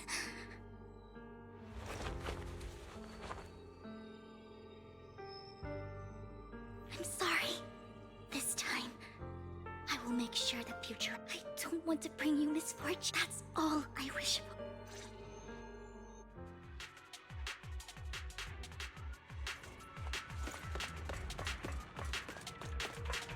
Leave this to me, Lord Pathan.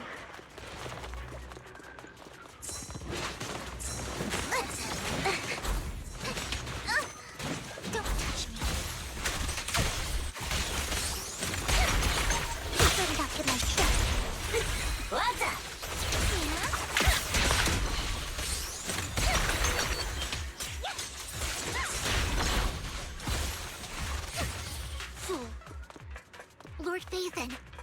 might be more serum here. How dare you steal from Lady Dina! I'll try to go easy on you. No promises.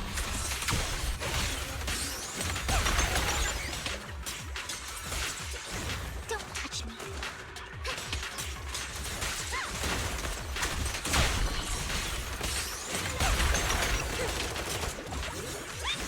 Don't touch me.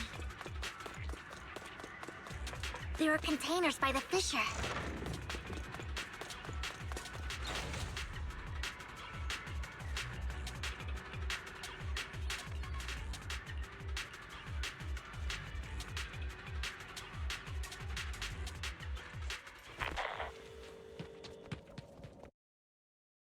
It must have been tough for you to find this place, Vivian.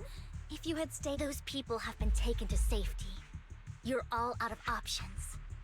they're just mere test subjects. So what if they get away? There will always be people consumed by greed, and therefore, they will come willingly to me. In any case, what are a few sacrifices in comparison to the completion of Father's grand ambition?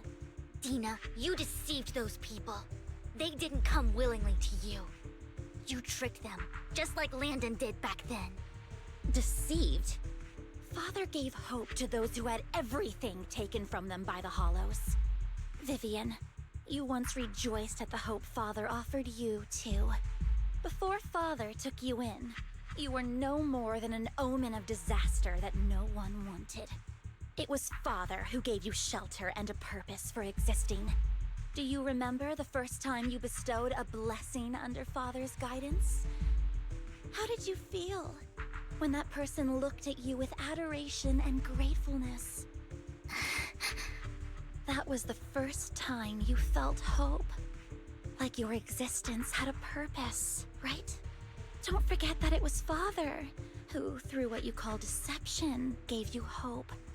And you, what have you done? You basked in Father's attention and everyone's adoration, only to destroy everything. Do you think that by leaving the Exaltists, those people will live better lives? Of course not.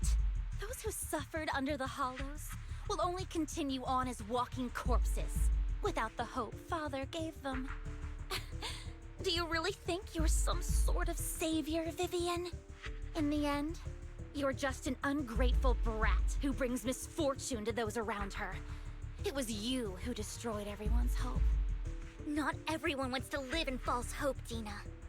You say it's because of greed that people willingly become your sacrifices. Perhaps those people aren't entirely virtuous. But that greed is just wanting to live a better life beyond the Hollows. What you and Landon have done was never about giving people hope, but exploiting it. Stop lying to yourself. Deep down, you know what Landon did was cruel. No. Back then, when Landon wanted to inject you with the serum, the fear in your face was as plain as day. I saw it all clearly. If all of this is as righteous as you claim, then why did you make such an expression, Dina? Don't look at me with such pity! Father did nothing wrong. All of this is to make something of the Hollows other than disaster. That's everyone's only hope. Dina, it's not too late to stop. Stop living in this lie. You know what would happen if a sacrifice loses control and escapes the Hollow. It's not the Hollows that are to blame for those people's deaths, but the hope you keep talking about. That will cause more despair and claim more lives. That is merely the necessary sacrifice to accomplish a greater goal. No one deserves to be a sacrifice. Your hypocritical magnanimity disgusts me. I can always go and get more test subjects if they've escaped. And I will be able to replicate Father's serum with enough time. With you gone, I'll be able to complete Father's gift to the Creator and fulfill his last wish. Camille, release the failed subjects. Lady Dina. Camille, are you going to do what you did before? You keep saying you'll follow the Creator, but it's all lies. Lady Dina, the Hollows took my family from me. I understand that there's no way to get back what I've lost. It was Lord Landon who told me that the Creator would guide me. One day, Hollows will no longer be disasters. Everyone will be able to survive inside them. I look forward to the day when this hope becomes reality. I watched you grow up, and I know that you've always looked up to your father. He gives you hope, and I destroyed that hope with my own hands. I know the pain of loss, so I've always felt guilty. I want to atone for the hope I destroyed. But Dina, I don't want to ruin more lives, and I don't want to continue watching you destroy yourself. Vivian is right. Not everyone wants to live in false hope. So, please, stop. Camille, are you abandoning me too? I'm not abandoning you. I just don't want to see you go past the point of no return. The point of no return? I passed that point ages ago. No, Dina. You can still turn back.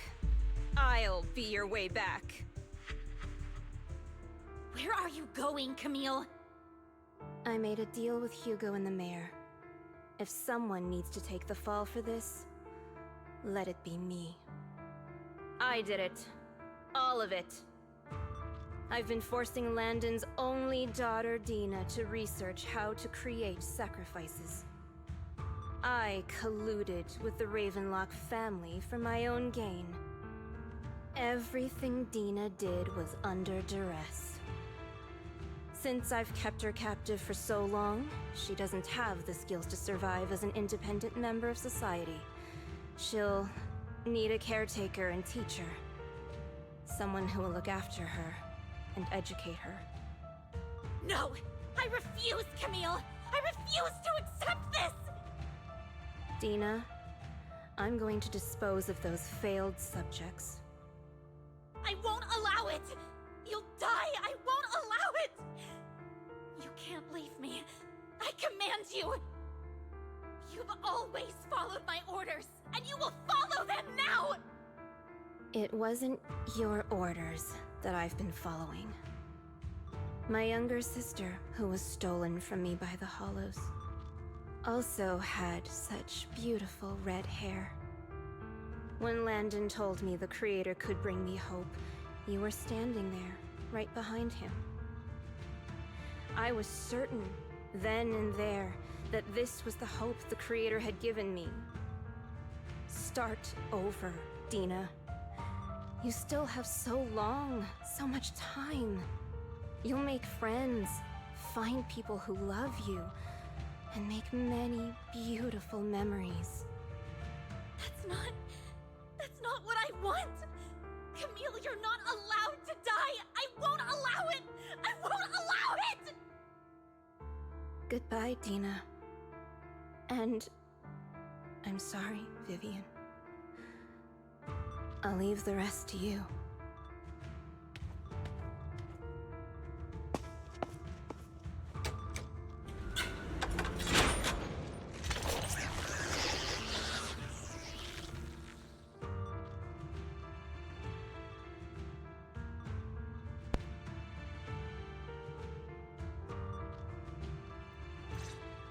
Let's take out these ethereals first.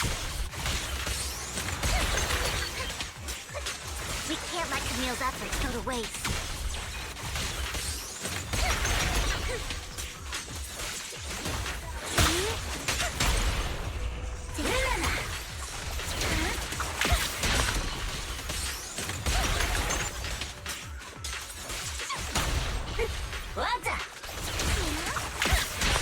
Let's go after Dina, Lord Raven.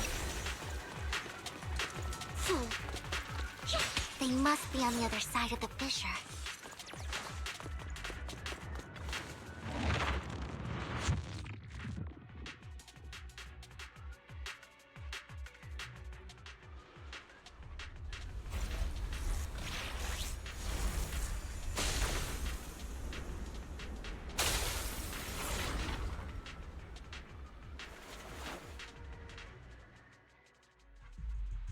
you satisfied now, Vivian? You were the one who brought yourself to this point. You're saying this is all my fault? Losing my father, losing Camille. I wish you had never come into my life. At first, when Father brought you home, I was happy. There are so many Exaltists, yet Father never allowed me to get too close with any of them. I never had any friends either. But when Father brought you back, he told me to take good care of you, that you were my first friend. I was also so happy the first time you took my place in helping Father select a person to receive the blessing, because it meant you were different from all those other people. You could stay with me. But soon, I grew jealous. You took the attention that should have belonged to me. You even took Father's love from me. It's only because of my ability that Landon... I know, but... Vivian, jealousy is something you cannot control. Of course, the same goes for fear and hatred. I was terrified that one day you would look at me and shed tears. I knew if that day ever came, Father would not hesitate to force the blessing upon me. And when that day did come, I hated you for causing my father's death. Tina, you knew everything about what happened back then, so... why are you still defending Landon? And why didn't you tell me back then? If I had known earlier, maybe I could have found a way. Because it's the only thing that makes me more special than you, no? It proves I had Father's trust. I was more useful to him. Vivian, you said you wandered without a home ever since you were young, hated by anyone you encountered. You were happy to gain recognition from everyone and help Father when you were among the Exaltists. But in the end, you discovered you were being used, so you felt betrayed and hurt. Then, what about me? All I ever had was my father. I've never known a life outside of the Exaltists. Ever since I was young, my only purpose was to help Father select who was to be blessed. The only purpose I had was my father and the Exaltists. I've never been taught anything else, Vivian. It is what little value I have, and have ever had. In the end, you took even that from me, and completely destroyed it. You think you're doing good and fighting evil. You've only managed to affect a small part of your world. But have you ever wondered if maybe that's all there is to my world? I never wanted to hurt you. You were also my first friend. And that's why I wanted to save you back then. Save me? You and Camille all talk about saving me. Why don't you understand? To me, loss is so much more painful than death. Tina, you can start over. Everything Camille did was so you could live on. Let's leave the Hollow together. There are so many amazing places in New Eridu. This time, I'll take care of you. I've also met so many amazing people. I'm sure they'll love you too. Okay, Tina? Vivian, I can't forgive you. And I don't want to forgive you.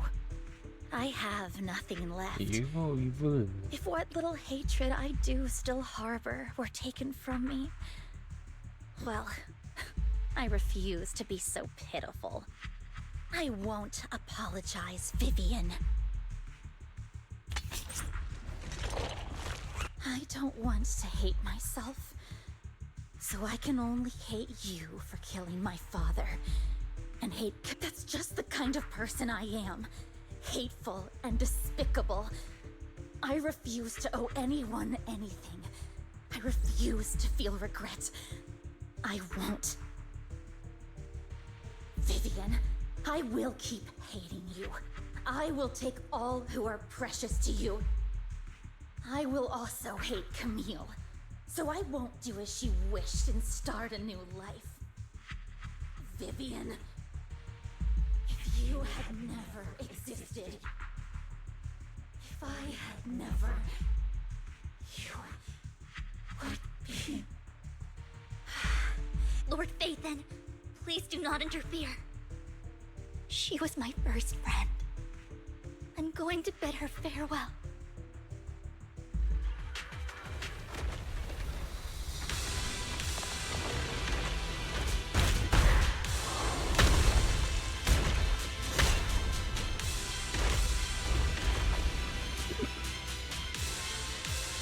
Dina, soon, Team will be over. Lord Phaethon, don't come any closer! Who dares get between me and Lord Phaethon?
Vivian, behind you!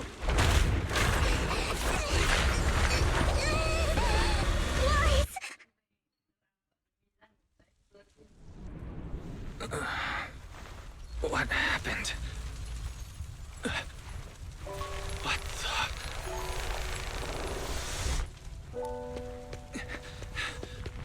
Vivian! Lies.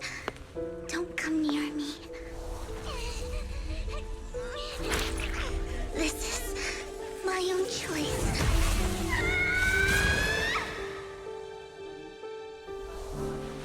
I will change the fate I saw. Vivian!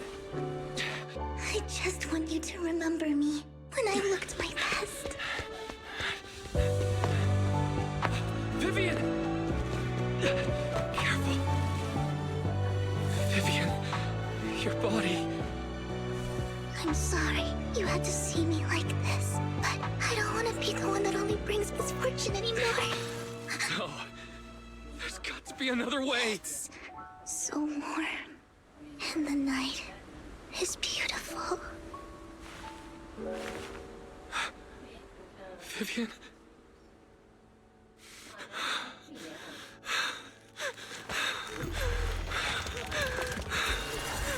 No! It can't end like this!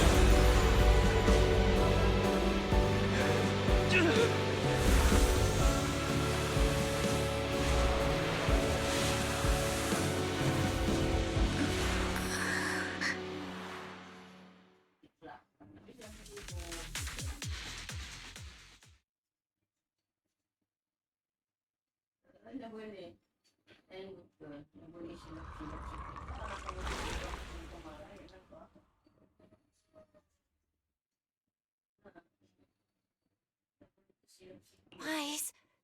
Wise. Wise, you're finally awake. I'm at the store. I remember I was with Vivian. Wait, she injected herself with Landon's serum. Is she okay? Hugo and Lycon brought you out of the hollow. You scared me to death. Thank goodness you woke up. And you said Vivian used the serum on herself? But she looked fine to me, bar a couple of scratches. Hugo sent me a message earlier saying he got her checked over and she was all right. Do you remember what happened? the situation was dire, so Vivian used the serum on herself to defeat the ethereals. I saw the crystallization process starting to occur. I can't describe exactly what happened. I saw something blurry, but I just wanted to stop Vivian's corruption process. I don't know exactly what I did, but then I lost consciousness. What happened after that? When I let Hugo and Lycon there, it was just you and Vivian lying there on the ground. We couldn't wake either of you. Let's put that aside for now. Do you feel any discomfort-wise? I'm a bit dizzy, but otherwise, I'm fine. Don't worry. Phew, that's good. You should rest for tonight. Hugo and Vivian said they'll come over tomorrow, so we can discuss the details then. Okay. Sorry for worrying you, Belle. Good night.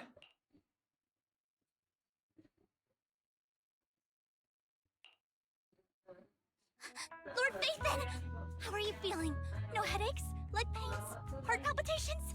Loss of appetite? Vivian? I was just so worried. Sorry. Anyway, Lord Phaethon, I'm so glad you're okay. What happened this time was all my fault. Things were dire, and you did what you had to. Plus, if it weren't for you, we wouldn't be here now. So what happened? Wai said he saw the crystallization process start. But I didn't see anything through EOS. Hugo? Lycon? Did either of you guys see it? Allow me to explain. Miss Vivian told us what happened after she awoke, and the mayor arranged a full medical checkup for her. Based on the results, Miss Vivian indeed shows mild corruption sequelae. But if the crystallization process had already started, the lingering effects should be far more severe. To be precise, if the process had already reached the point of mass surface crystallization, it should have taken no time at all to become an ethereal. So, the mayor theorizes that it was the etheric energy within Master Proxy's body that affected Vivian's condition and the surrounding etheric particles, causing Vivian's corruption to recede. Essentially, corruption is a reaction between the etheric particles inside the body and in the surrounding environment. Therefore, it's not necessarily irreversible, just that currently our mainstream method of defense is prevention.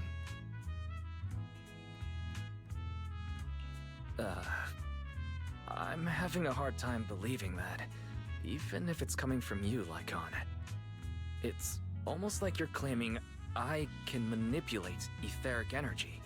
Master Proxy, you are special. This is a gift your teacher left you. A gift from our teacher? How come I never knew about it? I don't know all the details, so I cannot explain everything to you. My apologies. However, Miss Yixuan might be able to answer some of your questions. She will visit you sometime soon, so please feel free to ask her any questions you may have. She has quite an eccentric personality. If she causes you any inconvenience...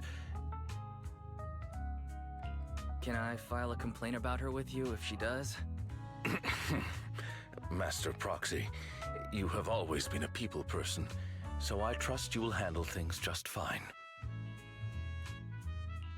The way you said that just makes me more worried. In any case, the mayor has asked me to give everyone his most sincere gratitude. Unfortunately, the mayor could not come personally, but has promised everyone a favor. Provided it's within his means, he will offer his unconditional assistance once.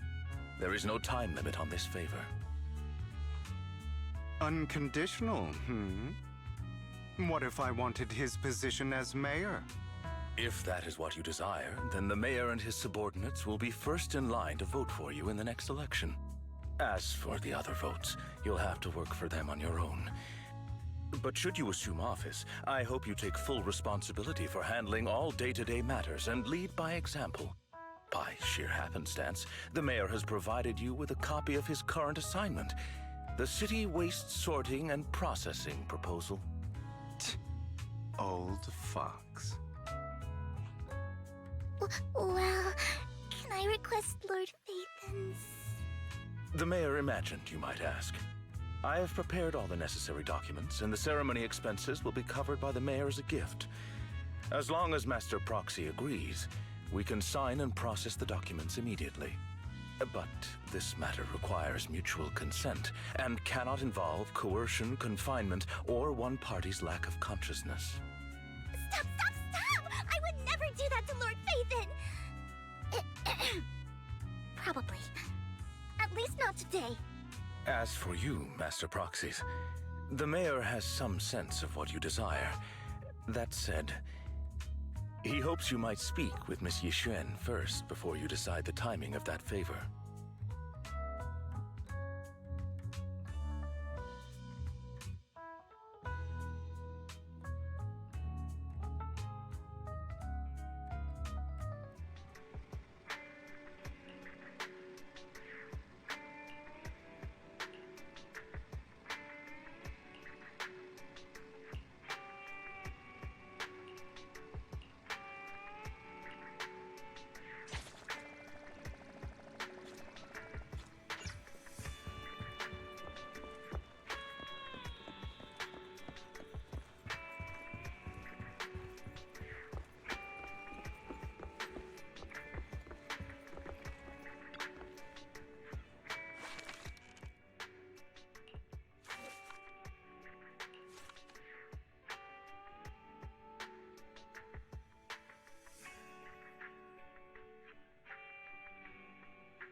Madalda.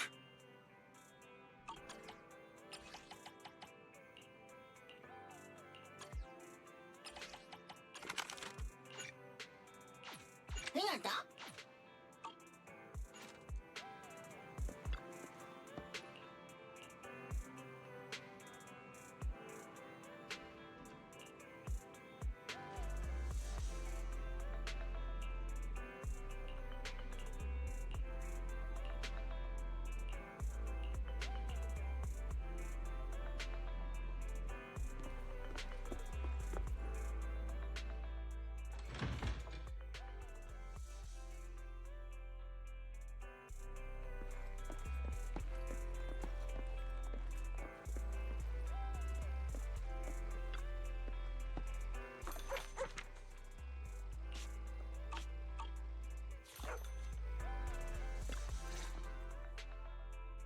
I did not expect that such a spiritual entity would exist here. It appears this street is a geomantic gem. A spiritual entity? His name is Howl, and I guess you could count him as a neighbor of mine. Is there anything special about him? No, I was simply a bit surprised. It's rare to find such an intelligent individual of this breed. Even huskies can be really smart, like Howl. You're right. Yet, being overly intelligent comes at a price. It must stay here for prolonged periods of time, parted from its owner and unable to move about freely. Both a blessing and a curse. However, it seems quite happy.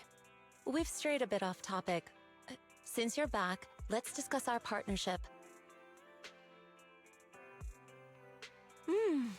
Nice job. Good air circulation, excellent layout. Very suitable for a business. Your bamboo here are also very energetic. It seems your fortune is good when it comes to wealth. Huh. You even know feng shui? I'm happy to hear that. But who exactly are you? I suppose this is our first official meeting since parting ways in the Hollow. Now that both my name is Yi Xuan, a mystic from Yunquei Summit.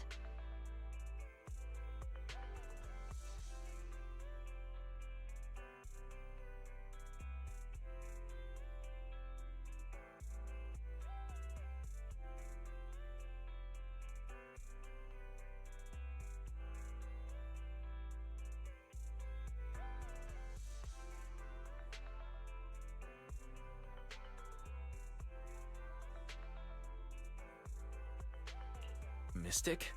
Like those people in movies who can tell your fortune and go around blessing people?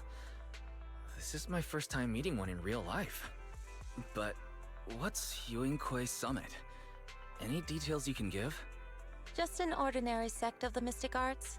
Our disciples travel all across New Eridu and sometimes collaborate with authorities. Currently, I'm affiliated with the Hollow Investigative Association. Right now, however, I'm here to discuss a partnership in the name of the Mayflowers. So, what sort of partnership are we talking about? I have reviewed the documents provided by the Mayflowers. You previously underwent an implant surgery. After recent adjustments, abnormalities occurred. These abnormalities bear resemblance to the craft practiced by us at Yunquei Summit. If you are willing, I can teach you how to better control your abilities. Better control my abilities. That sounds great, but there's no such thing as a free lunch. Since you're willing to teach us your craft, Shifu, you must want something in return, right? That's right. Mayflower will have you join me for some investigations. Looking at my divination results, this will be a complicated and very likely dangerous matter. He's still going over the details, but should have more information for you soon. You can wait until then to decide.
Please, help me check my fortune!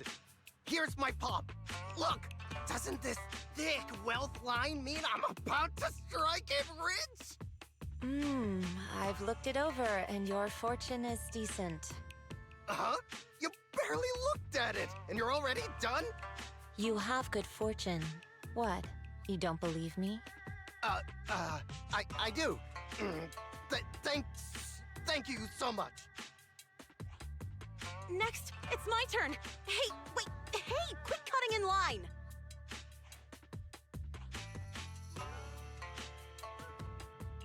So this is where you were. Who are all these people? You're here, Wise? I decided to take a break. I didn't expect so many people to come seeking my divination services. Don't worry, I need no more than a simple spell to solve this matter. Fortune-telling services is 10,000 dennies per session.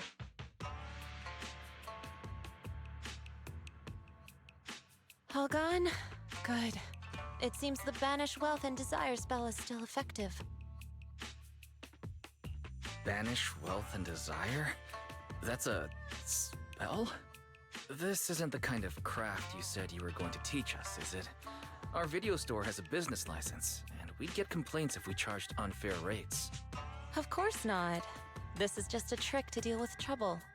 I'll take my time showing you the true craft of Yunquai Summit. For now, let's find that shop.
Yishuan Shifu. The store is right up ahead.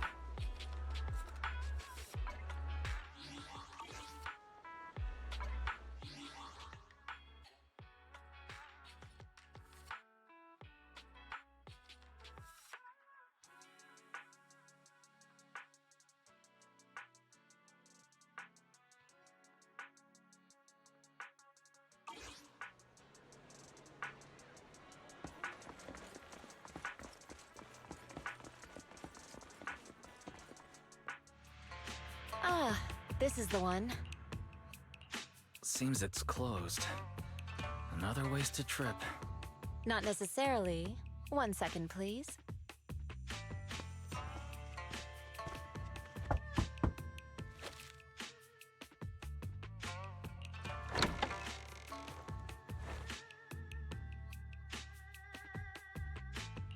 Huh?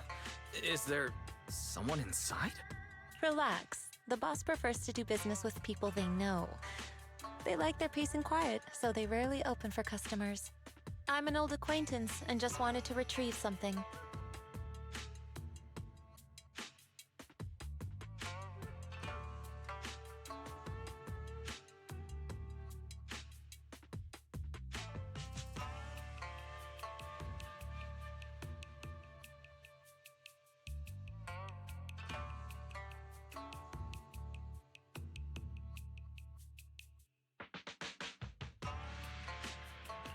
What a strange private business. Just some things needed for our future investigation.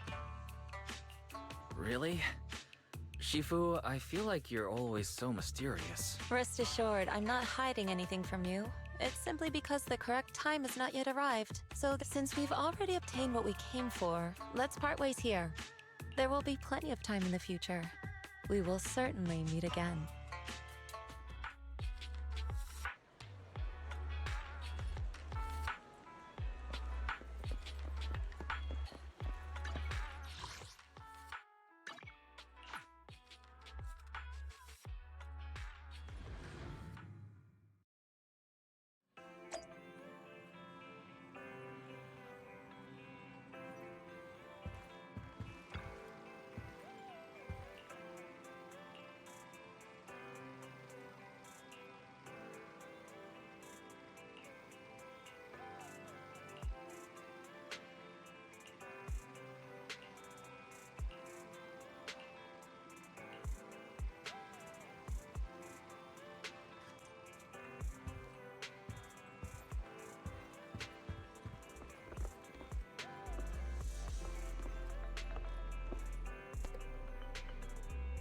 The story in. We finished the story. Yeah. Nice, nice, nice. Now can I end? Okay, okay.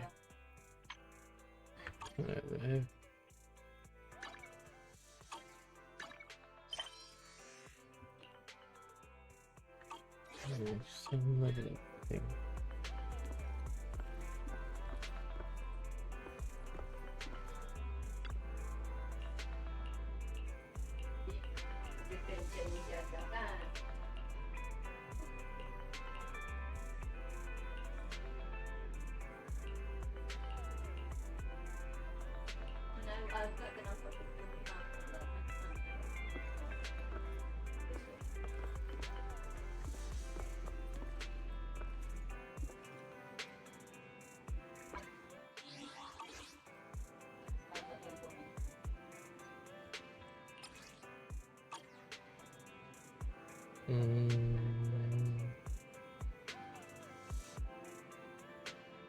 When is it here? Here.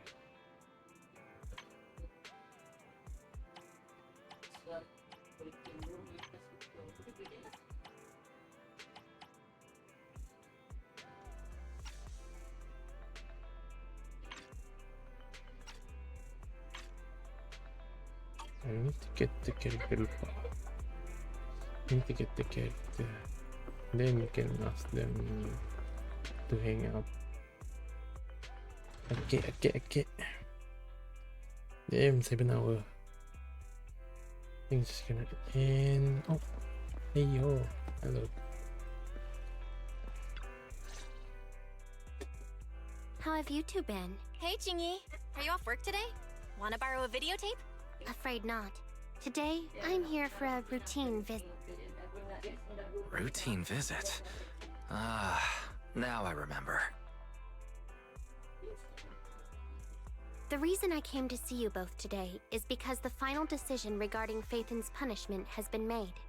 Considering that Phaethon, as a proxy, has never been involved in any harmful hollow activities and has repeatedly risked life and limb in the pursuit of justice, no lawsuit will be filed against you.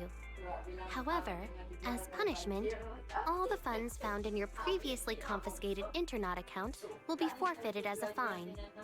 While the amount is considerable, you were aware of this possibility when you abandoned the account, so... It's fun. Wait, funds? Belle, I remember you saying that all the money in the account had already been transferred out. Wise, calm down. I was worried that your blood pressure would rise from hearing this, so I've been looking for the right moment to tell you. This right moment wouldn't happen to be the end of time, would it? In any case, aside from the fine mentioned earlier, the other requirement is that both of you need to become informants for Juyuen's squad, using your abilities to assist us when needed. There's no need to worry. Aside from the squad's formal members and a few high-ranking officials within the Bureau, your identities will not be disclosed to others. After this, Juyuen and I will make regular, routine visits to the video store. By the way, Chingy, didn't you say Juyuen would also be coming? The last time we went to the public security precinct, we didn't see her at all. I'm not exactly sure why, but poor Juyuen has been tied up with that stolen artwork case lately. Stolen artwork? Oh, you mean that high-profile case that everyone's talked about. They say that over 30 pieces of artwork were stolen from the gallery, with the most valuable being a lantern. The artist's identity is also quite unusual. Some master of counterfeit jewelry working for the Mafia, or something like that. I also heard that back in the day, she got into some trouble with her employer for stealing the Mafia's jewelry, but the loot she hid was never found. Exactly. Because of these legendary stories, the value of this lantern has skyrocketed, and it's giving Juyuen quite the headache. Is there anything I can do to help? Oh? If you have some free time, there's indeed something you could help with. How about joining me for some fishing at the torchlit lighthouse?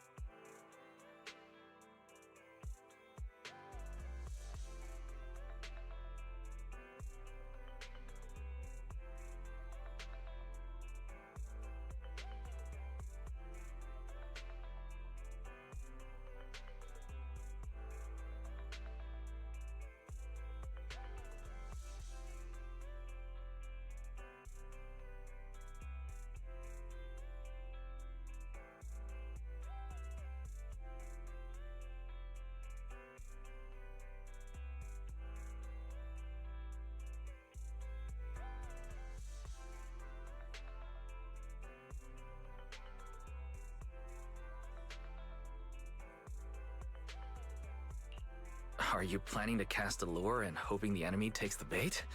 Excellent. Then we'll meet at the dock later.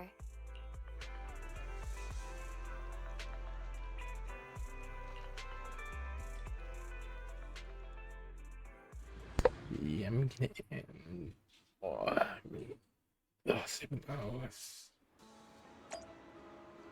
There should be anything. Finish. Manager, you're here already? That was fast. Huh.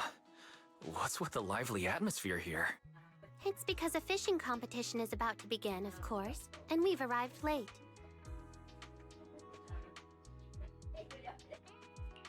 Wait, this is the kind of fishing you were talking about earlier? Oh, Chingy, it really is you. I was just thinking that with how busy you usually are at work, I probably wouldn't see you at the competition. A promise once made must be kept. I'm on vacation for the next few days, so I thought I'd bring my partner for the competition here to get familiar with the fishing spot. Wise, let me introduce you. This is President Chi, the president of the Redo Fishing Association and an old friend of mine. That's right. Back when Chingy had just switched to this body, her arm fell into the river during a scuffle with a criminal, and I was the one who fished it out.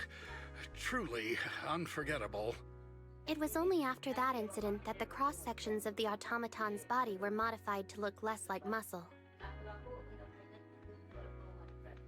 Sounds like the experience left quite a mark on you. President, this competition is quite big.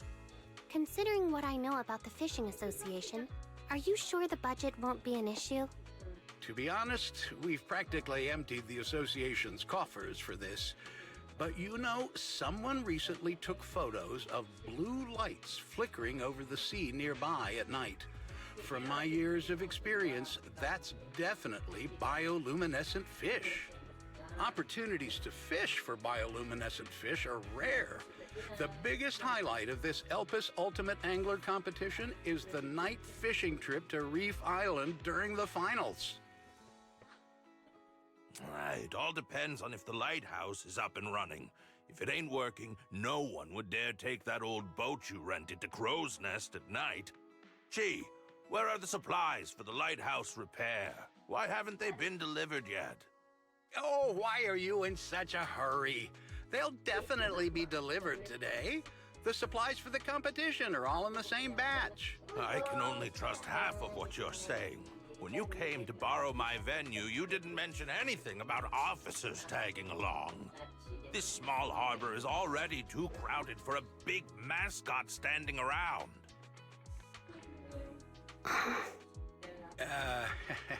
Chingy, McDunn is just like that. His words are never very pleasant, but don't take it seriously. We're holding the competition here, and I even asked him to help with the arrangements, so I've disturbed his peace a bit. How about this? I'll go check on the delivery, and you two can get familiar with the venue. We'll talk later. So, are we really here to fish? Yes, but not entirely. President Chi and I have been fishing buddies for many years, and most of the members of the Redo Fishing Association are good friends of mine. They've helped me gather information more than once. They invited me, so of course I came. That's the first reason. The second reason is related to the theft case I mentioned earlier. The city's been tightening up security recently, so the criminals who stole the art pieces will likely try to move the stolen goods via waterways. I've heard that the lighthouse keeper, McDunn, is quite well informed when it comes to the nearby ports and hollows. However, he claims he'll never cooperate with public security under any circumstances. I was hoping that with President Chi's introduction, it would be easier to get close to him, but it seems that plan has gone out the window.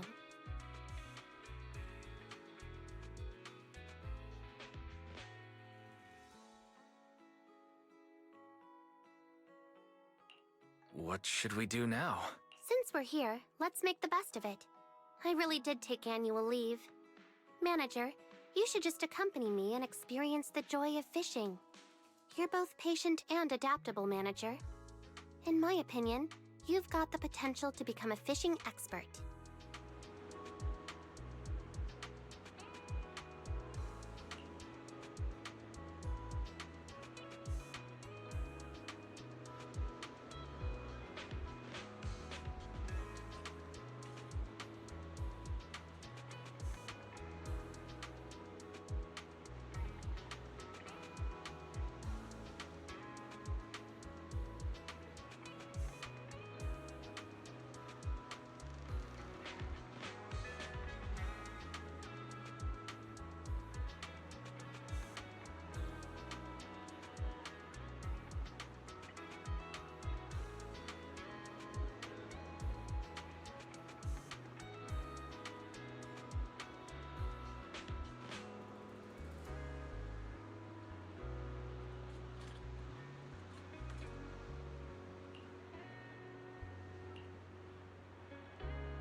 No, I cannot continue. I'm gonna end my baby way. Find a place.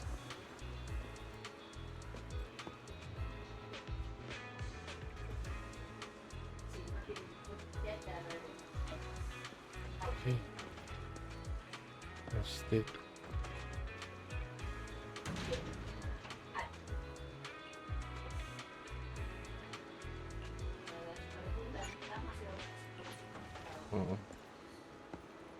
Bye.